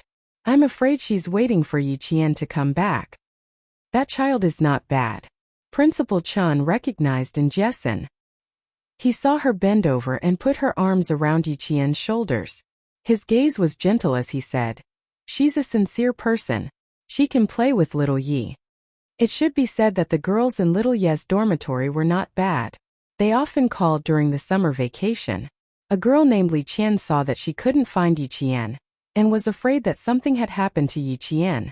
She actually asked her parents to drive to Shuka village. It was little Ye's fortune to have friends like them. At around 1:30 a.m., and Jessen walked out of the ward with red eyes. If it weren't for Yi Qian's persuasion, she would have stayed with him until dawn. Jane Eyre said that she wanted to stay with Grandpa until dawn. She walked out and said in a sobbing voice, dragging her feet as she left. She also couldn't bear to see these matters of life and death. Xia Jinyuan looked at the time and said in a deep voice, "Uncle Chun, I'll stay here to accompany Yi Qian. You, Tuan Lu, and Political Commissar should rest. I'm afraid I'll be busy tomorrow, so I'll have to trouble you." Principal Chan still wanted to say something but was stopped by Political Commissar Yan. "Old Chun, you should rest. You can talk to little Yi tomorrow morning." With Xia Jinyuan's persuasion, Principal Chan did not insist on staying. Before he left, he reminded Xia Jinyuan, Let me know immediately if anything happens. We'll rest next door. Without alerting Yiqian, the three of them went next door to rest. At around 4 o'clock, Uncle Jen opened his eyes unconsciously. The old man's eyes were covered with a layer of mist, so much so that he couldn't even see clearly. He called out little Yi in a daze, then slowly closed his eyes. Yiqian held the old man's hand tightly and replied in a trembling voice. I'm back. I'm back to see you. Grandpa, I'm back to see you. Yiqian looked at Uncle Jen nervously, then suddenly realized something and looked at the heart machine. Seeing that the wavy lines that represented the heartbeat were still rising and falling, Yiqian suddenly raised his hand and bit his wrist with his teeth. He began to sob softly. Xia Jinyuan called the military doctor over and asked him to examine Uncle Jen carefully. 2 minutes later, the military doctor sighed and said, Be prepared. The old man has already fallen into a coma. He might wake up or he might die in his sleep. After the military doctor finished speaking, he lowered his head and looked at Yiqian. His expression changed drastically. You've bitten your hand so hard that it's bleeding. Let go. Chapter 1336. In her previous life, Yiqian had developed a habit of suppressing her emotions. Although she had changed a lot in this life, she was still somewhat affected by her previous life. When she was devastated, she would suppress her emotions again. Xia Jinyuan's expression changed drastically when he heard the military doctor's low voice. His elegant, dark eyes flashed with an extremely cold light. He took 3 steps from the other side of the bed to Yiqian and grabbed her wrist tightly. Do you know what you're doing? Do you need me to tell you? He spoke in a low voice to suppress the anger in his heart and the anger in his eyes. Looking at the circle of teeth marks on her skin, Xia Jinyuan felt as if a ferocious beast was rampaging in his chest. Self-harm, you're harming yourself. Uncle Jen used his lifetime of wisdom to teach you. He taught you how to face reality and how to be strong. Yiqian, are you repaying him for his teachings in such a way that Uncle Jen doesn't want to see? He was just short of saying that she was a huge disappointment to Uncle General. The military doctor glanced at the two of them. One was suppressing his anger, while the other was suppressing her grief. He hurriedly comforted Xia Jinyuan, who was suppressing his anger. Okay, it's understandable. Come out and disinfect the wound first. He was afraid that Xia Jinyuan would injure Yiqian again. So he took Yiqian's wrist from his hand and took a closer look. He couldn't help but gasp. Isn't this a little too cruel? She bit herself so deeply. Disinfect and debride the wound first, then give her a tetanus shot. The military doctor said in a low voice and motioned for Yiqian to follow him out. Girl, no matter how sad you are, you can't hurt yourself, understand? You look like a sensible child, but why are you doing things that make others worry? He then looked at Xia Jinyuan, who was even more furious. She's going to clean the wound. You stay here. Xia Jinyuan's jaw tightened. Hearing this, he said politely to the military doctor, Thank you for your hard work. He then looked at Yiqian, who had her head lowered and her shoulders slumped. He saw the sadness and fragility in her body, and the suppressed anger in him finally turned into heartache. Go and treat your wounds with the military doctor. I'll look after Uncle. Uncle Jen was Little Fox's only family. He was her pillar of support. She regretted not spending more time with him. She blamed herself for not spending more time with him. His little fox would rather use self-harm to vent the self-blame in her heart than to let everyone see the pain in her heart. No matter how sad she was, she still knew how to take care of their emotions. How could he bear to be angry with her? Yiqian's eyes were still a little confused. She didn't know that she had bitten herself so hard. Seeing Xia Jinyuan's tense expression, Yiqian bit her lower lip. She originally wanted to explain, but in the end she only said, I'll be back soon. After the military doctor took her out of the ward, Xia Jinyuan sat gently on the chair. He held Uncle Jen's skinny hand and said softly, Uncle, Yiqian listens to you the most. When you wake up, you must talk to her properly. You have to take care of your body and teach her more. This girl listens to you the most. She will listen to whatever you say. You haven't seen her walk into the military camp yet. We are all waiting for you to personally send her to the military camp to become a soldier. Also, let me tell you a piece of good news. The military has decided to send her to my team. My team is a special forces unit. You probably didn't know, right? When you wake up, I'll pick some things that I can talk to you about. I'll let you know what unit Yi Qian will be joining in the future. Chapter 1337. Xia Jinyuan chatted softly with Uncle General the military doctor, who was in his 40s, cleaned Yi Qian's wound and advised her earnestly, "The old man is already so old, but he can still joke with us when he's awake. This shows that he has a big heart. Since you're his only family, how can you harm yourself and make him worry about you? Treating yourself well is the greatest filial piety to the old man. Do you understand? Young lady." Actually, Yi Qian didn't even know how she bit herself. If the military doctor hadn't reminded her, she wouldn't have felt any pain. Yi Qian nodded shyly and wiped away the tears on her face. She secretly adjusted her emotions. She had to control her emotions. Everyone knew that Grandpa Jen was worried about her the most. How could she disappoint him? The military doctor saw that her eyes were gradually clearing up. Even the sadness between her brows was gradually hiding. Only her bright eyes had a touch of determination. The military doctor couldn't help but smile. 10 minutes later, Yi Qian, who had bandages wrapped around her wrist, thanked the military doctor. She got up and went back to the ward to continue accompanying Uncle General. Xia Jinyuan was still talking softly to Uncle General even though he knew that the old man couldn't hear him. He still said softly, "With you around, Yi Qian will know that there's a family waiting for her wherever she goes. There's a home waiting for her to return to. Uncle, when you're done sleeping, please open your eyes. We're all waiting to hear your voice. I'm still waiting to go fishing with you. Also, when I hold my wedding with Yi Qian, I want to offer you another cup of tea. Thank you for teaching her and nurturing her into a talent. Thank you for letting me take advantage of her." Yi Qian, who was standing at the door, listened to them and laughed for a while. Grandpa Jen was her family. Uncle Chun was also her family. In the future, Captain Xia would also be her family. For their sake, she had to pull herself together. She couldn't let them worry about her. Yi Jian wiped away her tears and patted her cheeks gently. She took a deep breath and walked into the ward with her head held high and her chest puffed out. When Xia Jinyuan heard the commotion, he turned around and saw that Yi Qian, who had just walked in, no longer looked dispirited. His eyes were filled with determination, just like the Yi Qian who did not show any signs of fear in the face of training and war. She had already adjusted her emotions and mentality. "I'll keep watch. You lean against the bed and sleep for an hour each." Xia Jinyuan held her hand and pulled her to sit on the bench with him. "Someone from the army will come to visit Uncle during the day. As Uncle's relative and his only granddaughter, you have to keep your spirits up. Do you understand?" Yi Qian did not refuse again. "Okay, wake me up in an hour."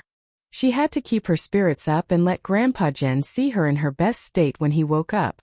She couldn't let him worry, and she definitely couldn't let him worry.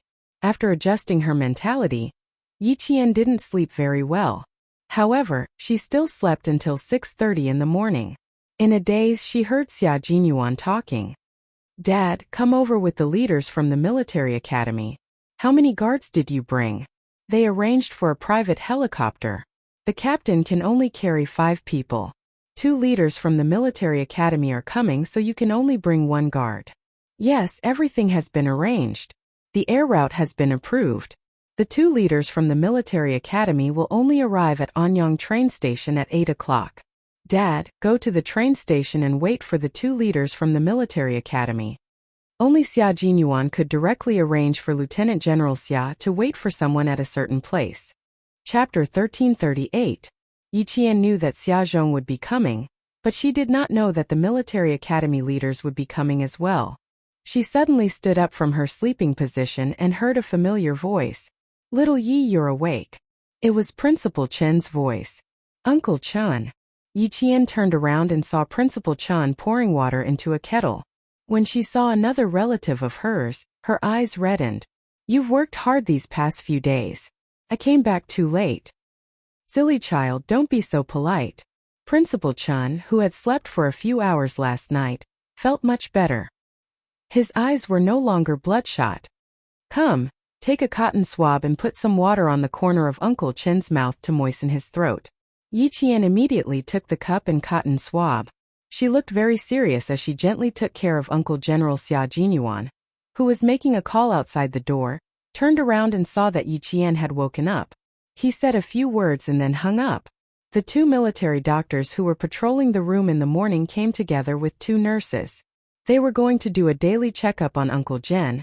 The old man has been unconscious for a longer period of time than 2 days ago. Everyone, please be mentally prepared. After the two military doctors finished the checkup, they put down the phone and sighed together. The old man's physical strength was completely destroyed. He had been holding on for so long because he was holding on to one last breath. Once he stopped breathing, it would be the end of him. Yi Qian pulled the thin blanket around her and listened attentively to every word the military doctor said. Then she asked softly, "I want to know. Is there any possibility of my grandfather waking up? I can't be sure, but there is a possibility. It's the so-called final radiance of the setting sun." The military doctor's words made Yi Qian shudder involuntarily. Xia Jinyuan, who came in, immediately put his hand on her shoulder and asked the military doctor calmly, "If he stays unconscious, how long can he last on the 4-drip alone? The old man's organs are failing, so he can't take in too much 4-drip. How long he can last depends on his willpower." In other words, it was impossible for Uncle Jen to recover. The only reason he was still breathing was because of Uncle Jen's willpower. Yi Qian, who had better grades than the other students in the medical school, suddenly had a glimmer of hope.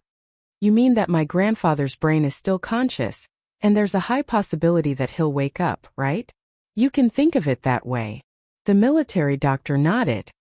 As long as the brain hasn't stopped working and there are still senses, the old man will still have a chance to wake up. That's good, that's good. Yi Jian's eyes lit up. As long as Grandpa Jen still had a chance to wake up, she would try to awaken more of his will to live. She hoped that he could survive this. She hoped that he could survive this. She hoped that he could survive this. The military doctor seemed to know what she was thinking. He shook his head slightly and didn't say anything more. The patient's family would always hope for a miracle to happen. Unfortunately, miracles wouldn't happen just because you thought they would. Especially in the case of the old man. His organs were already at the end of their life. Even if he woke up, he would just wake up. It wasn't appropriate for too many people to stay in the ward. Under Principal Chen's instructions, Xia Jinyuan accompanied Yi Qian to wash up and tidy herself up before coming back. Regiment Commander Liu and Political Commissar Yen went to the bun shop in town to buy vegetable buns and deep-fried dough sticks. They were waiting for Yi Qian to wash up and eat together. "Uncle wants to see you in your uniform," Uncle Chun called the military, and Major General Yang from the army called the military school.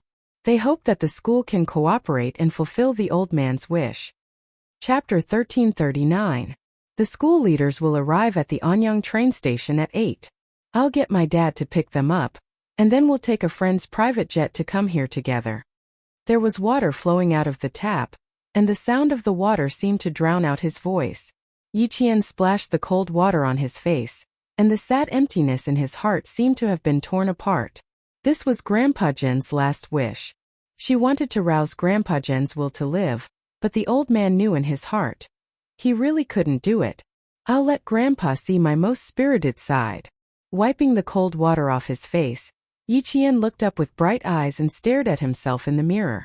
"I won't let Grandpa down." The face in the mirror was tenacious, and those jet-black eyes were like a pure obsidian thrown into water, causing the eyes to ripple.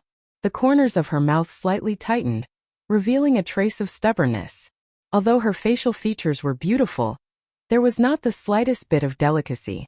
Even the tips of her brows contained the piercing coldness of a soldier. This was the Yi Qian that Uncle Jen wanted to see. Yi Qian. At 8 o'clock, the two leaders of the military academy were led by the guards to meet with Commander-in-Chief Xia. When they saw that the one waiting for them was Commander-in-Chief Xia, their expressions became even more solemn.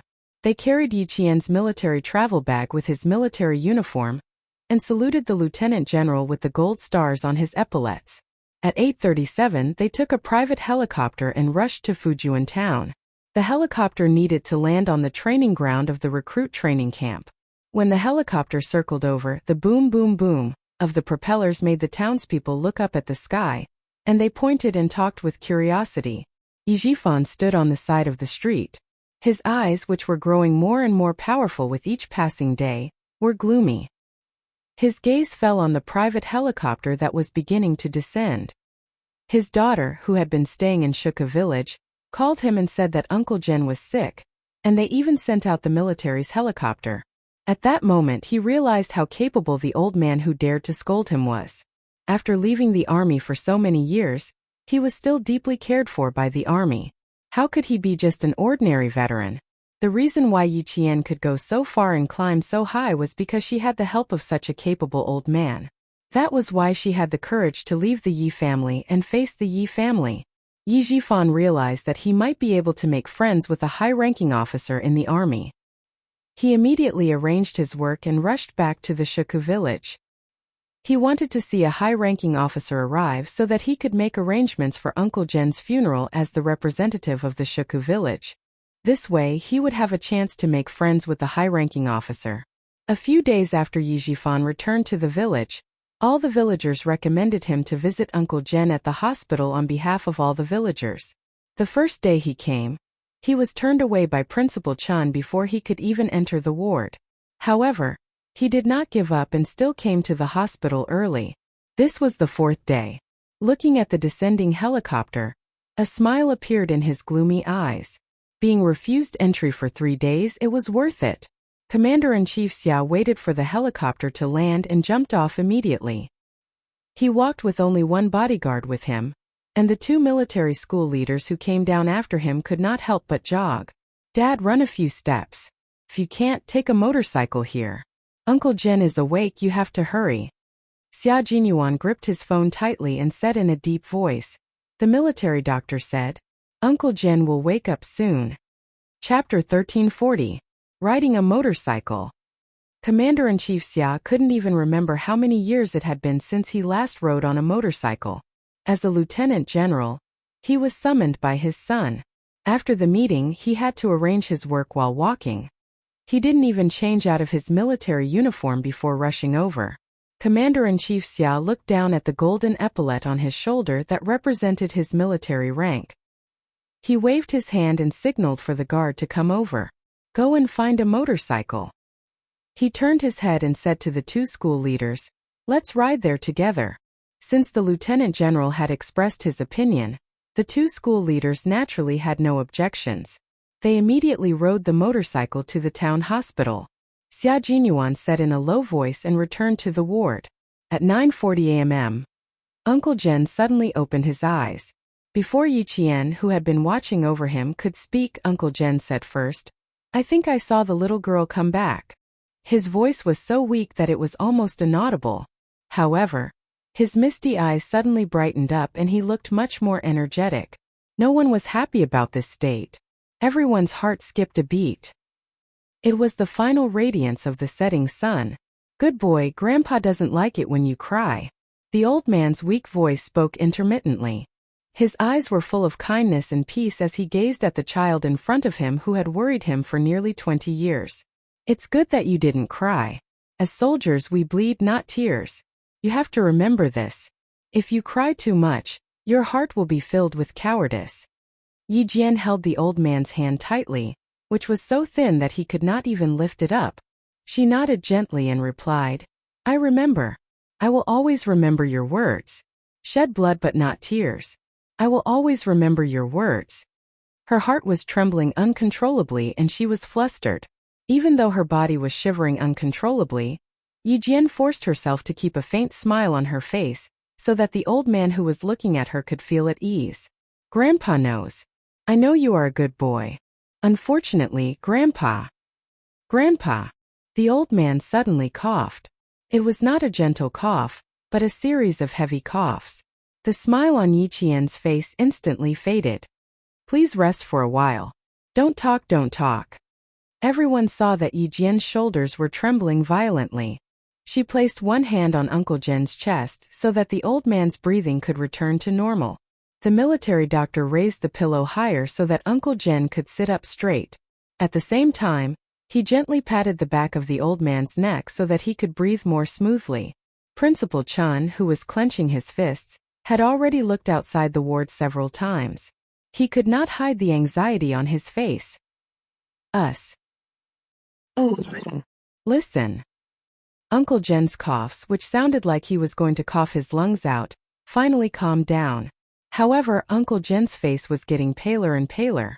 He wanted to hold Yi Qian's hands tightly, but unfortunately, he could not muster any strength. He could only smile gently. Good boy, don't be sad. It is a good thing that Grandpa is leaving at such an old age. It is a pity that Grandpa can't personally send you to the military camp. I can't see how you look in your military uniform either. Chapter 1341. You'll see it, you'll see it. Our school's leaders will be here soon. They've brought my military uniform. Take a rest, take a good rest. Your granddaughter will definitely wear the uniform for you to see. She tried her best to smile. Tears welled up in her eyes, but they did not fall. You'll definitely see it. You'll definitely see it. She wanted to speak with a smile. She wanted to speak lightly, but the words that came out of her mouth were trembling, and every sentence was filled with a strong reluctance. Uncle Jen sighed softly and looked up with some difficulty. When he saw a few familiar faces around him, he smiled. It's been hard on all of you. I've watched Yi Qian grow up. She's a good child. She's kind-hearted, kind, and knows how to repay kindness. In the future, I'll leave all of you, please. Uncle, you don't have to be so polite with us. We're all Yi Qian's family. We'll definitely take good care of her. Don't worry. Political Commissar Yen was on the left side of the bed. He bent over and held Uncle Jen's hand. Seeing the respected Sergeant Major speaking weakly as if he had used up all his energy, the tough man's eyes turned red. You don't have to worry about Yi Qian. With us around, she'll be fine. The old man was most worried about Yi Qian. He did not have much energy to speak, so he scanned the familiar faces around him. Finally, his gaze landed on the young man who was holding Yi Qian with one arm. Xia Jinyuan held Yi Qian's shoulders tightly and walked to Uncle Jen's side. Uncle, Yi Qian is my wife and lover. As long as you agree to my marriage with her, I'll propose to her immediately after she graduates and stabilizes her condition. He knew what the old man wanted to hear. Word by word, he expressed his thoughts firmly. I'll love her forever. I'll dote on her and take care of her like she's the apple of my eye. I swear on my honor as a soldier that I'll never let Yi Qian down. All right. Watching the two young people holding hands, Uncle Jen felt his eyelids getting heavier and heavier. Good boy, Grandpa is watching. You from the sky. Be a good soldier. Be a useful soldier. Protect. Our country. Protect. Our homeland. Yi Qian nodded his head furiously. Tears streamed down his face like pearls from a broken necklace. A deep voice came from the door of the ward. Old squad leader. Commander-in-Chief Xia, who had run all the way from the first floor to the third floor, strode in and said, Yi Qian has become a military academy student in our country. Her military uniform and relevant documents have been brought over. Old squad leader. Thank you for your hard work in nurturing such an outstanding soldier for our military. On behalf of the military, I would like to extend a respectful salute to you. As Commander-in-Chief Xia spoke, the soldiers around the bed all stood up straight and saluted the old revolutionary who had dedicated his life to the country and the people with the highest military salute. Uncle Jen blinked his eyes gently. He smiled and raised his hand to return the salute to all the soldiers who saluted him. This was the military unit he loved the most. He loved seeing the young soldiers the most. He was happy to be able to see them one last time before he left. Chapter 1342. Yi Qian. Change into your uniform now and show it to the platoon leader who raised you. The school leaders already knew that this old man who was about to die was a national treasure. They handed the military uniform and cap to Yi Qian and said solemnly, We can't let the old squad leader have any regrets. Go now. The ward was very quiet. Everyone listened to Commander-in-Chief Xia, who was sitting by the bed and holding the old man's right hand. Platoon leader, don't worry. I, Xia Xinhui, will only recognize Yi Qian as my daughter-in-law. Other than her, I won't recognize anyone else. In the future, if Xia Jinyuan does anything to let Yi Qian down, I, Xia Xinhui, will be the first person to come after him. Yi Qian went to the office of the doctor on duty to change into his uniform. And Jessen, who hadn't left, quickly pulled up the partition screen and said, "Put your uniform on the bed. I'll fold it for you." Behind the screen, and Jessen heard the rustling of clothes. Frowning, and Jessen bit her lower lip and stopped herself from crying with Yi Jian. Instead she advised, "Don't cry. My mom said that when Grandpa Jen was awake he always mentioned how strong you are. Jianer, you have to be strong, okay?" In less than a minute, Yi Qian walked out from behind the partition, dressed in a warrant officer's uniform and cap. "I will be strong, Jessen. Thank you." This was Yi Qian's own uniform. The grass-green uniform was tailored to fit her body without a single crease, as if it had just been ironed. The epaulettes on her shoulders weren't ordinary epaulettes. They were the captain's epaulettes with 1 bar and 3 stars. The 3 golden 5-pointed stars were solemn and mighty. Together with the golden collar flower pinned to her collar, it showed the majesty of a soldier. Yi Jian's dark green military trousers were perfectly straight, outlining the posture of a pine tree. The heavy military aura was so heavy that Jessen couldn't help but hold her breath. Yi Jian, who was wearing the military uniform, was so familiar yet so unfamiliar. "Yi Jian!" And Jessen couldn't help but call out. Yi Jian, who was about to step out, stopped and turned around. It was still a familiar face, but there was a different expression on her face. When she raised her eyes to look at Jessen, her eyes were so cold that Jessen's heart suddenly panicked. "Take care of yourself. You and us," Jessen said softly with a reverence that she didn't even notice. Hearing her best friend's comfort, Yi Jian, whose eyes were red, nodded and said with a smile, "I will. For Grandpa Jen, she would be strong. I'm going to accompany Grandpa. Jessen, let's talk later." It wasn't until Yi Qian walked out of the office that Jessen reached out to support herself on the office desk. Step by step she moved to the office chair.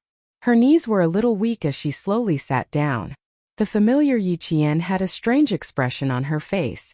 She said that she only had one goal since the 2nd year of middle school, and that was to work hard to get into the military academy. She said that she had been secretly training so that she could join the military in the future. Her good friend, who had been working hard towards her goal, finally got to wear the military uniform.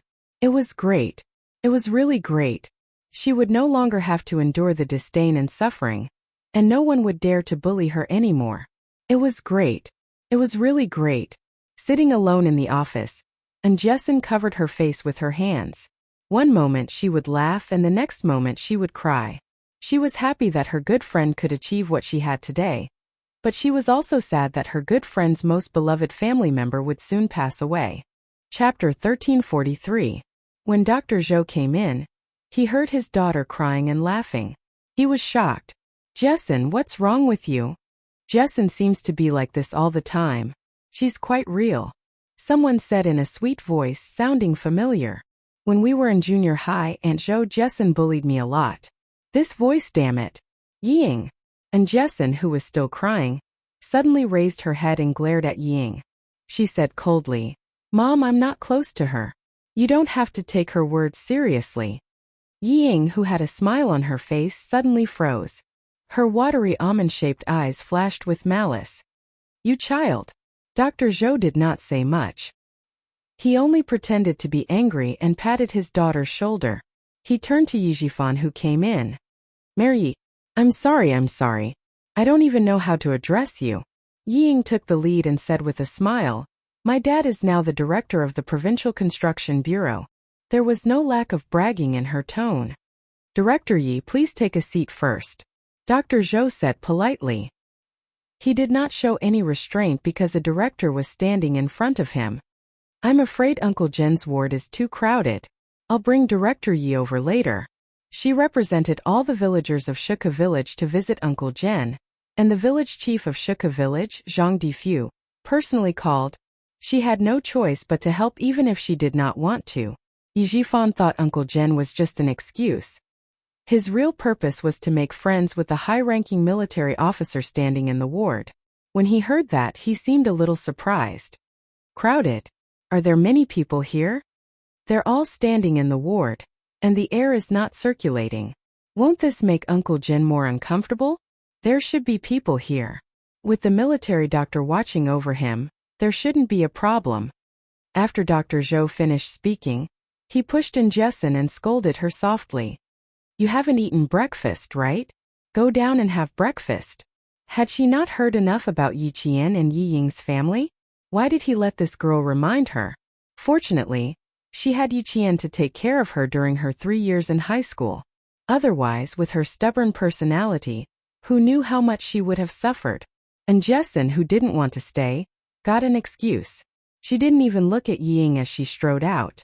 When she reached the door, she suddenly said, Mom, give me the acceptance letter from Pu University. It's not safe here.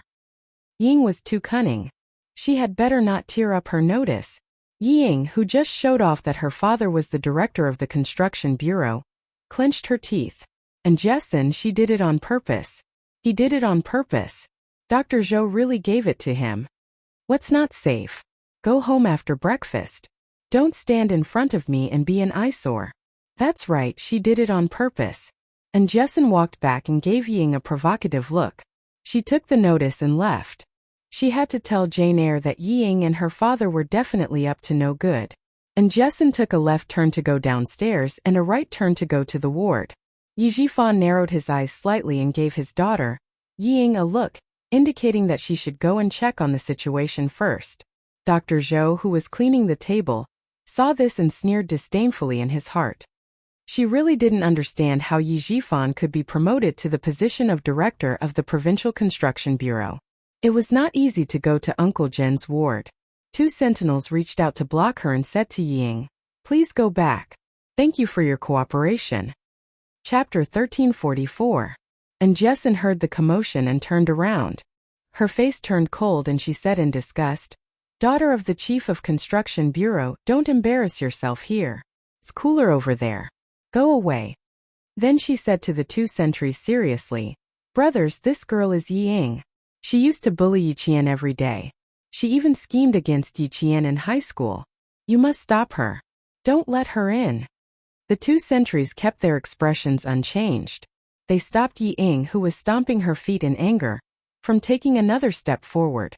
The atmosphere in the ward became more and more gloomy. Sadness shrouded everyone's heart. All the soldiers present had tears in their eyes. Okay. Good girl. You must be. Okay. Uncle Zhen finally saw Yi Qian in his military uniform. His breath was getting weaker and weaker. His voice was so low that Yi Qian had to bend over to hear it. Jade pendant, don't harm. Walk your own path, little Yi. You will go further, higher and better.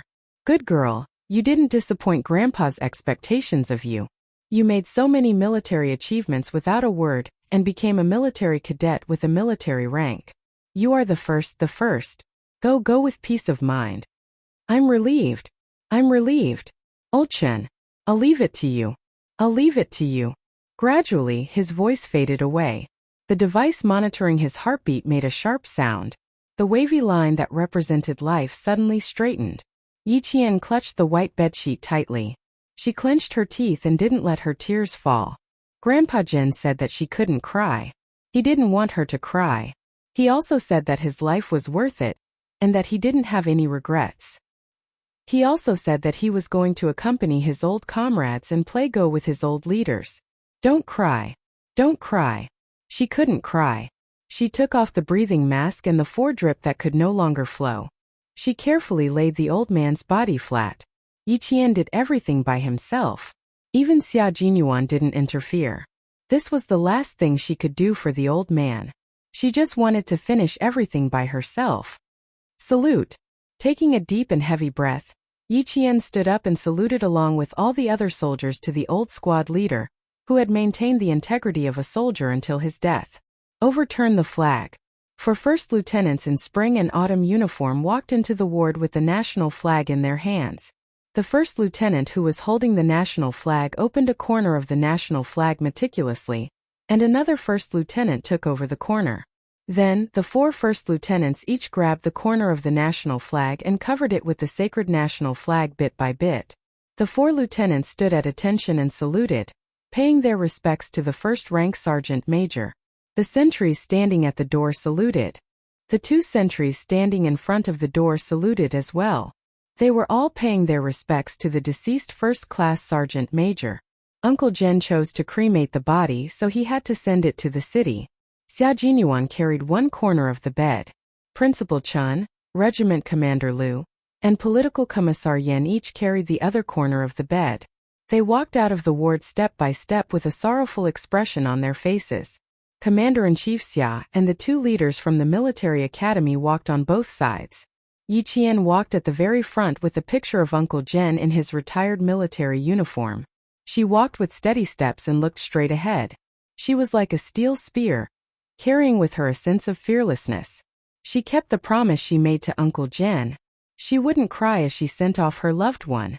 Chapter 1345. The vehicle arranged by the army was already waiting downstairs in the hospital. When Yi Qian walked out of the ward, the soldiers guarding outside all saluted and sent him off. Even though he had retired from the army, he was still in the army as long as his body allowed him to. Rows of dark green figures stood tall and straight like white poplars. They inherited the dedication of the old squad leader from generation to generation. When Yi Jifan heard the commotion, his eyes darkened.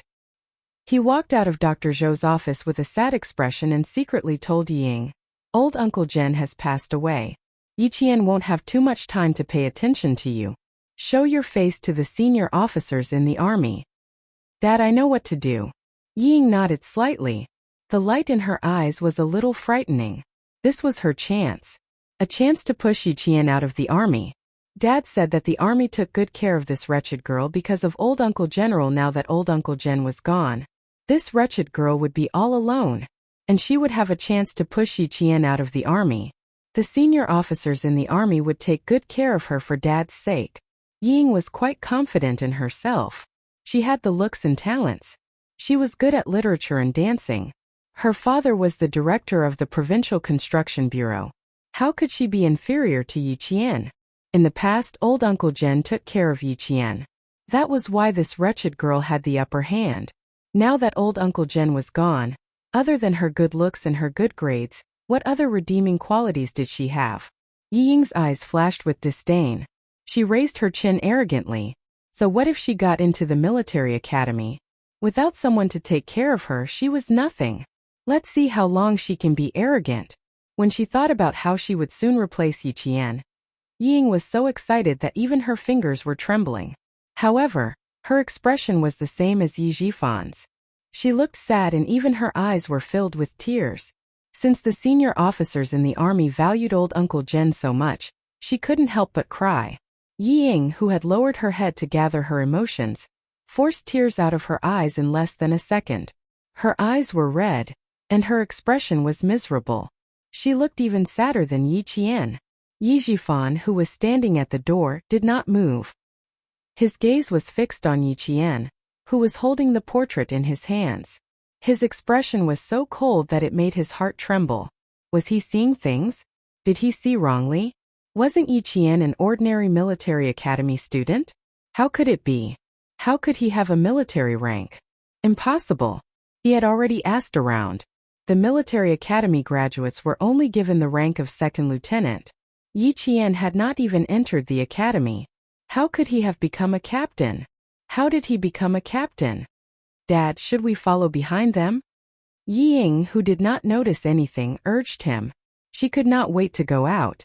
Yi Jifan turned around and looked at his daughter, whose eyes were red. He then raised his head to look at Yi Qian, who was wearing a military uniform and walking over with a piercingly cold aura. Just a moment ago, he had thought that his daughter would definitely surpass Yi Qian in the future. Now his heart sank little by little. Could his daughter surpass Yi Qian? Could she surpass Yi Qian? At that moment, Yi Jifan suddenly felt that he was indulging in fantasy. His daughter wanted to surpass him and surpass him. At that moment he even felt that it was impossible. Other things aside, just based on that aura, his daughter had already lost. Yi Ying saw that her father had not moved and could not help but get anxious. Dad, hurry up and go out. Once they leave, how are we going to get to know those senior officers in the army? If we don't get to know them, all your efforts over the past few days will go to waste. Chapter 1346. Yi Jifan clenched his fists but didn't move. Instead, he blocked the door and didn't allow his daughter to go out. He said in a low voice, "Ying, go back and sit down." "Why, Dad? How could Ying accept this?" she exploded. "This is an opportunity, Dad. You said it yourself, the opportunity is fleeting. If I don't go out, how can I perform well?" She thought about how Yi Qian had been in the limelight recently, but she was still waiting for a fruitless announcement. Qin Yi, who had returned to the capital, still hadn't sent her a message. Whether she would succeed or not was still a question mark. Ying didn't have any other thoughts other than wanting to enter the army. Seeing that she had a chance to appear in front of the army's high-ranking officials, she wouldn't miss it no matter what. Seeing that her father didn't move, she gritted her teeth and took a deep breath. She pushed Yi Jifan out and at the same time she also let herself fall out. Unexpectedly, Yi Jifan, who was behind his daughter, almost fell down. When he steadied himself, he realized that he and his daughter had blocked Yi Qian's path. They were blocking the path of the soldiers who were sending him off. Someone suddenly appeared in front of them. The soldiers who were clearing the way had a fierce look in their eyes. They walked over and blocked with their arms. "Please move aside, thank you." Yi Jifan, who had made a humiliating entrance, quickly adjusted his facial expression. With sadness in his eyes, he looked at the black and white portrait of the old man with a kind smile. "Yi Jian, on behalf of all the villagers, I'll send Uncle off." "Uncle, the villagers couldn't come one by one, so Yi Jifan was sent to send you off." Since he wanted to get to know the high-ranking officials of the army, he had to let them know his name. Yi Jifan glanced around. The moment he saw Commander-in-Chief Xia, he sucked in a breath of cold air. Lieutenant General. He actually had to trouble a lieutenant general to send him off. Lieutenant General, Senior Colonel, Colonel, and even the soldiers who were clearing the way were all first lieutenants. Senior Colonel, Colonel, and first lieutenants were the ones he wanted to make friends with. That lieutenant general. He had to know him. He wanted to fight for a chance for his daughter to enter the capital's political group. Yi Jifan immediately said, "Ying, quickly stand with Yi Qian. Together with Yi Qian, you can send Grandpa Zhen off for the last time." After introducing herself, she quickly arranged for Ying to go over. She said that she wanted to send Uncle Zhen off, but in fact, she wanted the senior officers in the army to have a good impression of her daughter. As soon as he said that, several arrow-like gazes swept over with majestic momentum, especially Commander-in-Chief Xia's gaze. He frowned, and a sense of oppression pressed down on him like a mountain. Yi Jifan couldn't help but blink a little guiltily. Ying, who had tears in her eyes and had even thought of how to cry, did not move. She stood there stiffly as if she had been struck by lightning. She stared straight at Yi Qian, her eyes wide with disbelief. Who was the person walking at the front? Who was wearing a military uniform? And whose gaze was so cold that it made her feel fear? How could she? How could she wear a military uniform so brazenly? Also, this wretched girl was clearly just a girl. Why did she have a military rank? It was fake, it must be fake. It must be the people in the army who saw that Uncle Zhen was about to pass away, so they purposely took out a military uniform like this to coax Uncle Zhen. It must be like this, it must be like this. Ying, who couldn't believe what was happening in front of her, had her facial features contorted. The viciousness in her eyes was like the venom of a scorpion, emitting a gloomy coldness. Chapter 1347. Yi Jian acted as if she didn't see Ying. She held Uncle Zhen's portrait and walked forward step by step. She walked past Ying with an indescribable military might. Just as Yi Jifan said, she didn't have much time to bother with Ying. But she would not allow such a thing to walk in front of her and pretend to send Grandpa Zhen off. "Ying, I dare you to come over and try," Yi Qian warned her coldly as he walked past her. "If you want to join the Beijing political group, I will not let you have the chance to do so in your entire life." Ying was furious. She wanted to scold him back. But when she saw Yi Qian's cold and bloodthirsty gaze, she panicked so much that she hurt her tongue. That kind of gaze made her soul tremble in fear. Her brain told her to follow him, but her body reacted by pressing her back against the wall and making way for the soldiers behind her. The soldiers in front were escorting them, while the soldiers behind them were solemn. They did not pay any attention to Yi Jifan and his daughter, nor did they take them seriously. Dr. Zhou, who was standing at the door, saw this and a hint of mockery flashed in his eyes. The director of the Provincial Construction Bureau? Hey, that's all. Don't think that you can show off like this, Ying. There is no lack of smart people in this world. Hey, even I can tell what you're thinking. And Jessen, who was at the back, stopped in front of Ying. She suppressed the anger in her heart and sneered. Your family is really shameless. You still want to follow Yi Qian? Are you worthy? Are you worthy? Uncle Jen deserves respect. Don't disturb Uncle Jen's peace when you're so dirty that you stink. Ying, who had her back pressed against the wall, could only feel embarrassed. And Jessen's words added fuel to the fire, making the evil fire in her heart even bigger and brighter. Ying stared sharply at the classmate who mocked her, gritted her teeth and said gloomily, Do you think you're smart? You're just a mad dog by Yi Qian's side, biting whoever you catch. If I were a mad dog, you would be the first one I bit to death. And Jessen wouldn't lose out in a quarrel, nor would she be afraid. I'll bite you to death so that you won't harm others.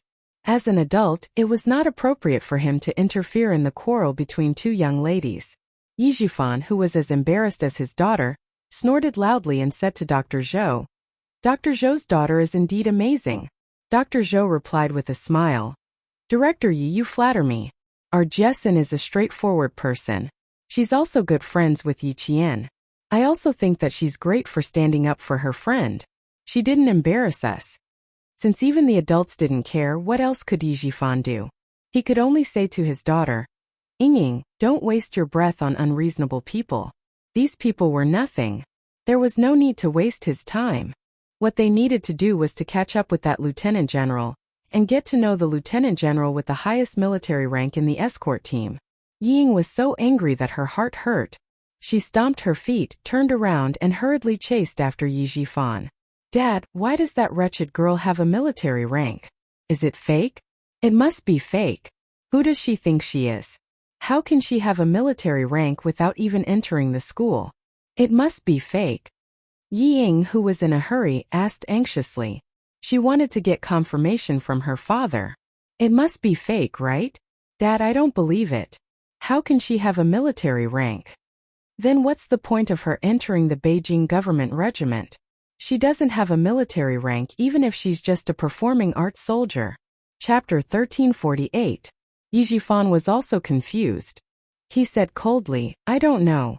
That's why I have to follow them.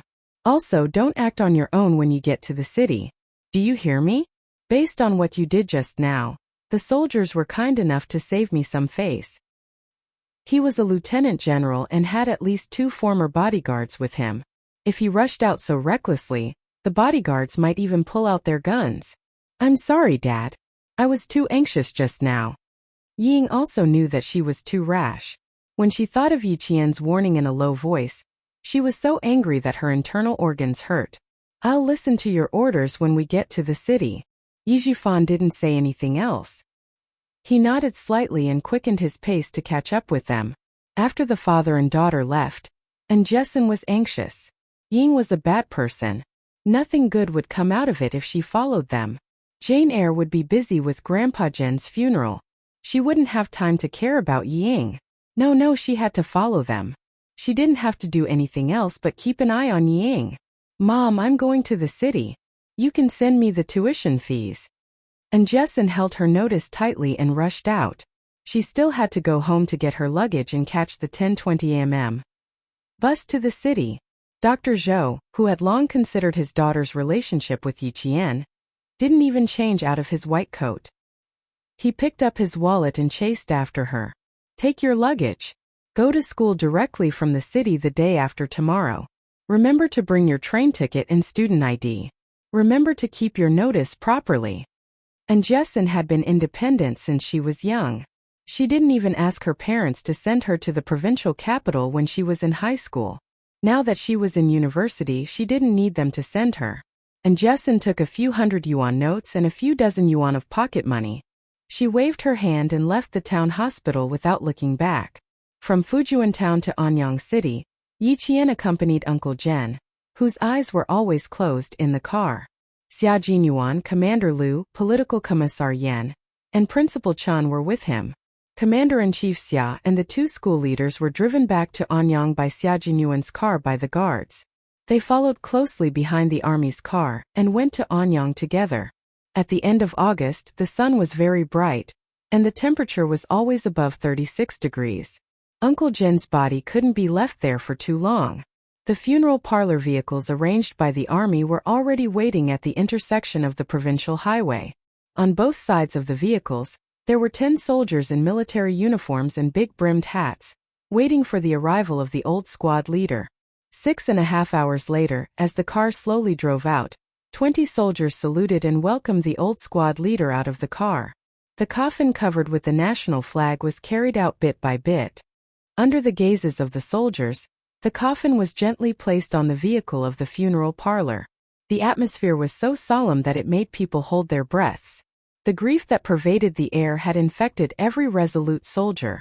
They saluted to express their respect for Uncle General Yi Qian didn't cry.